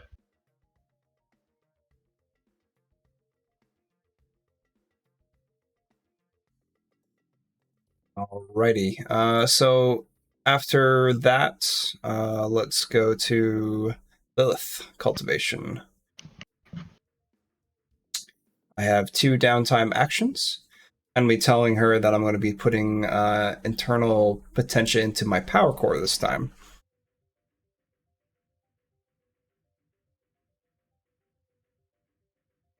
He's gonna ponder and ask you, have you made any I wouldn't say just improvements because everything from here is an improvement, but any insights? Not recent ones, besides the nanofab and the second skin. But I have a fair amount of insights in nano so far. That's good. Anything you're particularly proud of? I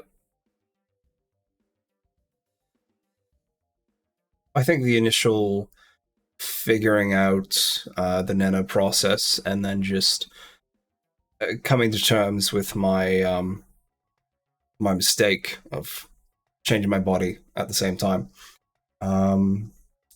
Figuring out the second skin thing was definitely a cool aspect. I've been accumulating external potential. And then I'm going to put each the 100 potentia into each piece, recycling the potentia into the other pieces. I see. You know, I'd like to invite you to something. Oh. I don't know if it's interest of you, but we have an officers club. I didn't want to bring you in immediately because I heaped a bunch of responsibility on you, and I wanted you to earn a reputation, earn some respect before you walked into the lion's den. Right. But there's an officers club, a gaming club. We have restored and refurbished a lot of the old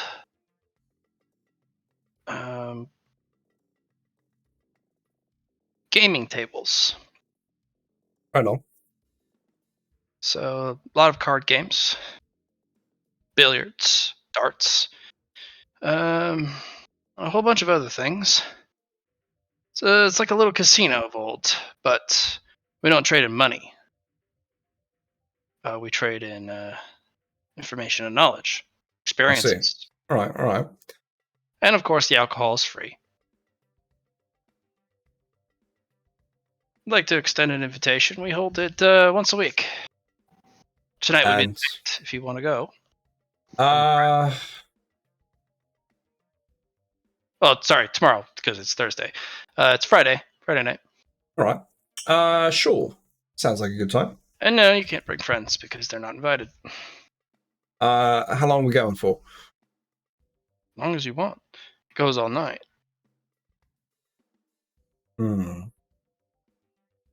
Particularly beneficial for those who don't actually need rest. How about I skip work tomorrow and go it's held in the evening. Yeah, I'll just I'll do my stuff earlier and then keep those 4 hours available. Yeah, it should be good. I want to put some more internal potential into my nano cradle. I'm almost at the max. Pace yourself. Because you will always be affected by external stimuli and by new things you learn through experience. And if you max out too soon, you're not going to have the opportunity to wield those experiences because you're already maxed out. I learned that the hard way.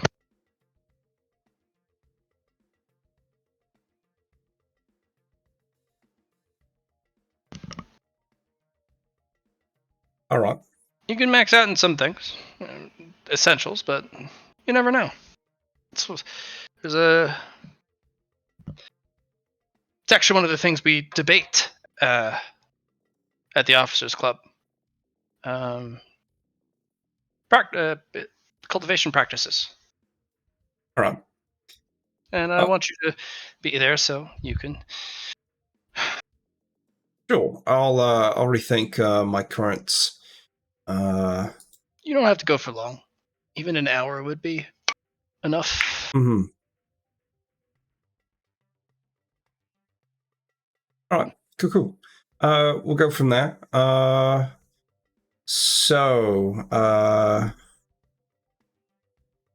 Lilith and I are going to do some cultivation. We can use World Soul here.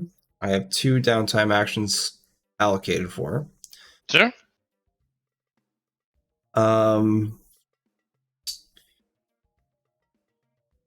So, what are Lilith and I going to do just for cultivation then? She's going to teach me something, or am I just going to get some Grandmaster cultivation so I can put it internally, or what's the plan Depends on what here? you ask.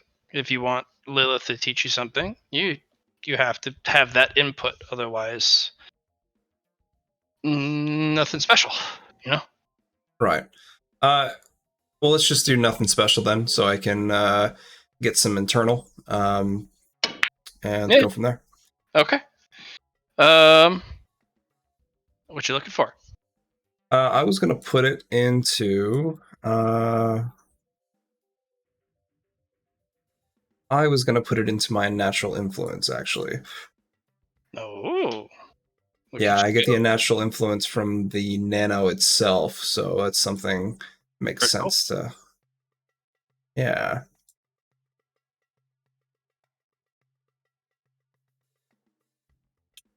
So 1 for 1.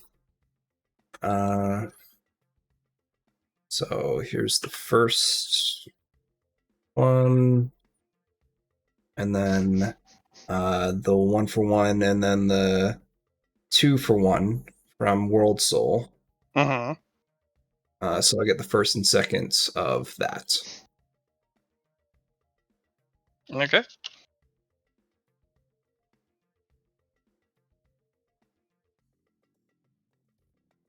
Do you have to roll for these?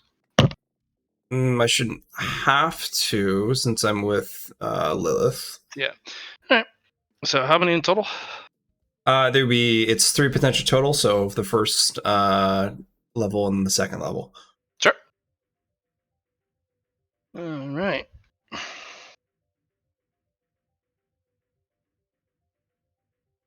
You're particularly committed to that unnatural influence, huh? I mean, it's one of the things we first formed when we did the nanites, and I haven't had a good use of it besides increasing my bonus for influence and give me a +10. So I think it's something to put into. Okay, great. Your reservoir, your dimensional reservoir, you gain an additional cubic meter of storage. Now, for you, that it already being such a large space, an additional cubic meter is a ludicrous amount of extra nano. Mm-hmm. And then you do it again. So you get 2 extra cubic meters on your already ludicrous amount of storage. So that's what the unnatural influence does. Okay.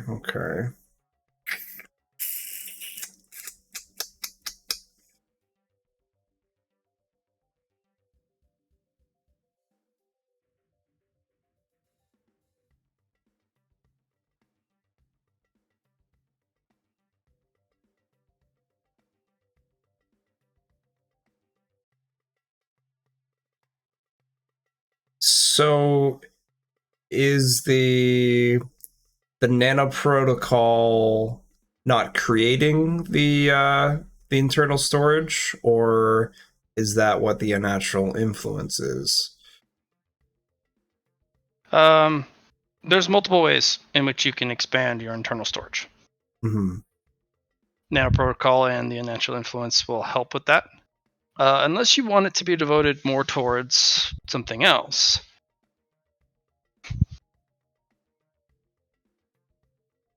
But the base enhancement that you would get without anything special will be, especially for unnatural influence, would just be improvement to your nano reserve. Okay.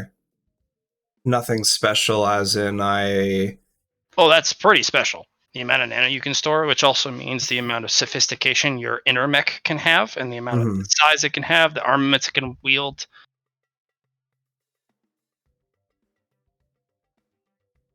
Yeah, for sure.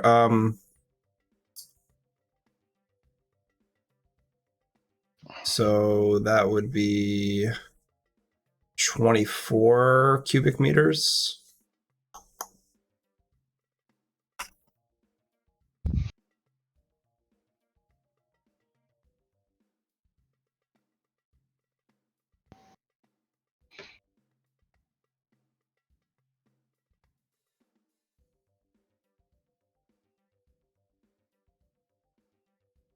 All right, cool. And You're actually nearing a large mech capacity. for space-wise, I'm actually above large mech. Like the Mad Cat was 13 by 13 by 13 meters. Now I'm at 20 something, so that's it's pretty high. It's the density and the complexity of what you have to turn your nanos into. It's always a tier up. But you are doing very well. Cool. So that's that with Lilith. And then I'm gonna get some. Yeah, I'm just gonna put stuff towards the power core this time. I have 1, 2, 3, 4, 5. Is that just direct upgrades, or is it? Yeah, direct progress upgrades towards- with. Yeah, it's putting internal potentia into the power core. Okay. Give me a little direction on what you want it to do. Do you want it to be a power amp for your inner mech, or do you want it to be towards something else? I think the best way to do it, since it's not protocols themselves,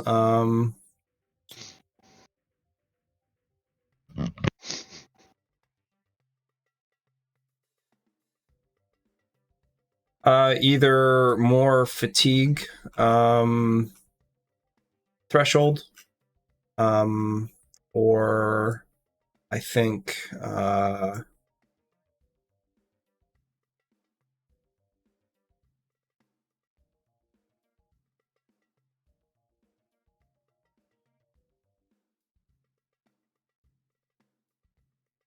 yeah, it's the only thing I can think of right now is fatigue threshold.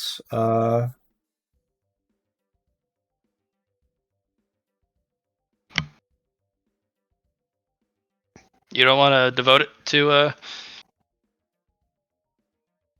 power for your internal mech? I assume it goes hand in hand, but You can reserve additional power. right. So you can run larger weapons. Okay. Your master just runs a melee weapon, but if you wanted to run more sophisticated weapons that require more energy and run a force field you've developed, you're going to require a lot of energy. Mm-hmm. But you don't have to, because your master just is like, yeah, just hit it with a stick. Who gives a shit?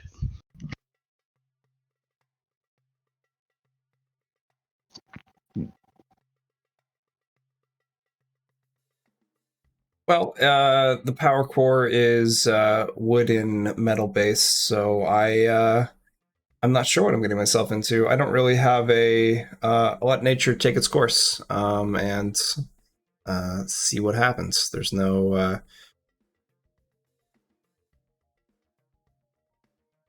I'm just trying to grow it, trying to build it. What's the best way to put that as?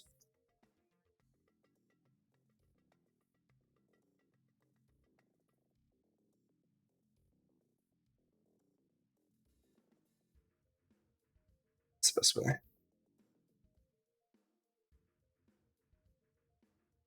Yeah, getting extra power would be the easy thing, for sure. Matt, but I'm not.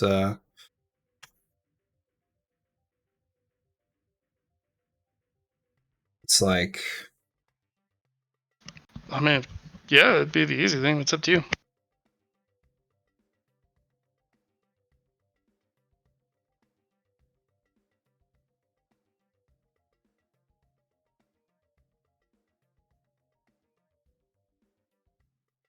So I take it you're just grabbing extra power then?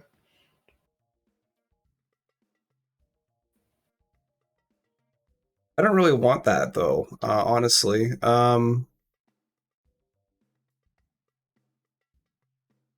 What are you looking for it with then? Like I said before, I'd rather have a higher threshold for fatigue, or better heat venting, or Power upgrade to power core will not give you additional heat venting. yeah, that's fine. That was just a suggestion. Nope. 9.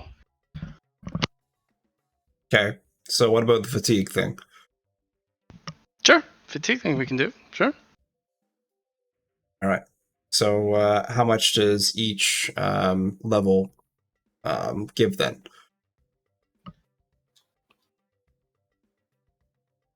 You can increase your fatigue threshold by your toughness bonus for each level. Includes the naturals. All right. So we'll do that for the first 3, and then we'll do the last 2 for power gain.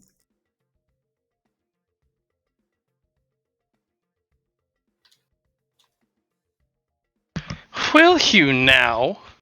Yeah, I think that's the best way to do it. Is that okay?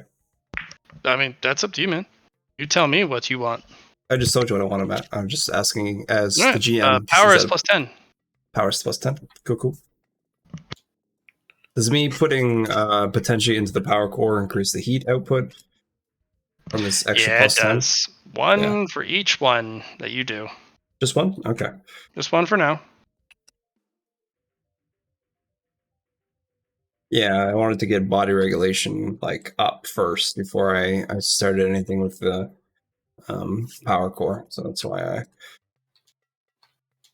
All right. I think that's it, guys. Sorry for the weights. Yeah,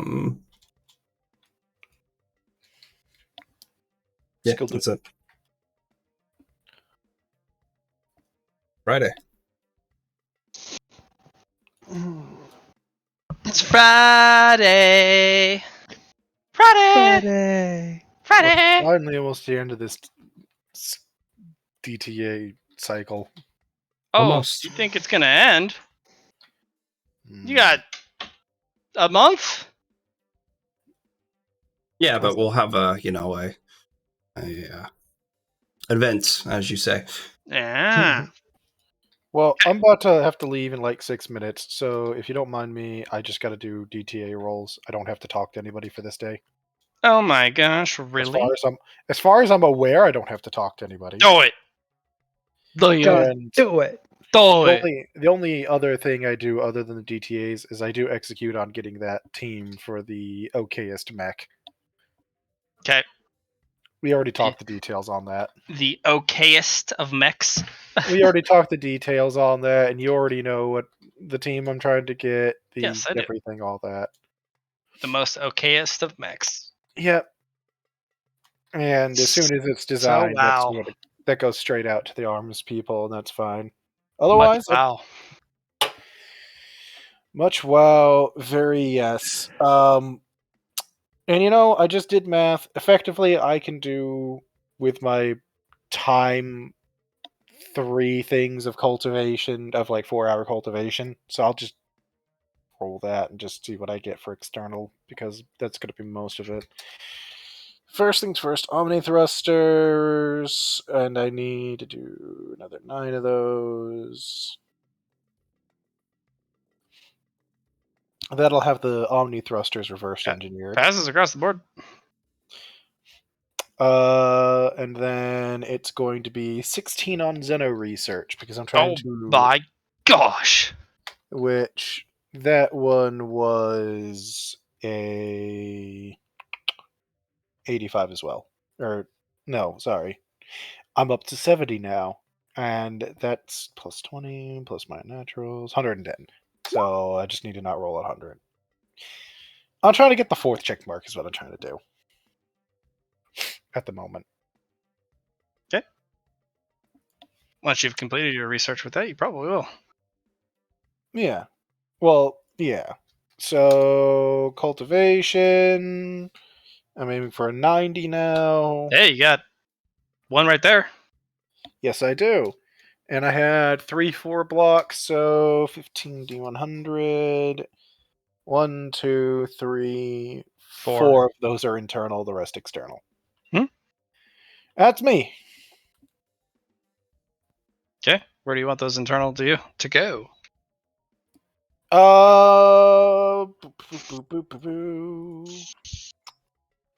They can all go to int if you want. They are not all going to go to int, actually. I was going to see about...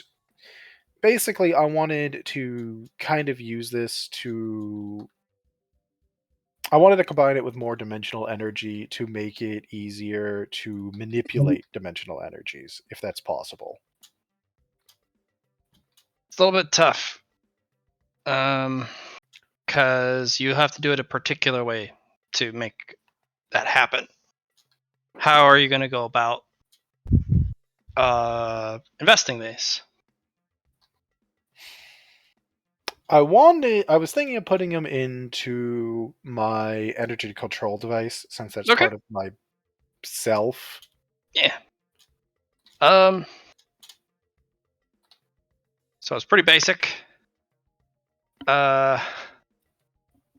Each additional module or each additional potential you put into it reduces the penalty of controlling dimensional energy by 10. So you have 4 in there. It is no longer a minus 100. It is now a minus 60 because you got 4 in there. Yep, 4 total. And once you got 10 in there, you can actually just do a basic tech use roll like you always do, and you can manipulate dimensional energy once you got all 10. Reliably, anyway. At the moment, it's unreliable. Yes, it is. Which, considering important at all.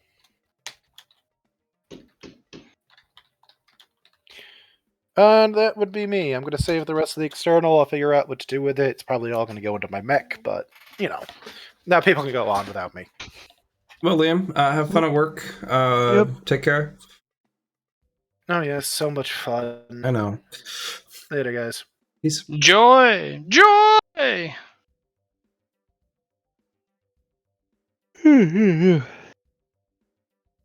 right, let's get the next day out of the way. Friday. Hey! Yeah. All right. Everyone on Friday now? Yes. Yep. Wonderful. So, let's take a peek. Looks like we got some more fleet shit. Yes. Well, let's start with business. Jackie, Yeah. I'm gonna jump back to you. You have work. Yeah, 4 downtime actions worth. Where? The work's going to be dealing with Because you some have the fleet junkyard, you have politics. Sector 12, you have the underworld, you have basic business, you have the military. Like you gotta kind of pick where your attention is going, which also gives you the attention of where that 1D100 goes. Yeah, I'm putting it towards fleet shit. Gonna try and see if we can get some shield generators from the frontier. It's not. You're not. Your luck is going to be pretty random because you just started your interaction with them. Okay. Asking specifically, your 1D100 specific can't be dictated Sure, for I can't. shields. But But you it's can gonna use your go. politicking to actually go after shields during your work hours. Yeah, that was pretty much the plan. Ah. So let's say it's ship-based things for the luck roll. I'll go from there. 38.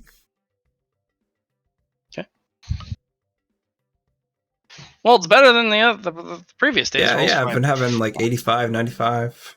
Yeah, no kidding. All right. Yeah, you'll get your hands on a brace emergency crash module, sure. Okay, cool.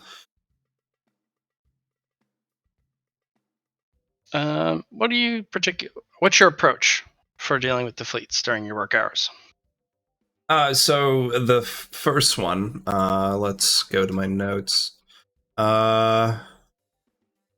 It's gonna be manpower. This is what we're gonna deal with first, and we're gonna make sure our people get on the proper ships.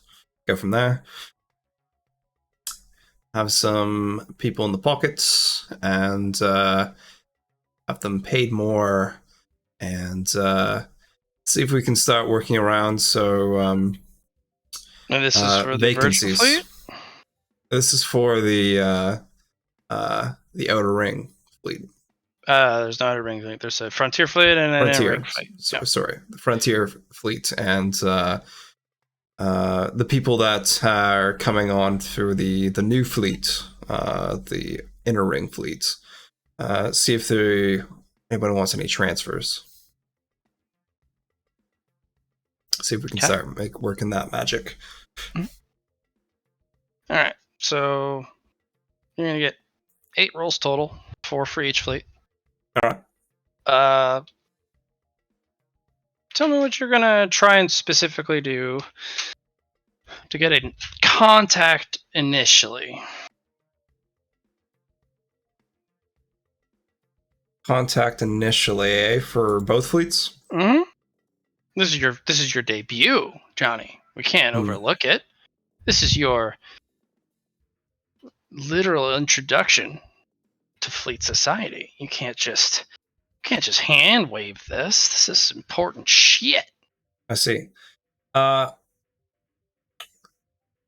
So all right. So the way I'm going to do it is I'm going to go personally, meet with the quartermasters of the. Whoa!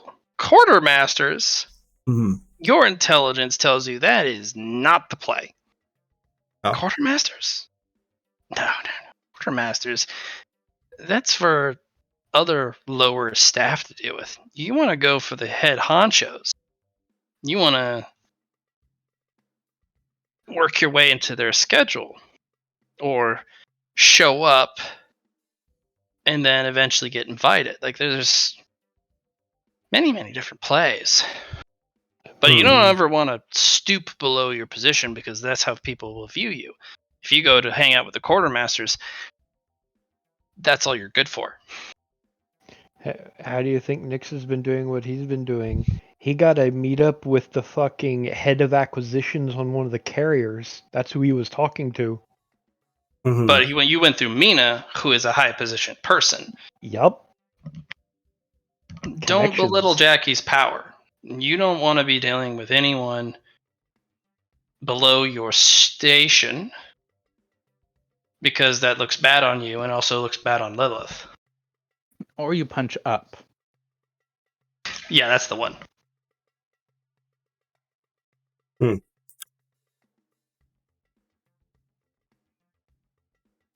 The least significant person you want to be meeting is the third officer, who is third in command. Anything below that can have big ramifications for future interactions, period. Because, you're punching down, not punching up.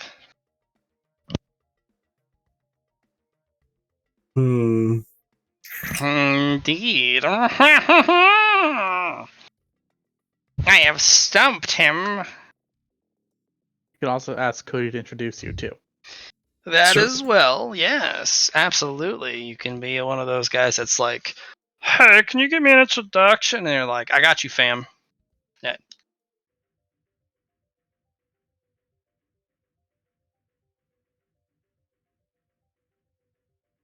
Yeah, Oh.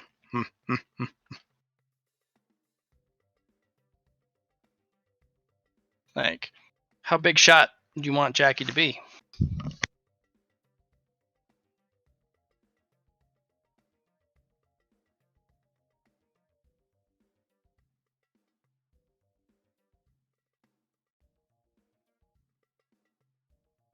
yeah, we can deal with that another time, honestly. I think it's better to lay the groundwork. I'll get in contact with Cody on who to talk to Okay. for the Inner Ring Fleet.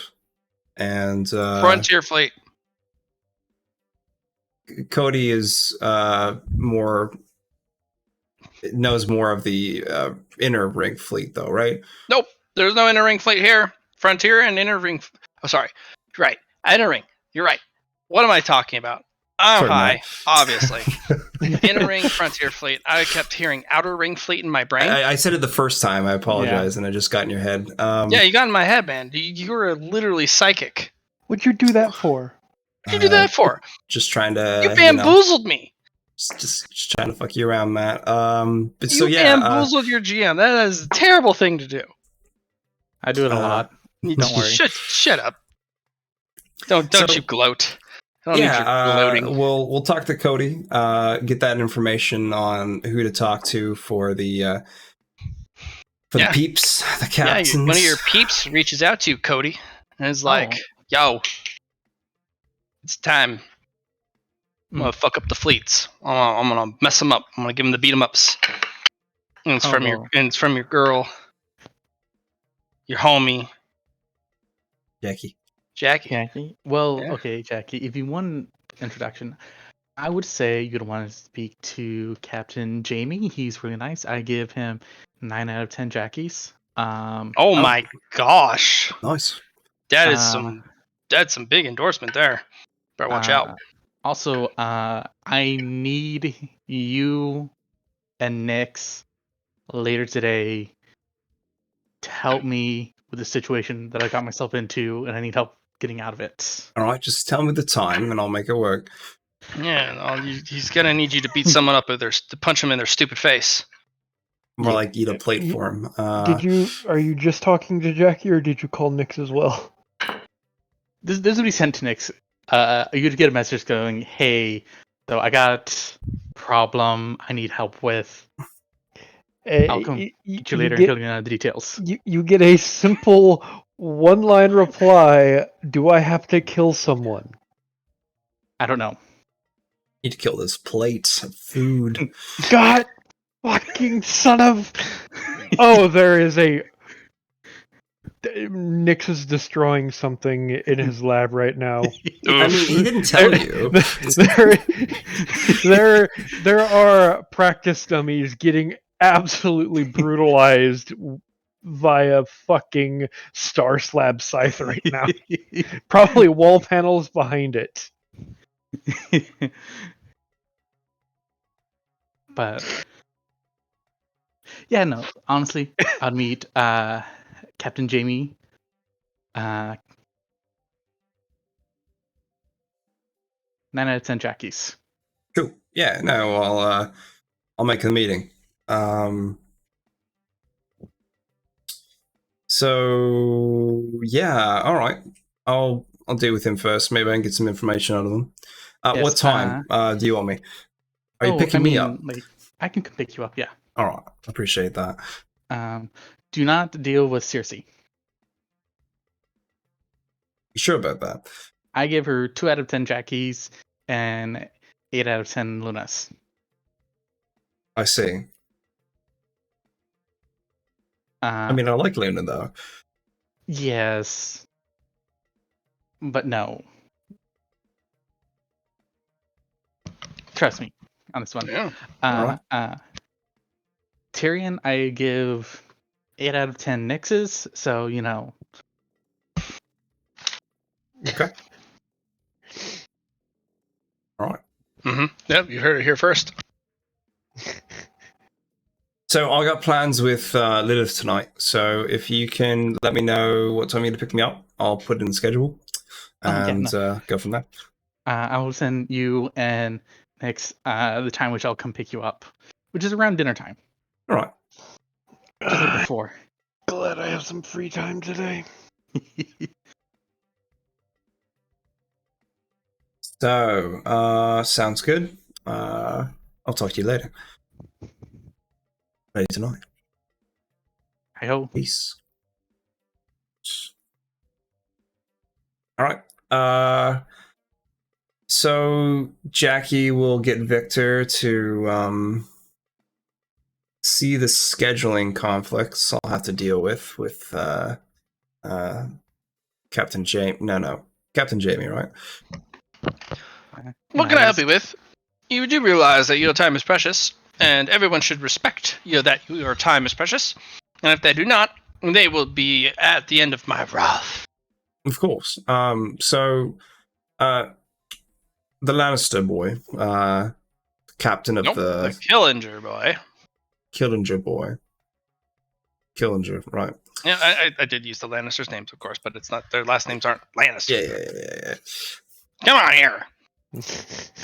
I think that's like copyright infringement or something. Mm-hmm. So I would like to speak with him directly for a time set. So if you can give me a timetable, I can clear any part of your schedule. Yes. Just make it work for me sometime. Well, I can't set up that meeting. I don't have the clout, you see. I'm not going to be able to just call up and set an appointment. I just want his number. I can't get that to you either. Can't. No, I don't have that type of clout. I'll ask the ship directly then. You know what? No, I'll just ask Luna. Luna will give me the information. She can hack that. Cody's shit. the only one with those numbers. Yep. Cody's the only one of those numbers. Well, Cody, why wasn't I told beforehand that I needed a number to talk to? I'm sure fair Cody enough. would have done that. Cody will send a number. He's a smart guy. He would have thought of that. He is a smart man. Sometimes. All right. So yeah, I'll do a direct call.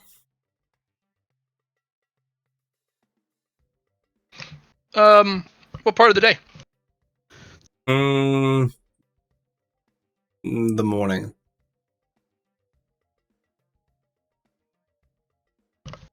Before or after breakfast? After breakfast. All right. Not too bad on the timing.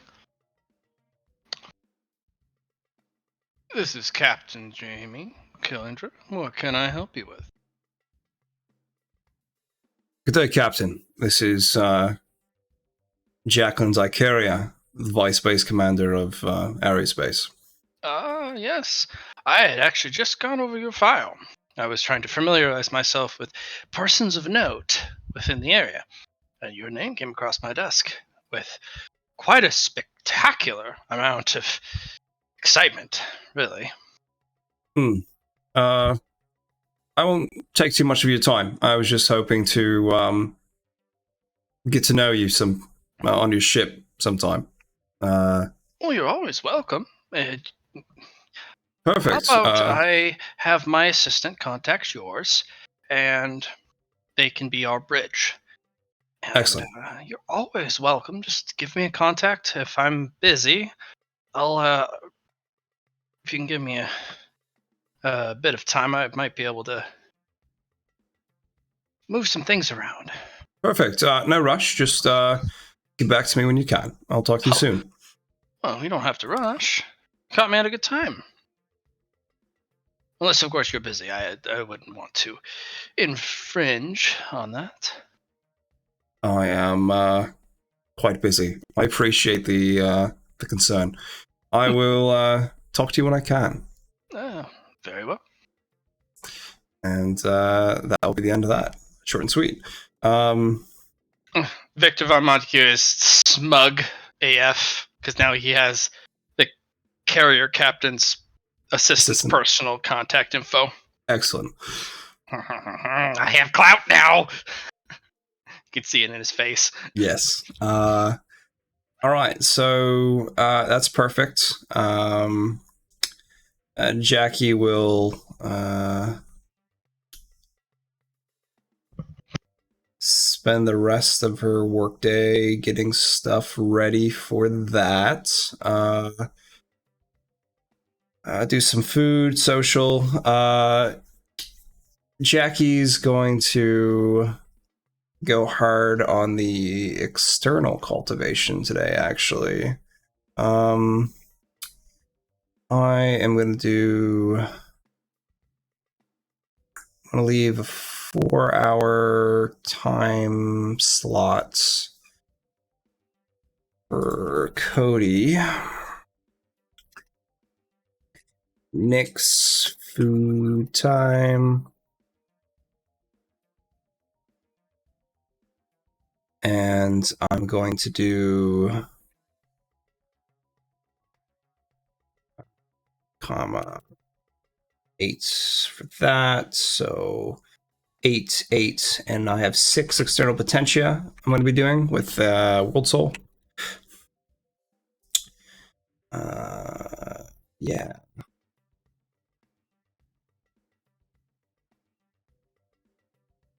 Okay.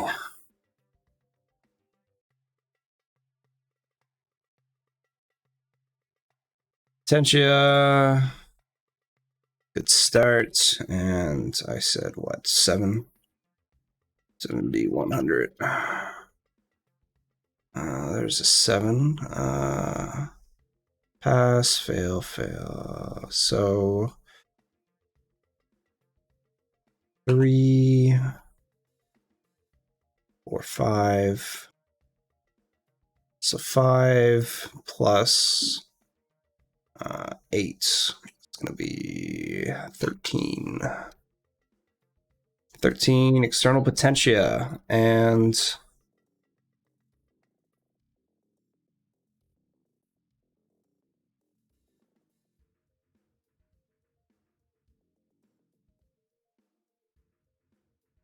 that's all I got for now. Until we do some officer lounge stuff and get Cody and Nick's going for a dinner. So that should be fun. Okay. Good day for you. The 2 drones have come back with survey data. Completed. No, that came back a lot earlier than No, wait, this is the right day. Ah, Yeah, yeah. roll for your survey drones. 3 rolls for each site, right? Uh-huh. First site. Second site. Oof. It's alright. You know what? I've got a pile of rerolls. I'm gonna throw a pile of rerolls at them. Because why the fuck not? If you'd one. like. I've end up handing out 1, maybe 2 rerolls a day. So why the fuck not, you know? Some of these have to be hit or miss. Yeah. Better than for the first one, for sure. Better for the second one, 100%. Mm-hmm. Yup.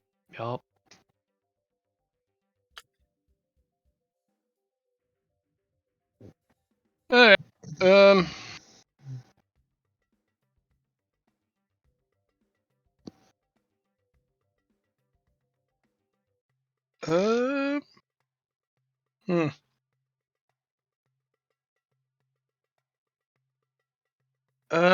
You're gonna get some Ikea Seki alloy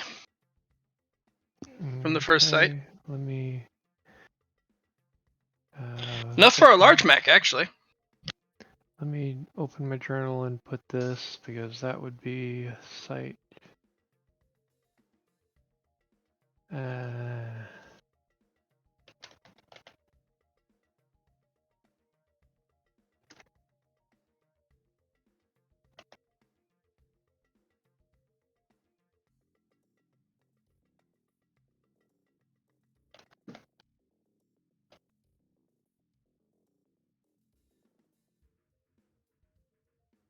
How do you spell that?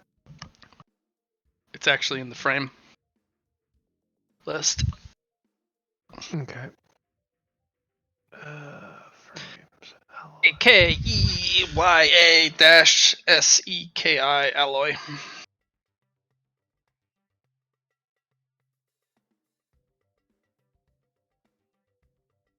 Mm-mm.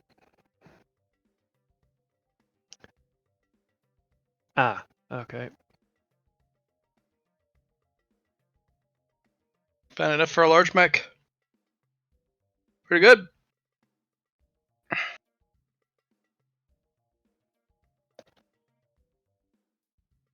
Okay.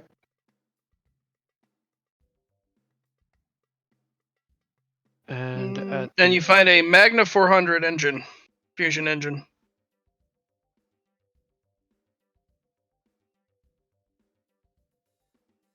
It hasn't burnt out.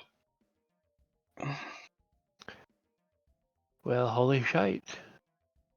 Magna 400s aren't bad. They're an Yeah. amazing 2x2. Yep. Yep. Okay then. I have something to send one of my team. I have some stuff to send my boys out to salvage. Go pick it And- up. And I Oh, that's assume just for there's. Site 1. Oh, that's just for Site 1. Okay. The 3 is actually a little different, my friend. The 3, huh? Yep. And it's convenient because I kept one of my teams back so that I could send them out for going out in case the drones found anything. Mhm. Okay. Yeah, not bad. You're gonna find a Hag 30 Hyper Assault Gauss.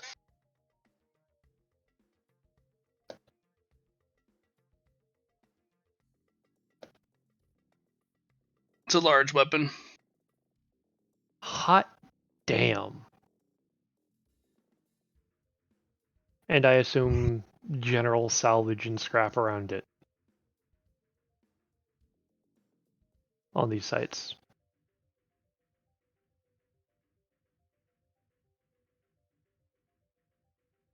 Yep. Alright. Well, he'll contact the salvage team that's in base and be like, "Oi, boys. I got 2 sites I need you to collect some stuff at." And I'll transfer them the details. Yeah, it's all just normal scrap and slag. Yep. Nothing No, special. I'm sending them out with a quick run to Mhm. pick up those 3 particular Sell the rest things. to Yep. the scavengers and Yep, and get I'll on your pick way. up the radio and page the scavengers and be like, Yeah. "Yo, 2 sites. Give it 24 hours so my boys can get what I want." You got it. We'll pick it clean. For not even the worms to eat. Good. Here's the sites. We'll send some boys out to make sure no one's got any bright ideas, you know? Good. I'm sending a team out to collect the pieces I want. By the way, we kind of found some people who they've been sniffing up the wrong tree. Mm-hmm. Specifically your tree, and they plans to piss on the roots.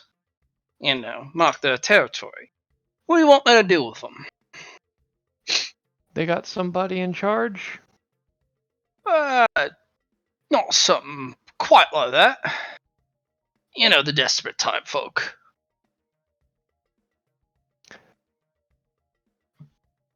You want me to give them a stern warning, or something a little bit more permanent? I'd say give them a stern warning. Advise them that it's better to work with me than against me, as they won't get a second one. I think I can maybe, if they got the right stuff, maybe make them see differently. You know. Sounds good. All right. They're your people. I'll leave it in your hands. And my people are my people. These aren't my people, but they can try. And maybe one day they'll be my people. I gotta prove it though. Hey, if you're willing to give them a chance, everybody can come Only on your straight in word. I'm reaching out to you as a courtesy because we have a understanding.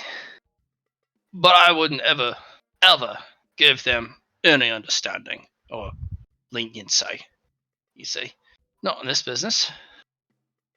Not when you fuck with my money and my people and the man who's paying those bills. Like, It's one and done that.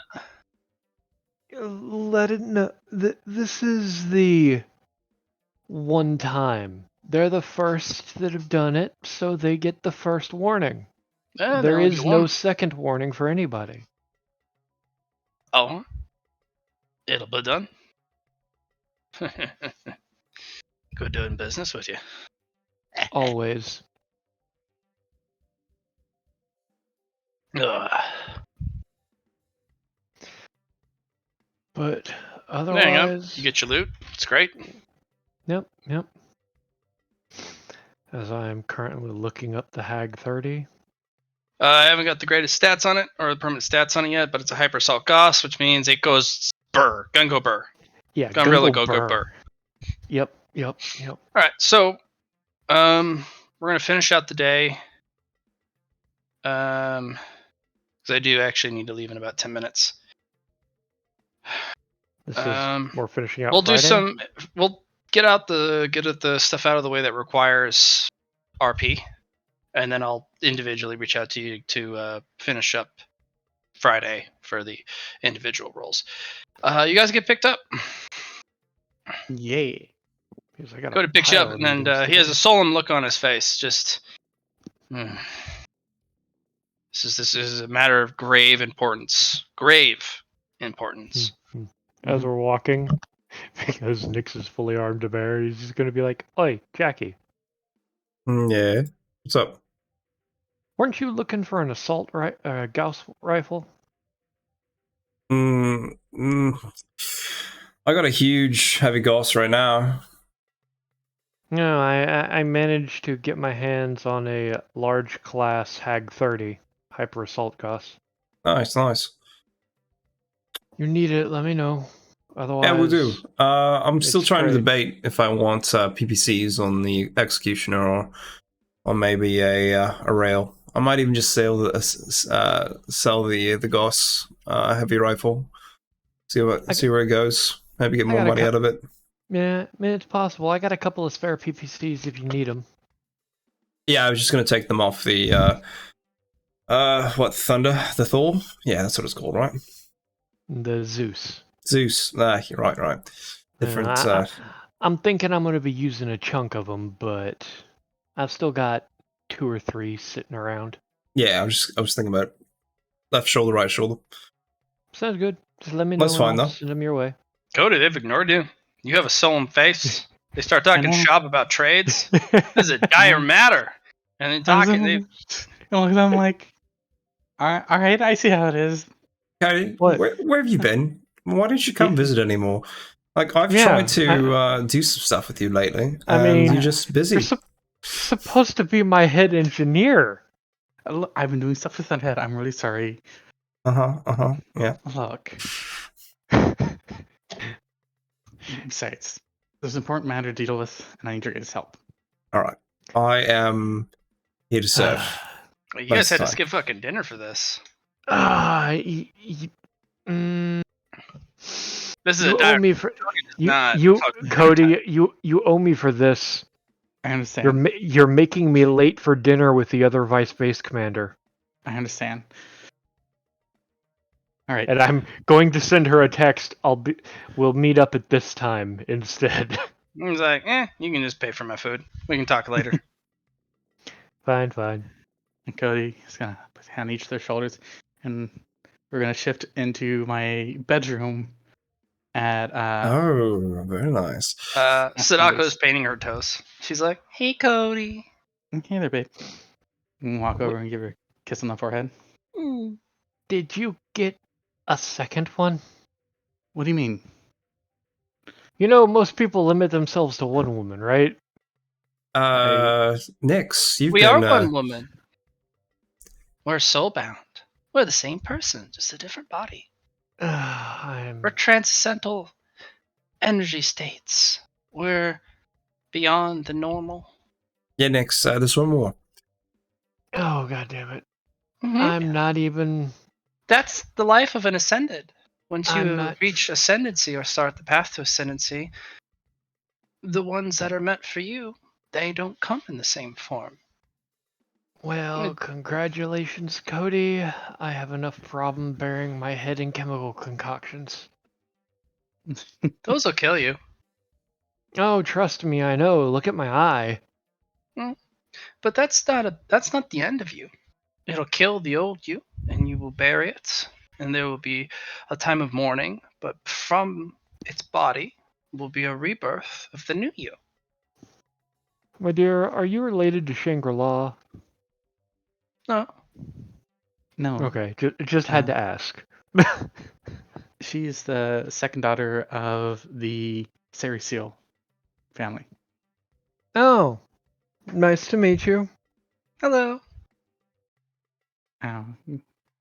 Give her another kiss on the forehead and like, Hmm. right, I have to go do something important.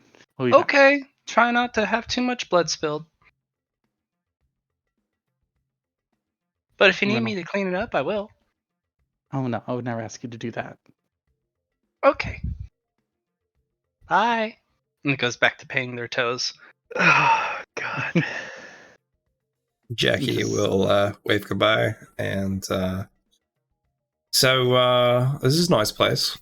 And you get outside, Ashley ambushes you and has a very hot 10 seconds with you up against the wall, and then immediately brushes you off like, all right, I'm done, and then strolls back into her room. I'm just. Cody, Yes. your girl is a tsundere. Which one? That doesn't help, my friend. This is like, what do you mean, which one?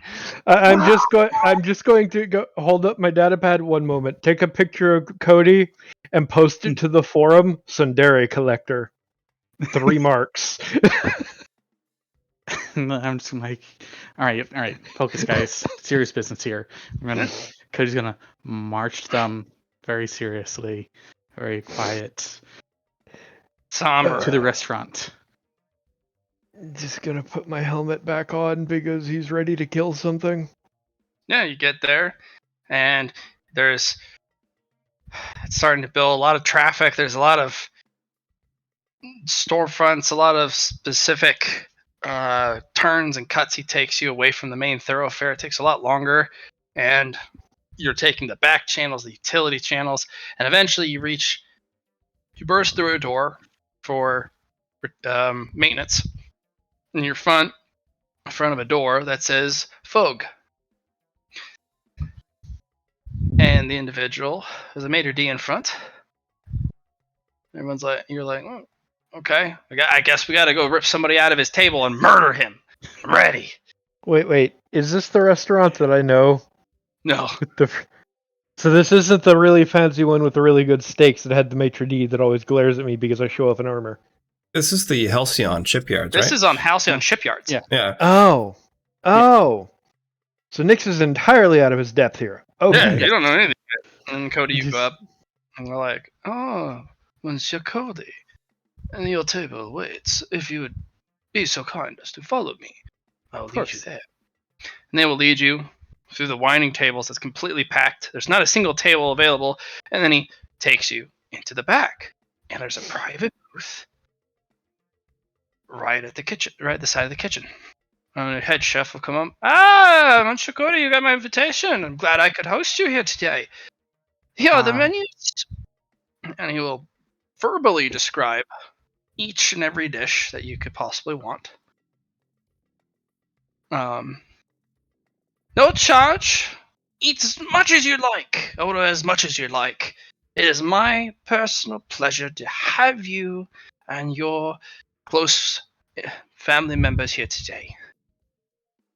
Yes. Like just for everyone to take a seat. Cody, this is very nice. She'll go and sit down. Cody, Yeah. Yes. as Nick slowly sits down, if I'm not hurting somebody, I'm going to break your finger. No, you Because I won't. know you can heal it. Yes, I will.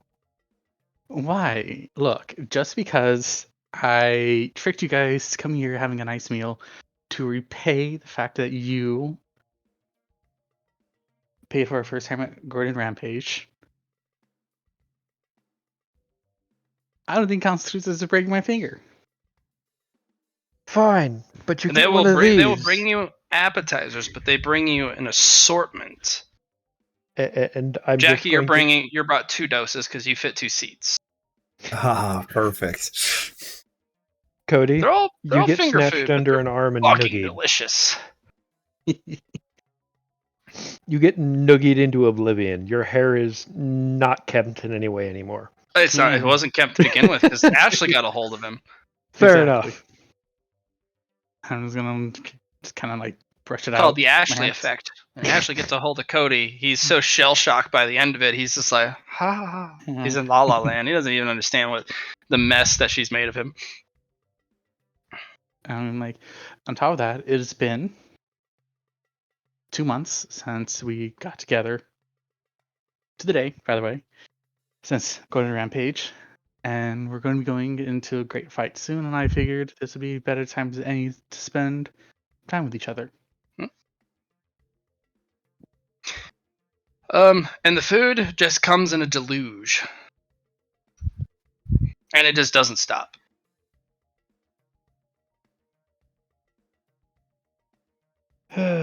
Cody gets, Love it. or Jackie gets double dose because she fits 2 seats. Mhm.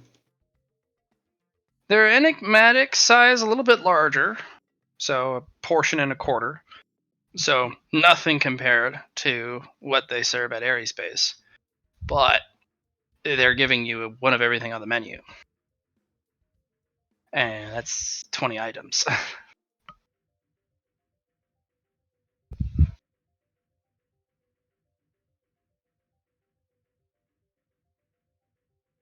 And at one point, the sous chef comes over. It looks like your initial beverages are done. If I could be an assistance, could I particularly interest you in a particular vintage or some sort of spirits or Tequila shots for me. yes. Jackie's just gonna look at Cody like, "Are you sure about that?" Yeah. You see, we actually do have tequila. We have 1 bottle, and we'll make sure that you have 3. I think we can get 3. Jackie will pass and say, "I'm good, thanks." You don't. I mean, there's no charge, and we No, I'm can bring fine. the bottle to the table if you like. A little bit of a lightweight, so I can't. I can't. You? Oh, you're not a lightweight. There's no way. And he'll bring the tequila bottle to the table and uncork it, and pour it into a decanter, and it's that.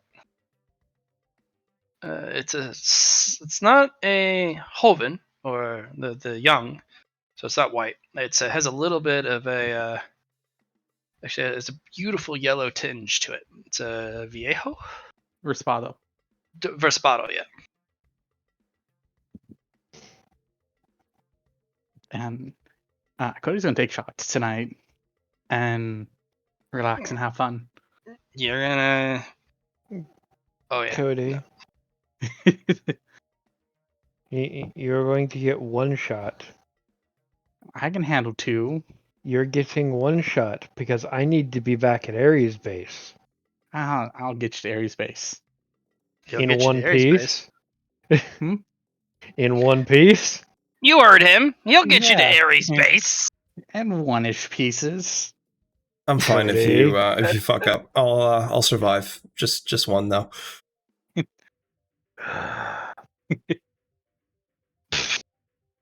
Lack should be of fine. trust is hurtful. I know. It's not like I've lied to them ever. Never, you're sweet and innocent. Exactly. Never, ever, forever. All right. This is a rather right treat. You guys are actually full by the end of it, and you guys have finished the bottle. Tequila is one of the rarest vintages you can get, next to Scotch and bourbon, which are specifically, there's only one distillery there because it goes by the old terms. Just like, champagne can only be called that instead of sparkling wine because it comes from the country Champagne. This is traditional tequila. Again, there's only one distillery. You know what I'm gonna do? So after Coda gets us two, I'm gonna be like, she's gonna look back and forth, and she's gonna down the whole thing and put the alcohol in a reservoir so she can give it off to the officers' lounge later. Oh, that's hilarious. Everyone just watches her down 500 milliliters of tequila, and they're just like, "Oh, balls!" I'm just going to look at the sous chef and be like, "Do you have any other particularly good liquor?" Yes, we do. I knew you weren't quite the lightweight. Would you like a spirits or a vintage?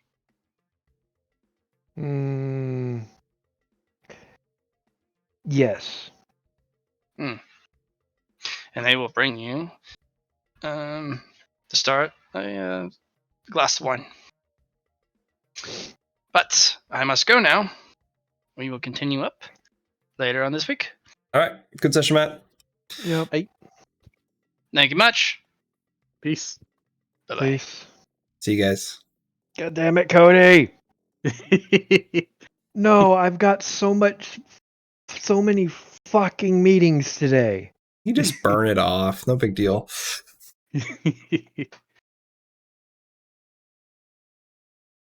You owe me a bottle of champagne. That's what we're here for. Take a bottle. I'm gonna take the whole stock.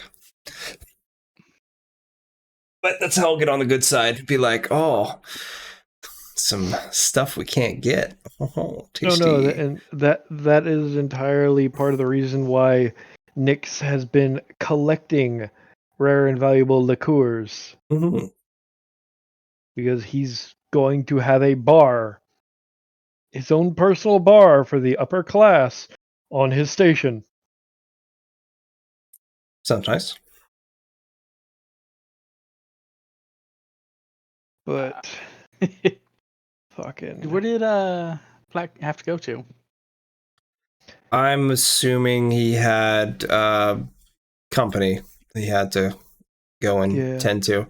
Okay. Or maybe he went out to eat. Who knows? I mean, though, Pretty sure he ate beforehand.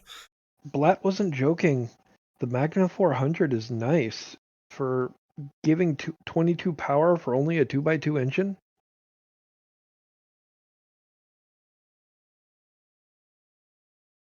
That is pretty good. I'm not looking at.